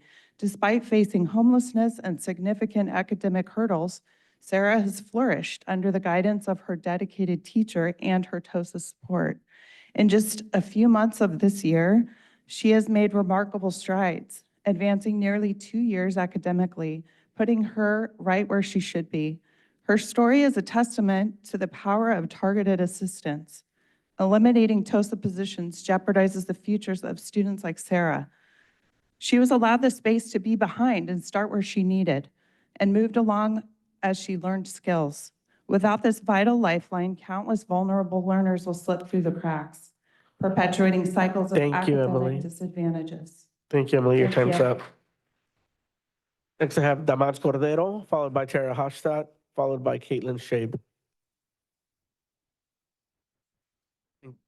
Damas gone. Tara, followed by Caitlin, followed by Dino Baraglini. Good evening. My name is Tara Hochstadt, and I am an elementary EL specialist. I echo all that has been said and written to you from my colleagues. I am part of the collective team serving our multilingual learners as whole children with many assets. We are on the front line at sites every day advocating alongside classroom teachers, site TOSAs, and administrators for equitable access and success for all our multilingual learners. We must continue to remove barriers. This work is layered and complex and takes time, especially when meeting individual needs. We as specialists, EL TOSA, and SOL counselors protect and support all multilingual typologies. And as with each typology, varied resources and strategies are needed to meet the needs within the classroom and school environment. Last year, in 22-23, we had 15 school sites in ASTI and CSI, which the multilingual services team focused heavily on to support. This year, we only have 6 schools here. Our department leads the work of justice. If our department is dismantled, how will Santa Rosa City Schools fully support and implement the EL program? Per U.S. Department of Justice Civil Rights Division, EL students are entitled to EL programs with sufficient resources to ensure the programs are effectively implemented. How will the progress monitoring or exiting EL students from the EL programs and services continue? I ask you about the continued awareness around inappropriately identifying our EL students as students with disabilities because of their limited English proficiency. Our work is heart work, with transformative social emotional learning at our core. And this work is critical, providing ongoing learning opportunities for all. Please support this mind shift and truly provide equitable access to all our multilingual learners and Thank you, families. Tara. Thank you. Next, I have Caitlin Scheib, followed by Dino Baraglini, followed by Rosie Muldoon. My name is Caitlin Scheib, and I am an EL specialist for Santa Rosa City Schools. Thank you for the opportunity to speak on behalf of Multilingual Services, and more importantly, on behalf of our newcomer students. Student enrollment might be on decline, but that's not the case with newcomers in SRCS. Across the nation, we are seeing an influx of newcomers, and SRCS is no exception. According to our Elevation Data Platform, we have seen an increase in newcomer students starting with 274 in school year 21, 424 in school year 22, 458 in school year 23. Meanwhile, in our current school year, we have surpassed that number as of this date. These trends alone should suggest the need for support, but they do not convey the added challenges facing these students, including traumatic experiences, interrupted schooling, and underschooling. This is not to say that our newcomers are defined by challenges. They are bright and linguistically gifted students full of potential. They just need proper supports. To meet this need, for the past 3 years, EL specialists have been in classrooms supporting teachers and connecting our students who could otherwise potentially become lost in our system. As an EL specialist and as an advocate for newcomer students, I implore this board to continue its commitment to equity and not approve the elimination of EL specialist positions as well as their team members, the EL TOSA and SOL counselors. To eliminate these positions is to eliminate a lifeline for one of our most vulnerable student populations. Thank you. Thank you. Next, I have Dino Baraglini, followed by Rosie Muldoon, followed by Ann Seeley. Good evening, board, cabinet, community members. I'm Dino Battolini. I'm an LCAP counselor / SOL counselor. Technically, we're called LCAP counselors. I prepared a written statement, but I'm not going to use it today. I'm going to talk from the heart because I think it's more important to hear the real life coming from a counselor, coming from the heart.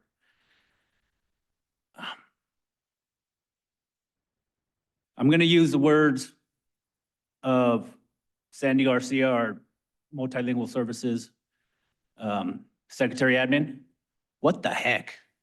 Come on now. When you're looking at this list, we're talking about eliminating 100% of our certificated, non-administrative multilingual department. Why not just do the whole department? Why not get rid of the administrators as well in the Multilingual Services Department? Why? Because it doesn't make sense. We need our administrators there, but we also need our certificated, classified, and everybody else in our Multilingual Services Department to help and support our students. I don't know what the reason was that this came forward to get rid of not support our EL students anymore. I don't know, and I don't really care. But what I do know, that it's not right. Not too long ago, a director from our district office said to the SOL counselors directly, students from Mexico will not receive English credit, but students from Europe will, because there's a different level of English being taught. Thankfully, that person is no longer in this district, but that wasn't that long ago. You heard from students today talking about biases and racial injustices. Why are we getting rid of these positions? Why are we not supporting these students that need it the most? You don't understand how many students we see weekly, not daily, it's weekly, every other week, that are struggling with trauma from the cartels threatening their families, coming over here, Thank you, not knowing the Dino. language. Your time is up. Thank you. Next, I have Rosie Muldoon, followed by Ann Seeley, followed by Ashley Bell. My name is Rosie Muldoon, and I'm an elementary teacher on special assignment. I'm not here tonight to save my job. Because of your investment in me, my knowledge and skills are highly desirable. But I am here to speak of the critical role of elementary TOSA. Our district has invested enormous amounts of time and education in our TOSAs. We have pioneered and guided our schools into the science of reading. Yes, actually using science and research to instruct our students in the ways our brains learn to read. Teachers were not taught this in pre-service training, nor does our current curriculum align with the science. We have brought Orton Gillingham to the forefront of our instruction, which has probably saved the district thousands of dollars in special ed lawsuits. TOSAs are wrapping up a 2-year science of reading professional learning and letters, or language essentials for teachers of reading and spelling. No other local district has done either of these. And now SCO has taken notice of what we have done, and they are beginning to offer Orton Gillingham training and coaching support. That should speak volumes to the positive things we are doing for our SRCS students. Our TOSAs work daily with up to 50 students. We provide interventions. We make sure no student is left behind, ever. In August, we had 65% of first graders not know any letters or sounds and had poorly developed phonemic awareness skills. As of December, we now only have 13 first graders still working on those skills.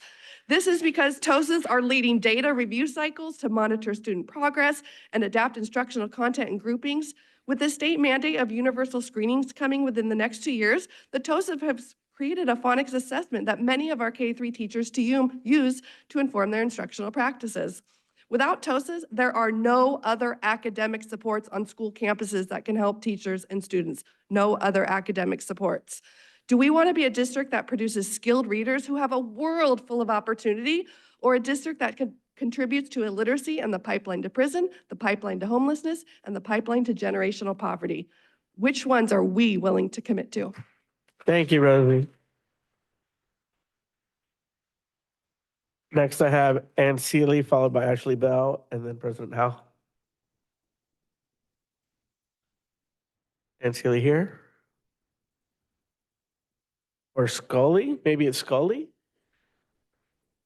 Sorry, I read it wrong. That's okay. Good evening. I am Annie Scully, a secondary EL specialist, and I'm just months from retirement, so I speak in honor of a system rather than my employment. My colleagues have done a brilliant job representing various aspects and data related to the world of multilingual learner services. I'd like to offer a historical perspective. I'll speak of my direct experiences since joining the district in 2004. At this juncture, however, I'm compelled to be unabashedly direct. The history of marginalizing our second language learners, overwhelmingly students of color, is very deep-rooted in our district. My experience, in 2004, I was initially hired as a literacy coach. That team was disbanded after just 3 years. I then had the privilege of some 14 years at LC Allen High School. All that time, all those years, my primary responsibility and focus was second language learners. However, it wasn't until just 5 years ago that our district finally had an EL department. And now that team is to be disbanded. Just last June, this board adopted the EL master plan, but honestly, that effort was for naught. Santa Rosa City Schools must either commit to making the service of nearly half our student population a non-negotiable, or continue this pattern of heartbreaking, cyclic, systemic marginalization. As our director, Director Yamas, is famous for saying, we're not where we want to be, but we're not where we were. And without reconsideration of how you're going to make these choices, this conversation and this cycle will continue. Thank you. Thank you. Next, I have Ashley Bell, followed by Catherine Howe.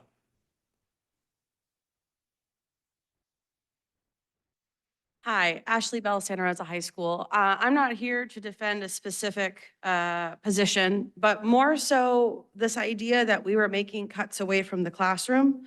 I read this and I see we're only making 3 cuts to administration.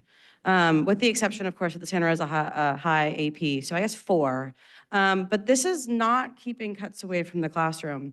I've been here for 8 years, and for every year I've been here, there has been a request to get like some sort of like chart telling us who works at the DO. I haven't seen one yet.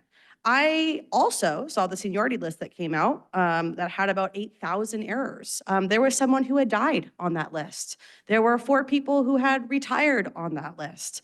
Somehow, despite having a terrible list, we're able to be very specific here. And somehow we are unable to name the people who work at the district office. I can tell you the names of all my students. I can tell you the plays that they've auditioned to, and I can tell you how recently they broke up with their girlfriend and boyfriend. But I could not tell you the number of humans that work at the district office. If we want to keep cuts away from the classroom, leave them alone. Maybe cut some of them. What's an assistant director, executive director, assistant superintendent? There's like 8,000 titles. I couldn't even tell you which one's at the top and which one's at the bottom. If we really want to keep things away from the classroom, that's where the cuts need to happen. All these people work with students.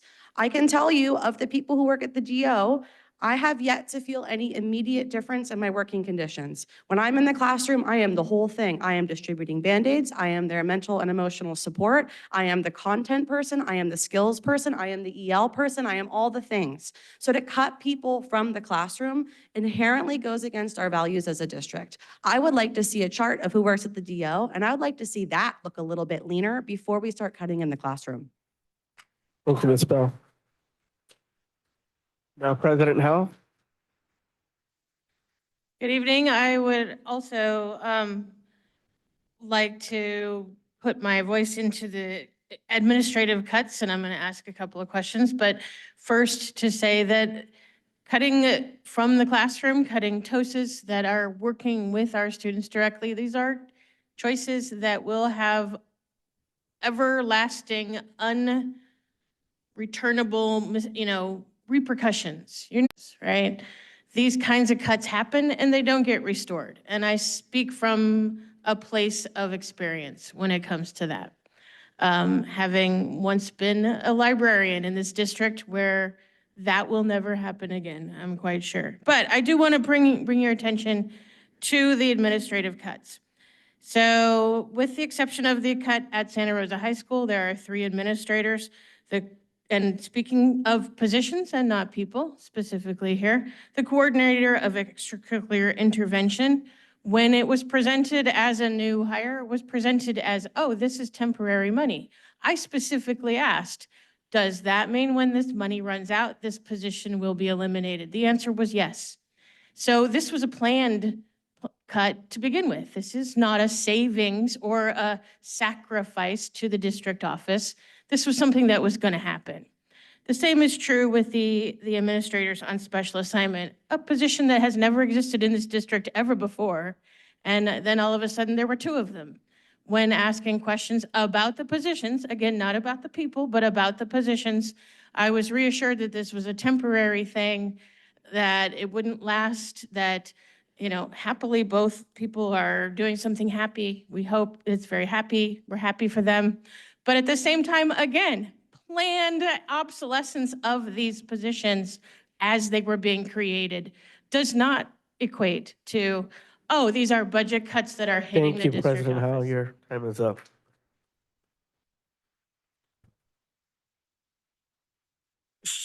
So the item comes back to the board. Any discussion from the board? Go ahead. I would just love to kind of hear a recitation of the criteria that was used to come up with this list.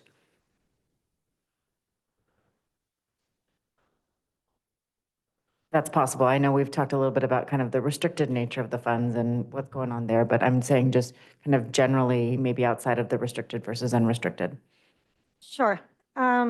So we have contractual limits on our class sizes. And so we took our projected enrollments for next school year and we did calculations based on the projected enrollment and the class sizes to determine the number of sections that would be needed in each subject area. For classes at higher levels, we used a traditional average of enrollment, for example, in higher level math and higher level science classes at each particular school site. So it was specific to that school site. And we used those percentages to calculate the number of sections that would be needed based on the number of 11th and 12th graders at that school site. So we did calculations based on projected enrollment in order to determine the number of sections needed. Additionally, we looked at sections that were below 25 that typically should be at around 33, and took those into consideration as well when looking at some of our electives. Thank you. My second question is, what happens if we don't adopt this tonight? That's what I was going to say. Two things. One, we would have to bring back additional cuts, and it would have to happen before no later than the 13th, and then all of the notices have to be issued. It creates an issue as far as meeting those timelines, because if we miss those, then reductions can't happen. That then throws us into severe, that then leads us to potentially the options that Mr. Medici explained. Taken over by Big Brother, ever, is that what? Or playing chicken with the state, essentially, right, in the county? Okay, thank you. So just to be clear, we have until the 15th. We have a board meeting on the 13th. If we delay to approving something on the 13th, it's a matter of getting all that work done in 2 days. And all that work done means putting notices together? It means delivering them, meeting with the people and personally delivering those, or certified mail or certified mail. So there is a legal timeline, and if we miss that for some reason, then essentially it's nullified. And so that's the reason for the timing as far as bringing it at this one. These would not also be the end of budget reductions that we would be looking at. So it's more than just this, that we would be looking and bringing recommendations for action on the 13th. So the timeliness of us being able to have that happen is the reason for the need to act on it tonight, or the recommendation to act on it tonight. I will reiterate that this is the preliminary notice. This is not final. There are things that happen over the next few months related to the budgetary development process, and evaluating the services that we provide back. We have our base level that we need to get to, and then we need to identify what those services are that need to be added at each site or at each level to provide that equity. That's really important, Yeah. and for the public to know that yes, there is doom and gloom, but there's also a process, and this is going on, and the takeaway maybe for those listening is that, we're in the middle of that process. I didn't mean to cut you off, but. No, I think so. I think the hard part for me is I'm definitely worried about our English language learners and all the work that we put over these past few years towards that issue. Rosie's speech just hit me really hard. That was very powerful. I feel like I want something more to be presented to us, some alternatives. I don't feel like there's an understanding of what would happen if these are the cuts that we have to make, because this is the notice that we gave, and then we're limited to this. I would be more comfortable with maybe a larger number of notices, that then in the end, we wouldn't have to make those cuts. So the concern that I hear is that period of time in notifying folks. It sounds to me like certified mail works. So if we brought it on the 13th, all the notices were already ready to go and certified, put in the mail the 14th, we might be in compliance. I don't know how difficult that is, but I'm kind of leaning towards, can we come back with something? Superintendent Trinello? Just want to, I understand the need to continue consideration. This is not easy, as I mentioned before, as we look at many people in the room who are connected to this decision. It is preliminary, and it satisfies one step in our legal obligation to make sure that we are being fiscally responsible. It doesn't mean that in the end, all of these cuts will actually happen because there are a variety of moving parts. Certainly, I've been a part of the work over these past years under my tenure to grow the EL department, along with the team that is here. So I'm very proud of the work that has been done, and it is heartbreaking to consider where we're at right now. Any position that isn't literally standing in a classroom with a connection of a number of students on a roster is considered not to be directly in the classroom. And so I can cut every administrator at the district office and we still would not have enough cuts. Because to be really honest, there aren't that many of us at the district office. The majority of our administrators are at our school sites, and I will not cut those positions because they are also extremely vital to how teachers and staff are supported. So if it is the board's pleasure, we will bring this back. We will consider other options. We certainly don't like any option to cut. We would prefer that we didn't. And so I'm just saying now that if that was your ask, we will do that. The difference here is that we have an opportunity to work individually with individuals. That's a little redundant, but to have that human connection when we're having these tough decisions versus sending out notices without that personal touch. So that is the difference, and we will be forced to do mail only if we wait until the 13th. And just to clarify, the mail only is the legal requirement, but the Correct. personal touch could still follow. I mean, well, I guess, yeah, it's impersonal at that point. But yeah, it's totally different. Sorry. I have a trustee La Torre and trustee Sheffield. As difficult and painful as these discussions are, and I really appreciate everybody taking the time and energy to express your concerns. They're extremely valued. I'm really not comfortable pushing this decision off until the 13th, limiting us on time. Now, just for clarity, this is the first round that we have to discuss, and there will be more discussions on the 13th. So if we push these off on the 13th, that is going to add tonight to whatever additional cuts we have to discuss on the 13th. There's no way to fulfill legal requirements, and I'm just not comfortable if we are attempting to be fiduciarily responsible that we put ourselves under that type of constraint.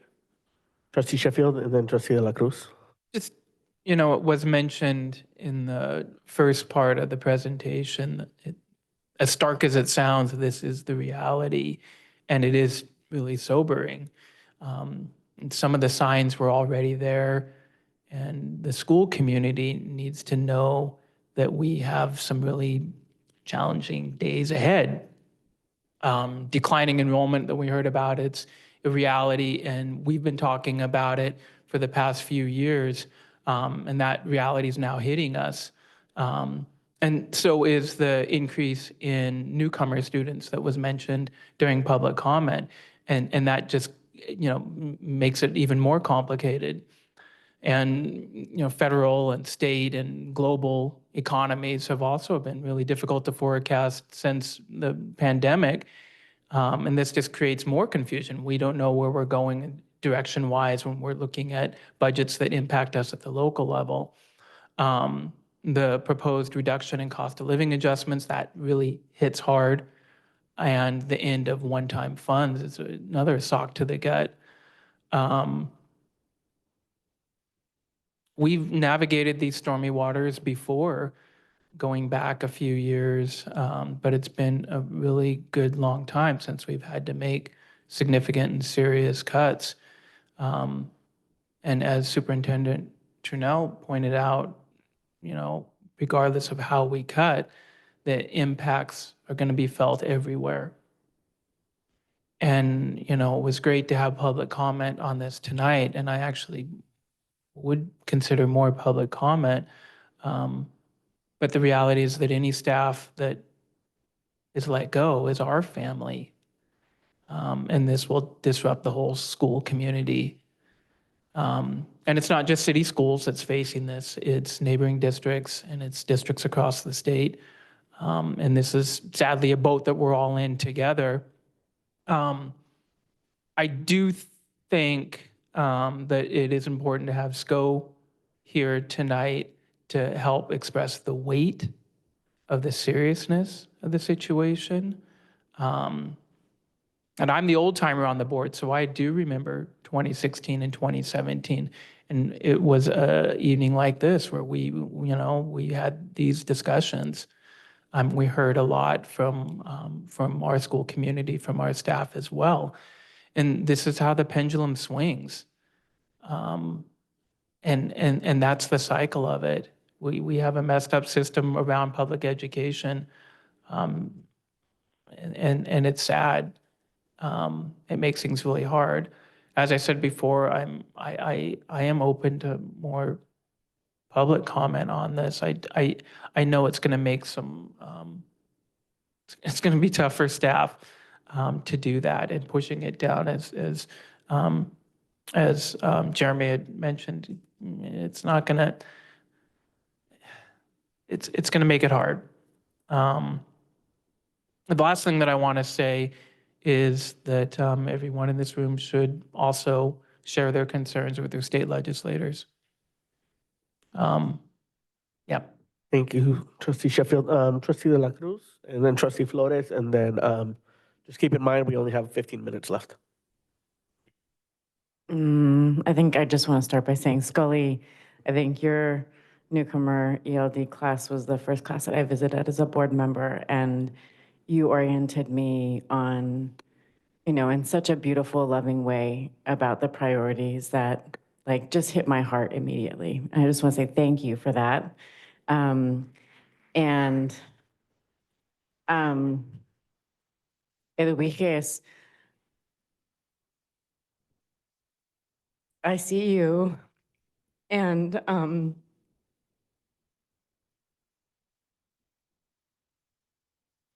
there is no more fundamental definition of belonging than finding people who speak to you and you can understand, and they can pronounce your name the way your parents do. And when we brought you in to develop this program, I just remember feeling such a sense of hope that because you just got it.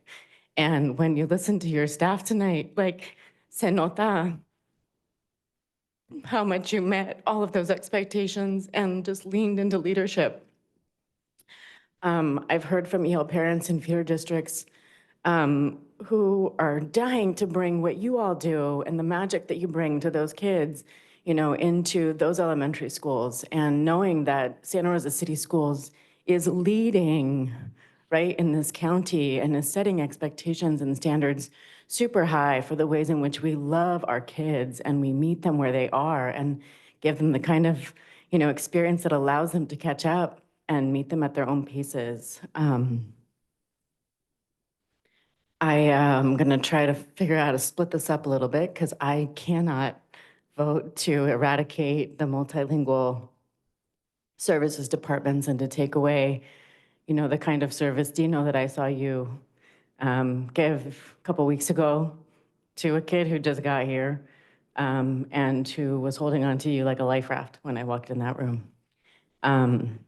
So my recommendation tonight is that we approve a great majority of these cuts that are super hard, but that we pull out the multilingual EL programs and the SOL counselors, and we find a way to at least revisit this part of the conversation, because I think recognizing that, yes, this is a first step, that we will be engaged in a process, but this is not the foundation that I want our first step to be on.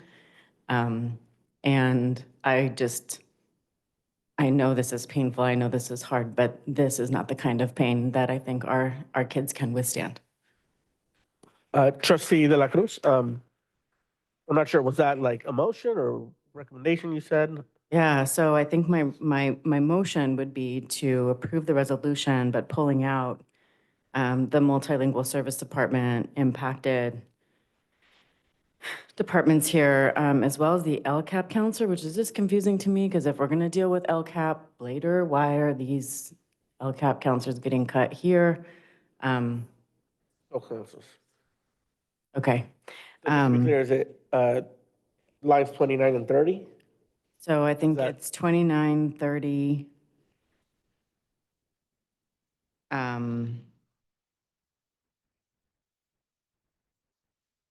And then are there TOSAs who were specific to ELD or EL that are part of that multilingual service department? I'm seeing yes.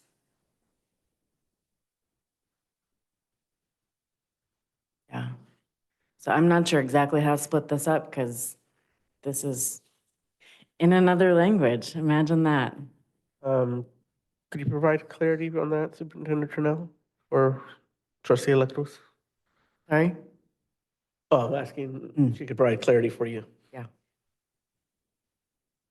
I'm sorry, what is the clarity on? On which TOSAs are English learner assigned TOSAs? Is that the correct question? That are assigned to the multilingual service department. So I'm going to ask Dr. Zanz to break that down. So the Multilingual Services Department, in terms of certificated employees, is one EL TOSA who serves grades TK-12, 6 EL specialists, and the 2 LCAP counselors. LCAP counselors are their official names, although their code word is soul counselors serving our language learners. So you said 1, 6, and 29, 30? There is a dual language immersion TOSA as well. Could you tell me what line item that is? Yeah.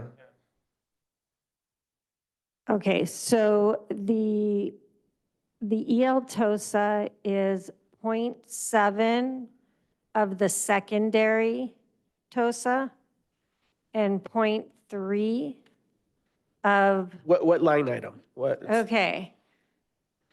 You make me put my glasses on, take my glasses off, let's see.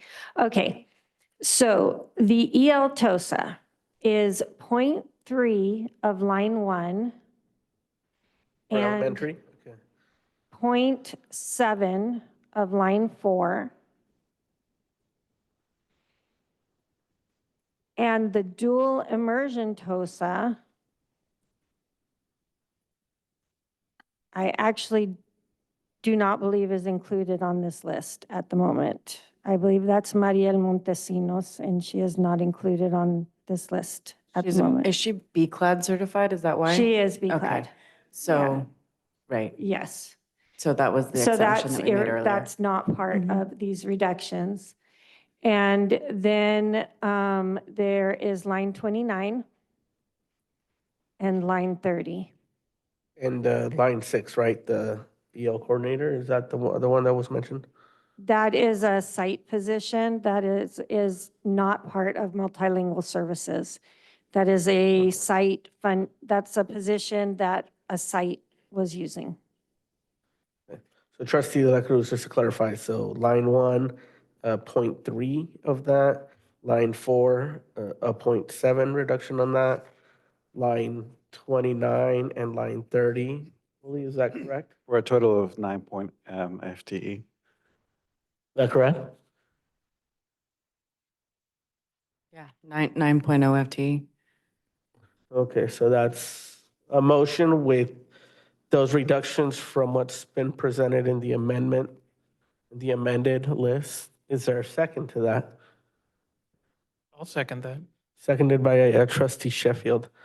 So I think just with that, that would mean that at the March 13th meeting, staff would have to come with some additional recommendations, but at least now they would have the rest of this to work with for now. Well, and I'm wondering to Anna's point, if we're able to get out, with a human touch, the majority of notices on this list, that might also create some wiggle room, right? For people to make individualized decisions about early retirement, about, ways in which we're going to work together as a school community to lighten the impact of this hit.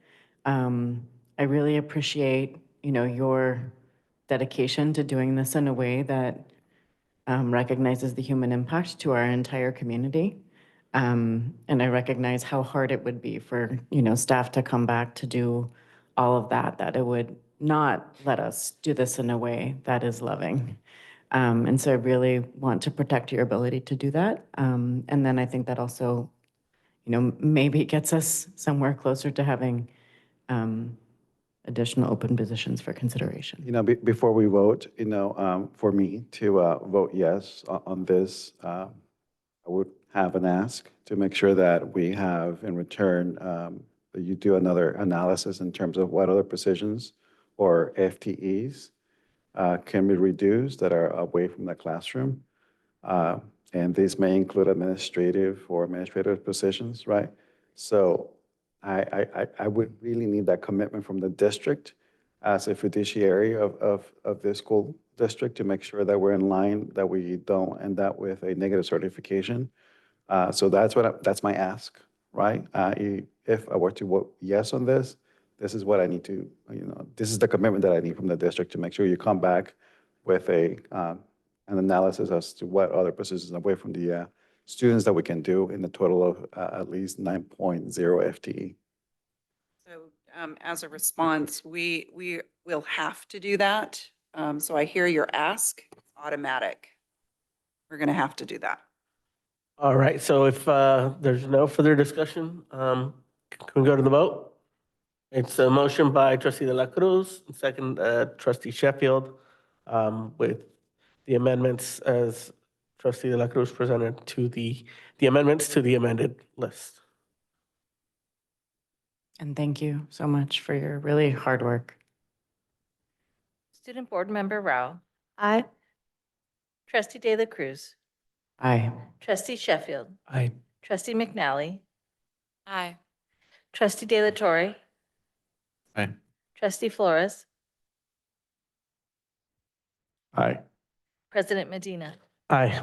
Thank you. We'll now move on to item F9. I just want to note that we've got like 4 minutes left, so do we need to extend again? Board policy doesn't allow us to. We're not allowed to. No. Oh. So item F9, second read with the amendments to the board policy on animals at school. I'd like to move to adopt option 2 of the draft revised policy. I'll second. Motion to adopt option 2. There's a second. Any questions of staff No. or clarification from folks? Do we have any discussions? Any That's what I'm asking. Blue card? blue cards? Yeah, good question. I do have one blue card. Cynthia McDaniel. Okay. Okay, there's no, okay, take a vote. Back to the board. Any discussion? Vote. Student Board Member Rao. Aye. Trustee De La Cruz. Aye. Trustee Sheffield. Aye. Trustee McNally. Aye. Trustee De La Torre. Aye. Trustee Flores. Aye. President Medina. Aye. Moving on to F10, election of 2024 CSBA Delegate Assembly.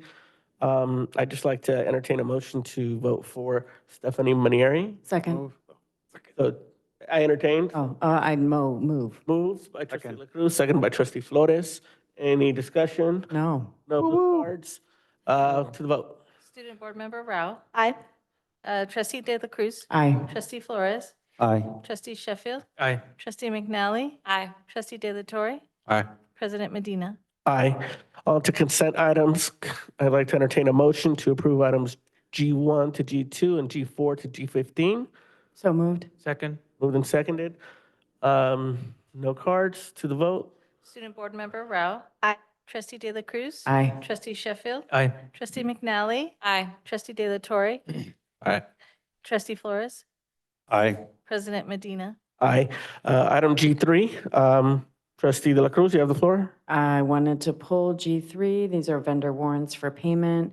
I wanted to pull or highlight in particular a charge on page 6 of 12 of the vendor warrant list. There is a charge there for $37,000. My understanding is that this is, oh wait, is that the right page? Yeah, check 0350650. Thank you.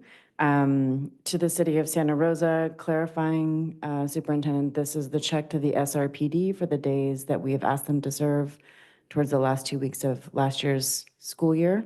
That is correct. Okay, thank you. Anything else or, okay, is there a motion to approve item G3? No. Entertainment of the motion, nobody? Okay, we need to approve the checks. Lisa, do you want to explain, because all of these people on this vendor warrant will not get paid? Yeah, Is there a way for me to move to approve all of the rest of the vendor payments except for check? The check was cut. So the process and the way that this has worked and that is standard operating is that the warrants are paid based off of good faith, off of other authorizations and agreements. And then they are ratified by the board. So all of these payments have already been sent. The issue would be if that one is not approved. I honestly don't know what the ramifications of that are, because it was made in good faith based off of the conditions at the time, under the superintendent's authority. Thank you. I make a motion to approve F3 under the clarification that that is not a hit on our direct budget, correct? It was paid out of safety funds that we had, one-time funds carried over. so I have a motion by trustee La Torre. Is there a second? No second. Okay, how about I entertain a motion to approve all checks except for 0350650? Can I entertain that? Somebody want to move that? Move to approve? Move to approve. Is there a second? Second. Okay, any discussion? No? To the vote on that? Student Board Member Rao? Aye. Trustee Sheffield? Aye. Trustee De La Cruz? Aye. Trustee McNally? Aye. Trustee De La Torre? Aye. Trustee Flores? Aye. President Medina? Aye. Can I ask for direction for this check to be brought back at our next meeting with maybe clarification as to what happens if we don't approve? Is there any issue with that? So what's going to happen is the funds were already sent to the city. So I don't see how we ask for that money back. Okay, so then does somebody want to make a motion to approve that? I'm just entertaining. Anybody? Look, I'm not going to approve stopping payment on the check. It's done. It's unfortunate. This is where we're at. So yeah, I'll make the motion. Moved by trustee Second. Sheffield, Second. second by trustee La Torre. Let's go to the vote. Student Board Member Rao? Aye. Trustee Sheffield? Aye. Trustee De La Torre? Aye. Trustee De La Cruz? No. Trustee McNally? No. Trustee Flores? Aye. President Medina? No? Okay, now we will go to the approval of the minutes for the previous regular meeting. I lost my. Move to approve the meeting minutes for February 14, 2024. Second. Moved and seconded to the vote. Student Board Member Rao? Aye. Trustee De La Cruz? Aye. Trustee Sheffield? Aye. Trustee McNally? Aye. Trustee De La Torre? Aye. Trustee Flores? Aye. Trustee Medina? Aye. President Medina? All right, next. Move to approve the minutes of the special board meeting held on February 21st, 2024. Second. Vote. Student Board Member Rao. Aye. Trustee De La Cruz. Aye. Trustee De La Torre. Aye. Trustee Sheffield. Aye. Trustee McNally. Aye. Trustee Flores. Aye. President Medina. Abstain. We're out of time. So I'm just gonna adjourn. Meeting adjourned.